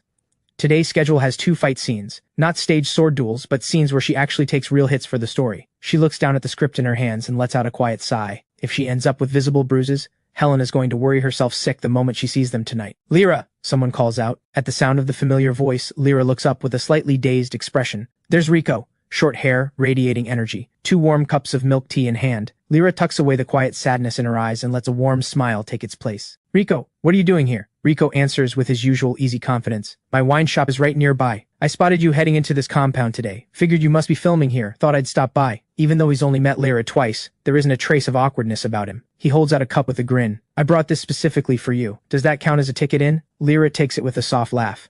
If you want to stay and watch, you're welcome to. Fair warning though, my scenes today aren't pretty. Pretty much the whole time I'm just on the receiving end. Rico looks at her with complete openness, his eyes full of a smile he isn't trying to hide. Doesn't matter. You're that beautiful. Even taking a hit, you'd still be stunning. That unguarded gaze makes Lyra look away, a little flustered. She drops her eyes with a helpless smile and lets the comment go unanswered. The director's voice booms across the set. Everyone to positions, next scene starting now. Rico settles into a seat beside the set, sipping his milk tea, watching Lyra with a face that's basically one big smile. But that smile doesn't last long. Lyra is playing the 3rd female lead, the one who exists to suffer. The male lead puts her through every kind of pain, and she responds with nothing but devotion. She even takes beatings from the female rival without fighting back, and the wooden rods coming down on her are solid hardwood. Rico's brow pulls into a hard frown. He's out of his seat in an instant. What kind of production is this? It's a short drama, not an actual fight. Lyra has already taken the hits. She doesn't dare call a stop mid-scene. If they reshoot, she'll have to go through it all over again. Rico is practically jumping out of his skin. He quickly records a clip and sends it to me. He remembers I have a stake in this company. Even if my bond with Lyra isn't deep yet, he knows I won't stand by while family gets hurt. I've just stepped out of the office, about to go find Rico for lunch. I'm about to ask if he's at the wine shop, and before I even send it, his message hits first. Adrian, look at this. Now, this isn't filming. Someone is coming after your sister. He watches the rod in someone's hands, about to come down hard on her knee. Rico's heart stops. He doesn't think. He just moves, lunging forward and grabbing the rod with both hands. He fixes the person with a hard glare. Is this a production or an assault? The director sees someone who has no business being on set storm into the shot and explodes. We're in the middle of a scene. Who let an outsider in here? Rico wrenches the rod out of Regina's hands and hurls it to the ground. Let's see exactly what kind of production this is. The dull, heavy thud of solid wood hitting the floor stops the director cold. He rushes over and picks it up to examine it. Then he whips around and roars at the crew. What is the props team doing? Why is there a solid hardwood rod on this set? The crew freezes. Not one of them makes a sound. Regina gives a careless shrug. Director, isn't authenticity the whole point of acting? This may be a short drama, but serious money has gone into it. Aren't you counting on this project to build your reputation so you can move up to bigger productions? The director presses his lips together. He can't find a single thing to say back, and it isn't because he cares that much about his reputation. It's that Regina has connections he can't touch. Third-generation money, a daddy's girl with a pretty face who's using short dramas as a launchpad before going for the big screen. This is a small operation. Cross Regina, and they won't just lose their shot at bigger productions, they'll be finished in the short drama world entirely. Sensing the shift in the air, the male lead Dorian comes over. His eyes are faintly red. Maybe he hasn't fully come out of character yet, but the look he gives Regina is full of grievance. You slapped Lyra last week. This week you switched to solid rods. You are clearly targeting her, Regina scoffs. So what if I am? The look she gives him is layered with something. My father is the investor behind this production. I perform however I want. Rico carefully helps Lyra to her feet. He shoots Regina a withering look. Big words for someone who thinks money gives them the right to do whatever they like. Lucky Rico moved when he did. If he hadn't, Lyra's knee might have been done for. Worse than the injury he took years ago, the kind you never fully walk off. Regina lets out a cold sound. Her eyes fix on Lyra, who is bent over in pain, with something genuinely ugly in them. Lucky with men, I'll give you that, she says with a sneer. Too bad all that beauty can't cover up how poor you are. The words have barely landed when a figure cuts through like a gust of wind. I stride forward and rip the rod out of her hands in one motion. I look at Regina, cold. The force of it pushes Regina back 2 steps. She rubs her wrist where it stung. Her brow pulls tight. Who do you think you are? Laying hands on me. Do you have any idea who I am? Cross me and my father will make sure you regret it. My expression doesn't move. My voice comes out cold and flat. Let's see exactly how much your family can actually back up. Everyone on set is staring. Even Rico and Lyra are frozen, both of them looking at me like they can't quite believe what they're seeing. The situation is about to spiral. The director scrambles out to step in and smooth things over. Regina isn't someone he can afford to cross. If the funding gets pulled, the people above him will come straight for him. The smart play when you run into someone like this is to know when to quit while you're ahead. He'd assumed Lyra was just a part-timer, someone who wouldn't dare pick a fight with an investor-backed cast member. But before Lyra can say a word, I go first. My voice is cold enough to make people flinch. My sister has been deliberately targeted on this set. If I don't get answers, your career as a director is finished. He has no idea who I am, but the weight of my presence has him sweating. He thinks, which Titan did I accidentally offend this time? He pastes on an awkward apologetic smile and lowers his voice to something conciliatory. Sir, please, don't get upset. This young lady is the daughter of Mr. Fang from Morning Wind magazine. Her family is backing this production. We're caught in the middle here. How about we get Lyra to a hospital first? All medical costs will be covered by the production. Morning Wind magazine. I raise an eyebrow slightly and glance at Rico with a look that asks the question. Rico shakes his head, just as blank as I am. He fires off a message to the group chat. Anyone know a Mr. Fang from Morning Wind magazine? Replies come back fast. A few have vaguely heard of it, but nobody thought twice about it. Others haven't heard of it at all. Good. Nobody knows them, which means they don't register. Rico shakes his head at me again. I pull out my phone and call Mr. Chen directly. He picks up almost immediately. I don't have the patience for pleasantries. My sister is being targeted by the production's backer. Send me Mr. Fang's number. Now. Before he can say anything else, I hang up. I meet the director's stunned look. Let me introduce myself properly. I'm Adrian, lead shareholder of Yunlan Pictures, and Lyra is my sister. The director's eyes go wide, then his legs give out. He sits down hard on the floor. This young man? This is the owner everyone talks about? Before filming started, he'd caught a rumor. The lead shareholder of Yunlan's sister had joined the cast, but nobody that matched fit anywhere in the crew list. He figured it was just backstage gossip. It never occurred to him that the owner had the last name Linden. Regina still hasn't grasped the gravity of this. She keeps her chin up and her tone challenging. So what if you own a share of Yunlan Pictures? This production is funded by my family. In this production, my family calls the shots.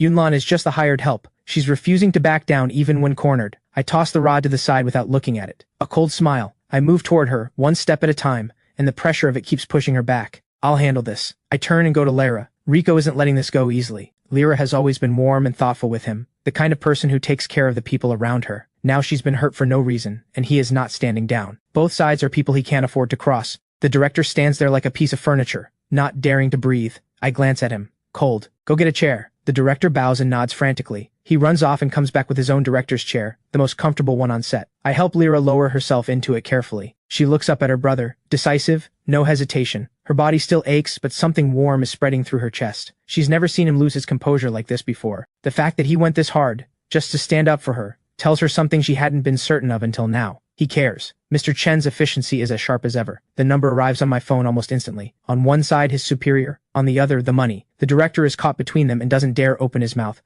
quietly resigning himself to covering whatever damage comes out of his own pocket. The moment the number comes through, I dial. It rings and rings until the system cuts it off automatically. I call again, patiently. Still nothing. Fine. Not picking up. Looks like the Fang family has already decided to let her sink, which means I have no reason to hold back. Rico, make sure he remembers this. Just don't make it a scene. Regina shrinks back, but her mouth still won't give. Touch me and see what happens. I'm Morning Wind Magazine's daughter. Rico crosses his arms. The laugh he gives is sharp and completely unrestrained. A small magazine's daughter, acting like a big shot. What does that make me, the king of heaven? You're a frog at the bottom of a well. The Fang family has money by ordinary standards, and Regina is exactly the kind of brainless third-generation heir that comes with it. But inside the real capital circles, Morning Wind Magazine is a nobody, nowhere near the threshold of the elite. Even if Regina gets blacklisted today, Morning Wind Magazine won't make a ripple. Adrian, maybe we should just let this go. Lyra sees that Rico and I look like we're serious about this. She looks at me with worry in her eyes, afraid that if this escalates too far, there'll be no clean way out. I tilt my head slightly and raise an eyebrow. The weight in my voice leaves no room for doubt. Regina, come and apologize to my sister right now, and today is over. I was never planning to get physical. Rico gets it. We're law-abiding business people. We were just making a point. Regina has been spoiled from the day she was born. She has never once had to swallow her pride like this. A public apology, that kind of humiliation, is something she absolutely refuses to accept. Go ahead and blacklist me then. You two don't know what you're walking into. Wait until my father gets here. Even Dorian can see it now. These two men are not what they appear. He genuinely cannot understand how Regina is still refusing to back down even when it's this obvious. But none of it is his problem. He couldn't care less what happens to Regina. If she gets thrown off set, she brought it on herself. Dorian comes over with a first aid kit. He crouches gently beside Lyra, his eyes full of urgency and concern. Where does it hurt? Let me at least do something for it. Lyra declines with a polite smile. I glance at Regina, still fuming, then at Dorian, playing the eager gentleman. The picture assembles itself in my head. I have zero interest in this kind of melodramatic love triangle. What I know is that my sister has been hurt, and that is not something I let go of easily. Since Regina won't apologize properly, I have more than enough ways to make her. Mr. Fang won't pick up, then I'll make him call me back in tears. I pull out my phone, reach out to a few people, and say exactly what needs to be said. Nothing more. Less than a minute after I hang up, Mr. Fang's number appears on my screen. I put it on speaker without ceremony. Mr. Fang's voice comes through, all flattery and nerves. Mr. Linden, my deepest apologies. I was in a meeting and only just saw your missed call. The moment Regina hears her father's voice, that tone, she goes completely still. She stares at me like she can't compute what she's hearing. How is this possible? Her father, who has always been the authority in every room, talking to a young man like that. I answer with something between a smile and something colder. No trouble at all. If you'd waited any longer to pick up though, you might not have had many meetings left to attend. Regina immediately raises her voice. Dad, this person is bullying me. She's convinced that no matter who this person is, her father will take her side. What she gets instead is her father's voice, explosive, shaking the phone speaker nearly to its limit, in a tone that doesn't leave room for a single question. You reckless, ungrateful girl, I have spoiled you beyond all reason. Apologize to Mr. Linden. Right now, Regina can't believe what she's hearing. Not only is her father not standing up for her, he hasn't even asked if she's okay. He's only focused on making her bow. This man who has never once raised his voice at her, who bought her every designer bag she ever pointed at, is screaming at her for a stranger. When no response comes, Mr. Fang forces down his fury and delivers his warning through gritted teeth. If you want to keep living the life you have, you will apologize.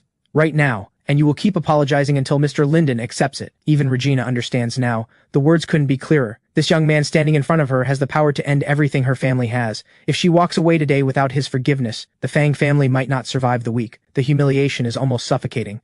But the moment she pictures a life without money and privilege, swallowing her pride suddenly doesn't seem like such a big deal. She takes a breath, walks to Lyra, drops her head, and wears the expression of someone holding something back. I'm sorry, what I did was wrong, please. Be the bigger person and forgive me. The words come out barely louder than a whisper. Lyra hears every word perfectly, but she's not the kind of person who wants to push someone to the absolute edge. She's about to say it's fine, and then my hand lands on her shoulder. I'm clearly not satisfied. My voice is exactly what it always is, clear and cold. Where did all that attitude go? Suddenly you've gone quiet. My hearing isn't great. I didn't catch that. Regina's face flushes deep red. She grinds her back teeth for a long moment, then decides she doesn't care about her dignity anymore. She raises her voice and says it again, loud and clear. I'm sorry, I know I was wrong. Please forgive me. The faintest curve touches my lips. And what exactly were you wrong about? She squeezes her fists and answers. I shouldn't have switched out the props without permission and kept filming.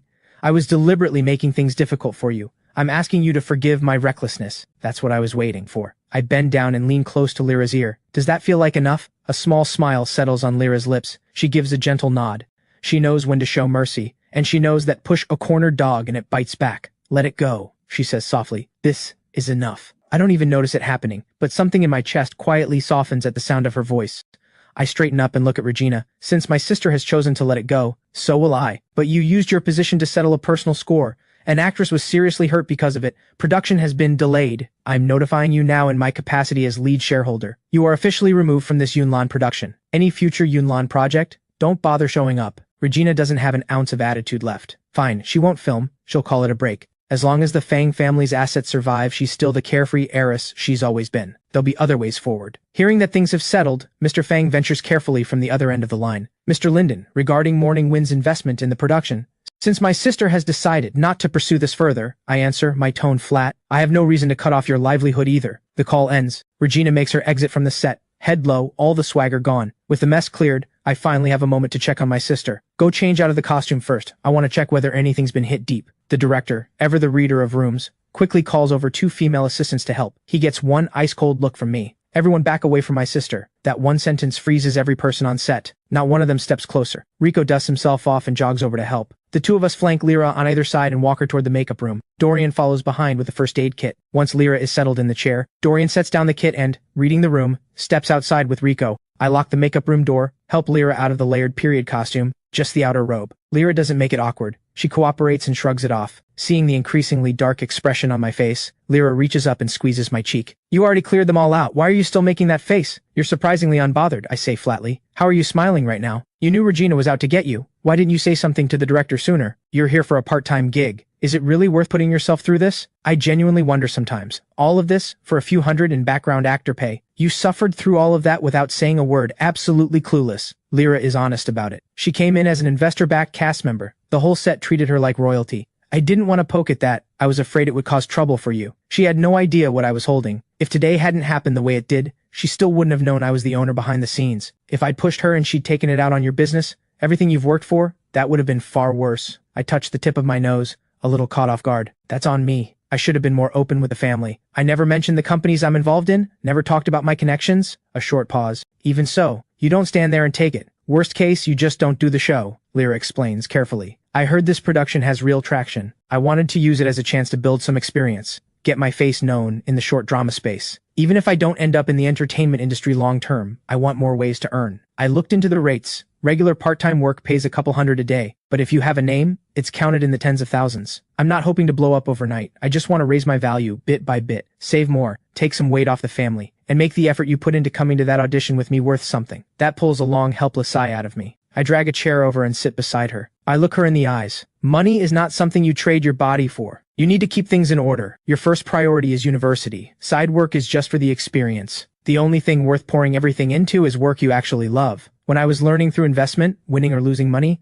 I didn't care, which is why I never interfere with the smaller ventures. But the core company is different. That's the foundation I've carefully built, the one that's had real people and real effort poured into it. That is where my real ambition lives. You can't let petty short-term gains trip you up. Narrow thinking keeps you locked in a small circle, and once you're in it, moving up becomes nearly impossible. Lyra sits with the words for a moment, chewing them over carefully. A soft smile touches the corner of her lips. Duly noted, lesson received. I've caused you so much trouble today, and you came all this way just to back me up. Something flickers in my eyes. My lips press together, a little uneasy. I can't even sort out what I was feeling. All I know is that the moment Rico's message came through, something in me wouldn't settle, and I came. When I heard what she'd said, those ugly words, my mind went hot. I almost reached out. That's not who I used to be, but watching someone go after my sister, I couldn't hold it down. A smile spreads across Lyra's face. Her brother, tough on the outside, soft on the inside, is, in her eyes, the most endearing thing she's seen. She understands. He's been through a lot. This kind of straightforward family love,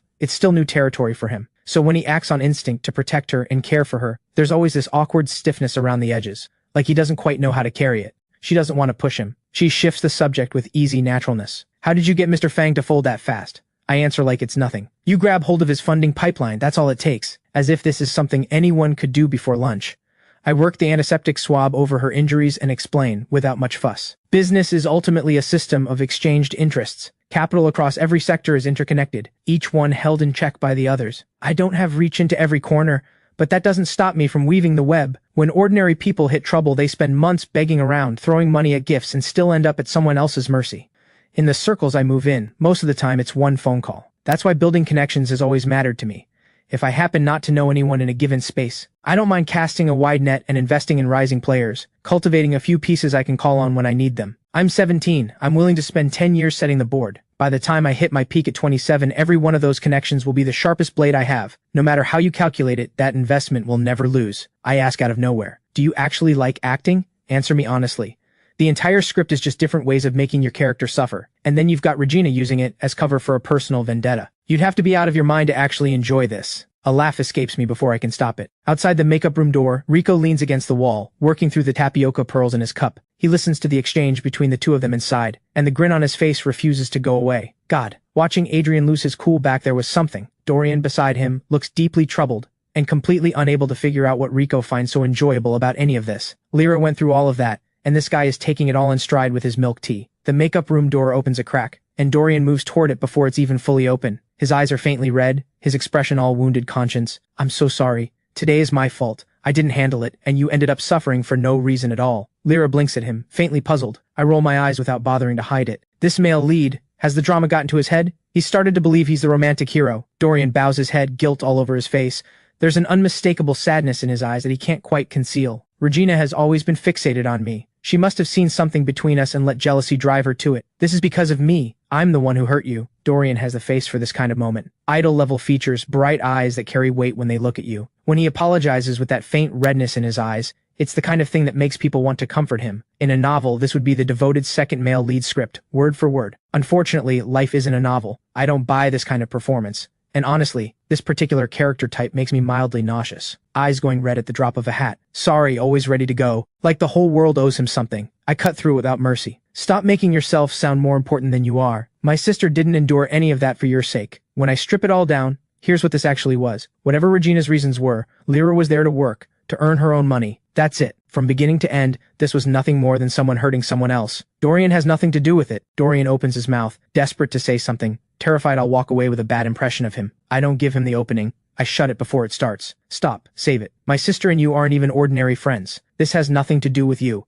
I genuinely don't understand why you're inserting yourself into this. My sister won't be coming back to this set anyway. If all you need is absolution to feel better, fine. On my sister's behalf, you're forgiven. Now please stop bothering us. Dorian stands there completely stunned. A storm of emotions hits him all at once. His hands twist together. He can't get a single word past the blockage in his throat. Everything he wanted to say, I've sealed it off completely. He doesn't have bad intentions, really. He just genuinely feels bad about his conscience. After all, if Regina hadn't had it out for him, Lyra wouldn't have gone through any of this for nothing. Unlike my sharp edges, Lyra's temperament is consistently soft and gentle. Seeing how badly Dorian is floundering, she speaks up, gently, without any edge. My brother is direct. Please don't take it personally. None of this is your fault. Go on. Get back to what you need to do. Even knowing Dorian means well. Rico has had enough of the performance. He pushes his milk tea into Lyra's hands. Come on, let's go to the wine shop and sit for a bit. I've already had lunch arranged. The three of us share a look and turn to go, leaving Dorian standing there completely lost. The director spots Lyra coming out in her regular clothes, and immediately rushes over with a face full of smiles. Lyra, is there anywhere that's still bothering you?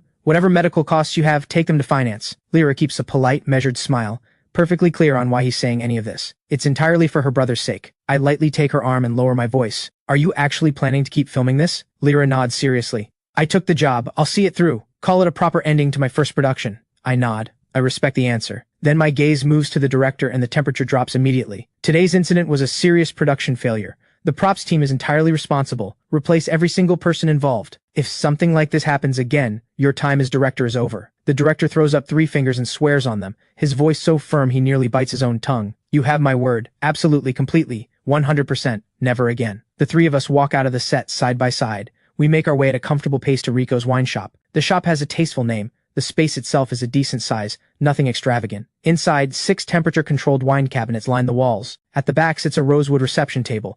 The table is already loaded with food, the colors and presentation. I recognize it, Capital Grand Hotel's signature dishes. Rico ushers Lyra to a seat with warm enthusiasm. He props his chin in both hands and beams at her. Lyra, what would you like to drink? I've got fresh-pressed grape juice, chilled watermelon juice, rich mango juice, fresh orange juice, and sweet sugarcane juice. Lyra blinks at the list, a smile tugging at her lips. This place has such elegant decor. Why does the menu sound like the fruit stall downstairs? Rico grins until his eyes disappear. Whatever you want, I'll make it happen. All natural, all freshly pressed. If it weren't for Lyra's injuries, and the fact that this is her first time here, he would absolutely be opening a bottle of something far more expensive to mark the occasion. Since Lyra doesn't follow the business world, Rico and I silently agree to keep the conversation around the shop itself. The meal is warm, easy, and genuinely enjoyable. Lyra looks around with curiosity. Is the business doing well? Rico swallows and explains. Honestly, it runs on support from friends in the circle, but I've got a few solid sourcing connections. When someone wants something specific, they come to me. When you strip it down, this business is all about who you know. Whenever someone in the circle is hosting a banquet, an engagement, or needs gifts for a holiday,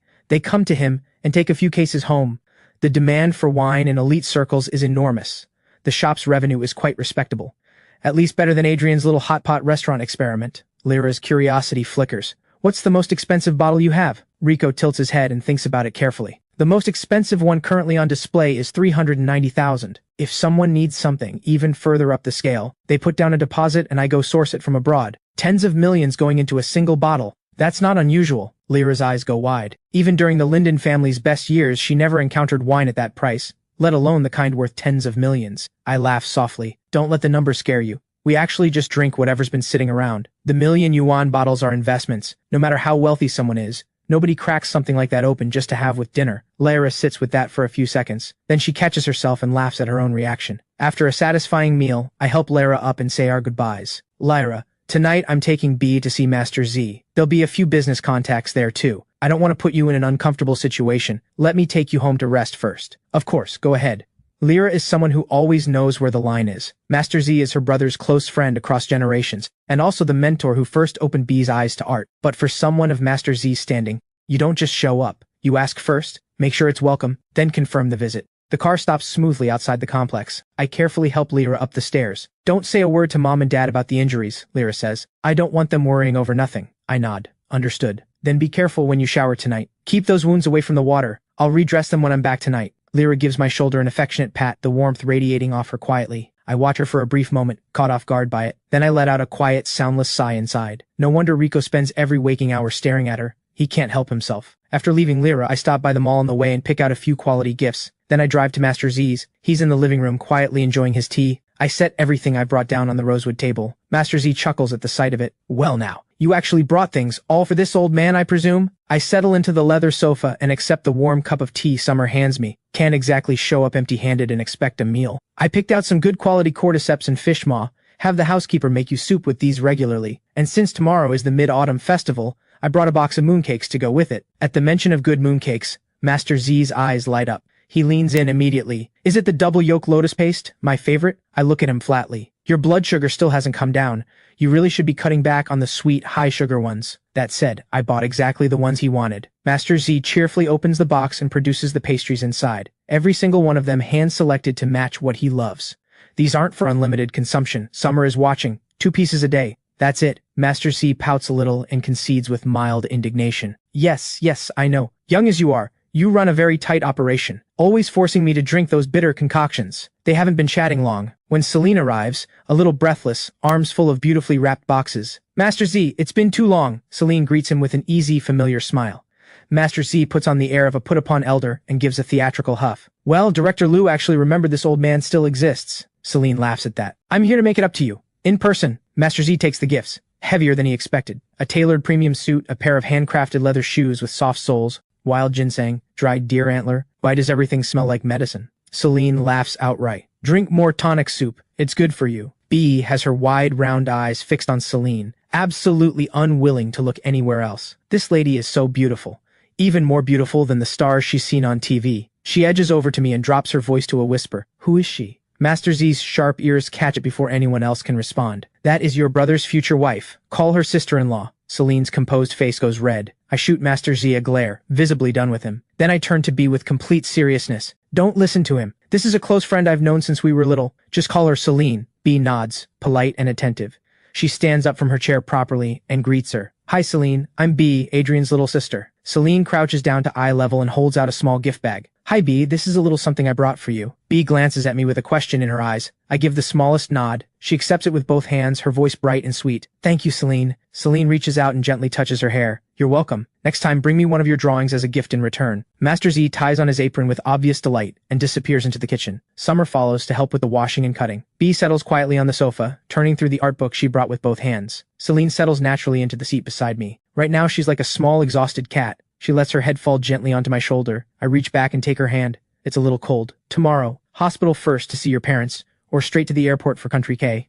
Her eyes stay closed. The fatigue in her voice is unmistakable. Hospital in the morning to see mom and dad. Book the afternoon flight out. This isn't performance. She's genuinely hollow from overwork. Her voice carrying a rawness she can't hide. These past few days she's been in the office around the clock, just to clear enough space to be here for the Mid-Autumn Festival. All of it just to spend the holiday with the people she cares about. She mentions she's going to Country K to visit family, and that something has come up in Yunling that needs handling. This trip will likely keep her away for over a month. I lower my eyes, say nothing. I turn something over in my fingers and answer quietly. Work comes first. I'll keep an eye on the hospital for you. She follows up without a pause. There may be things that need your attention too. The new product is still in development. We just signed the contract. This is exactly the kind of moment when things can go wrong. Understood, I say. Have Xiao reach out whenever I'm needed. With the work arrangements settled, Celine sits up. Something important surfaces in her expression. That thing you brought up before. There's been some movement. I pause, then it clicks. She means Troy's unexplained appearance at the Harwick family's door. I saw the paternity report Troy brought with him. I know which medical facility issued it, so this isn't completely blind searching. Celine had people look into it. She pulled the surveillance footage from the hospital. It confirmed that Troy personally delivered the sample and personally collected the results. But when Xiao was at the hospital, she ran into someone working for Nadia. Nadia and Jade are apparently suspicious of Troy's real intentions as well. I touch my chin, thinking, Troy couldn't have obtained a sample from Victor on his own, so there's definitely someone helping him. But that's what makes this strange. If whoever is behind this genuinely wanted to help Troy, why not just hand him the results directly? Why make him personally take the sample in? Why let him show up on surveillance footage? That leaves tracks, obvious ones. If Troy is genuinely the Harwick family's biological son, his return is entirely justified. Whoever helped him did something enormous. They could easily use that to get close to the Harwick family. So why stay hidden? Celine takes a sip of her tea. The earlier suspicion was that what happened back then wasn't a simple mix-up at birth, that someone did it on purpose. But I had people check the hospital where you were born. Something that happened over a decade ago. There's nothing left to find. A strong unease moves through me. My instinct says this goes much further than anyone has seen yet. Because infants born in the standard ward and infants born in the private very important person ward, they're not kept on the same floor. Not ever. Whoever arranged the switch went to extraordinary lengths. They moved me, someone who should have been in a standard ward, into the top floor private suite. What was the point? What real benefit could anyone get from swapping two newborns? This is too complex. I feel like my head is about to give out. Untangling this is harder than any investment analysis I've ever done. I let it go. Since Nadia and Jade are looking into it too, the truth will surface eventually. Things I can't figure out, I don't spend energy on. Brain cells are better conserved for figuring out how to make money. Money is the only thing that's truly yours. Celine can't hold back a laugh. You don't need to worry about this. I'll be by your side every step of the way. I put on a look of exaggerated indignation. Someone is about to disappear for over a month. Who exactly is being there for whom? Celine reaches over and hooks her arm around my shoulder. She gives my ear a gentle squeeze. The warmth in her eyes is the kind that doesn't dissolve. It really is hard on you. I'll bring back something worth it when I come home. And if you miss me, call anytime. I give her a flat look. Who has time to think about you? Don't flatter yourself. Celine laughs quietly. Still the same, saying one thing and meaning another. The food comes to the table before long. It's rare for all of them to sit down like this, and rare that Celine is here today. Master Z opens a good bottle to mark the occasion. Summer and Celine have a little with him. B and I are stuck with chilled orange juice. Over at the Harwick side of things, it's a rare gathering. The penthouse is Nadia's private residence. Normally it's just her. Right now, Jade is lounging cross-legged, swirling a wine glass with easy elegance. She's sprawled in the chair across from Nadia, unhurried. You're really not going to bring Adrian back? Nadia looks down and takes a slow sip. When she answers, it's only a few words, but the meaning couldn't be clearer. He has the Linden name now. Jade's brow pulls together. She sets down her glass. Linden name or not, you're just going to stop caring? Just leave him in that rundown place? Sharing a tiny room with everyone else? Taking the bus to school every morning. He was our brother for 17 years, even if he never got the full weight of that love. He grew up with everything. Fine clothes, good food, all of it. How can you just watch him struggle out there? Someone like him, he can't take hardship. In Nadia's mind, without warning, comes the memory of seeing Helen from a distance, looking at Adrian with eyes full of pure, open adoration. Something flickers in Nadia's eyes. She pulls herself back and speaks without inflection. He has at least 3 properties under his name, liquid assets over 5 million. Staying with the Linden family is his own choice. If he didn't want to be there, he has everything he needs to live completely on his own. Since he chose to stay, whatever his reasons, at the very least he's decided those people are worth being around. He knows he won't allow himself to be mistreated. If he did, he wouldn't need anyone to talk him into leaving. He would have already cut ties and gone his own way. Jade drags a hand through her hair, restless. Then she closes her eyes, worn out. A sigh. Fine, I'm too tired to care. He's grown his own wings, it's not our place anymore. Celine drives B and me home. Just thinking about the way Summer looked at me. She feels it already. A sourness she can't quite talk herself out of. When she speaks, the jealousy is right there in her voice. Could you maybe stop radiating at people? My sense of threat is very real right now. I blink at that, then burst out laughing. That jealousy comes completely out of nowhere. I barely know Summer. The only reason I paid her any attention is business. She keeps her eyes on the road. Are you thinking about helping her? First, I need to hear what she's actually written. After that, I'll decide whether it's worth doing anything. I have zero personal interest in Summer. Listening to her work is about measuring her value, assessing whether she's worth investing in. I know most of the people who matter in the capital circle. My holdings already span almost every sector. But for what I'm actually trying to build, it's not enough yet. I want to move into the entertainment industry. Summer is my first candidate to evaluate. Celine lets out a quiet, helpless sigh, and finds she still can't quite settle. Adrian, I've always been waiting for you. Will you wait for me too? A wide, unhurried curve pulls at my lips. I'm never waiting for anyone. I move forward, constantly, without stopping. Nothing stops me. The only thing that gives you the right to speak in any room is having money and power firmly in your hands. That's the truth I learned inside the Harwick family.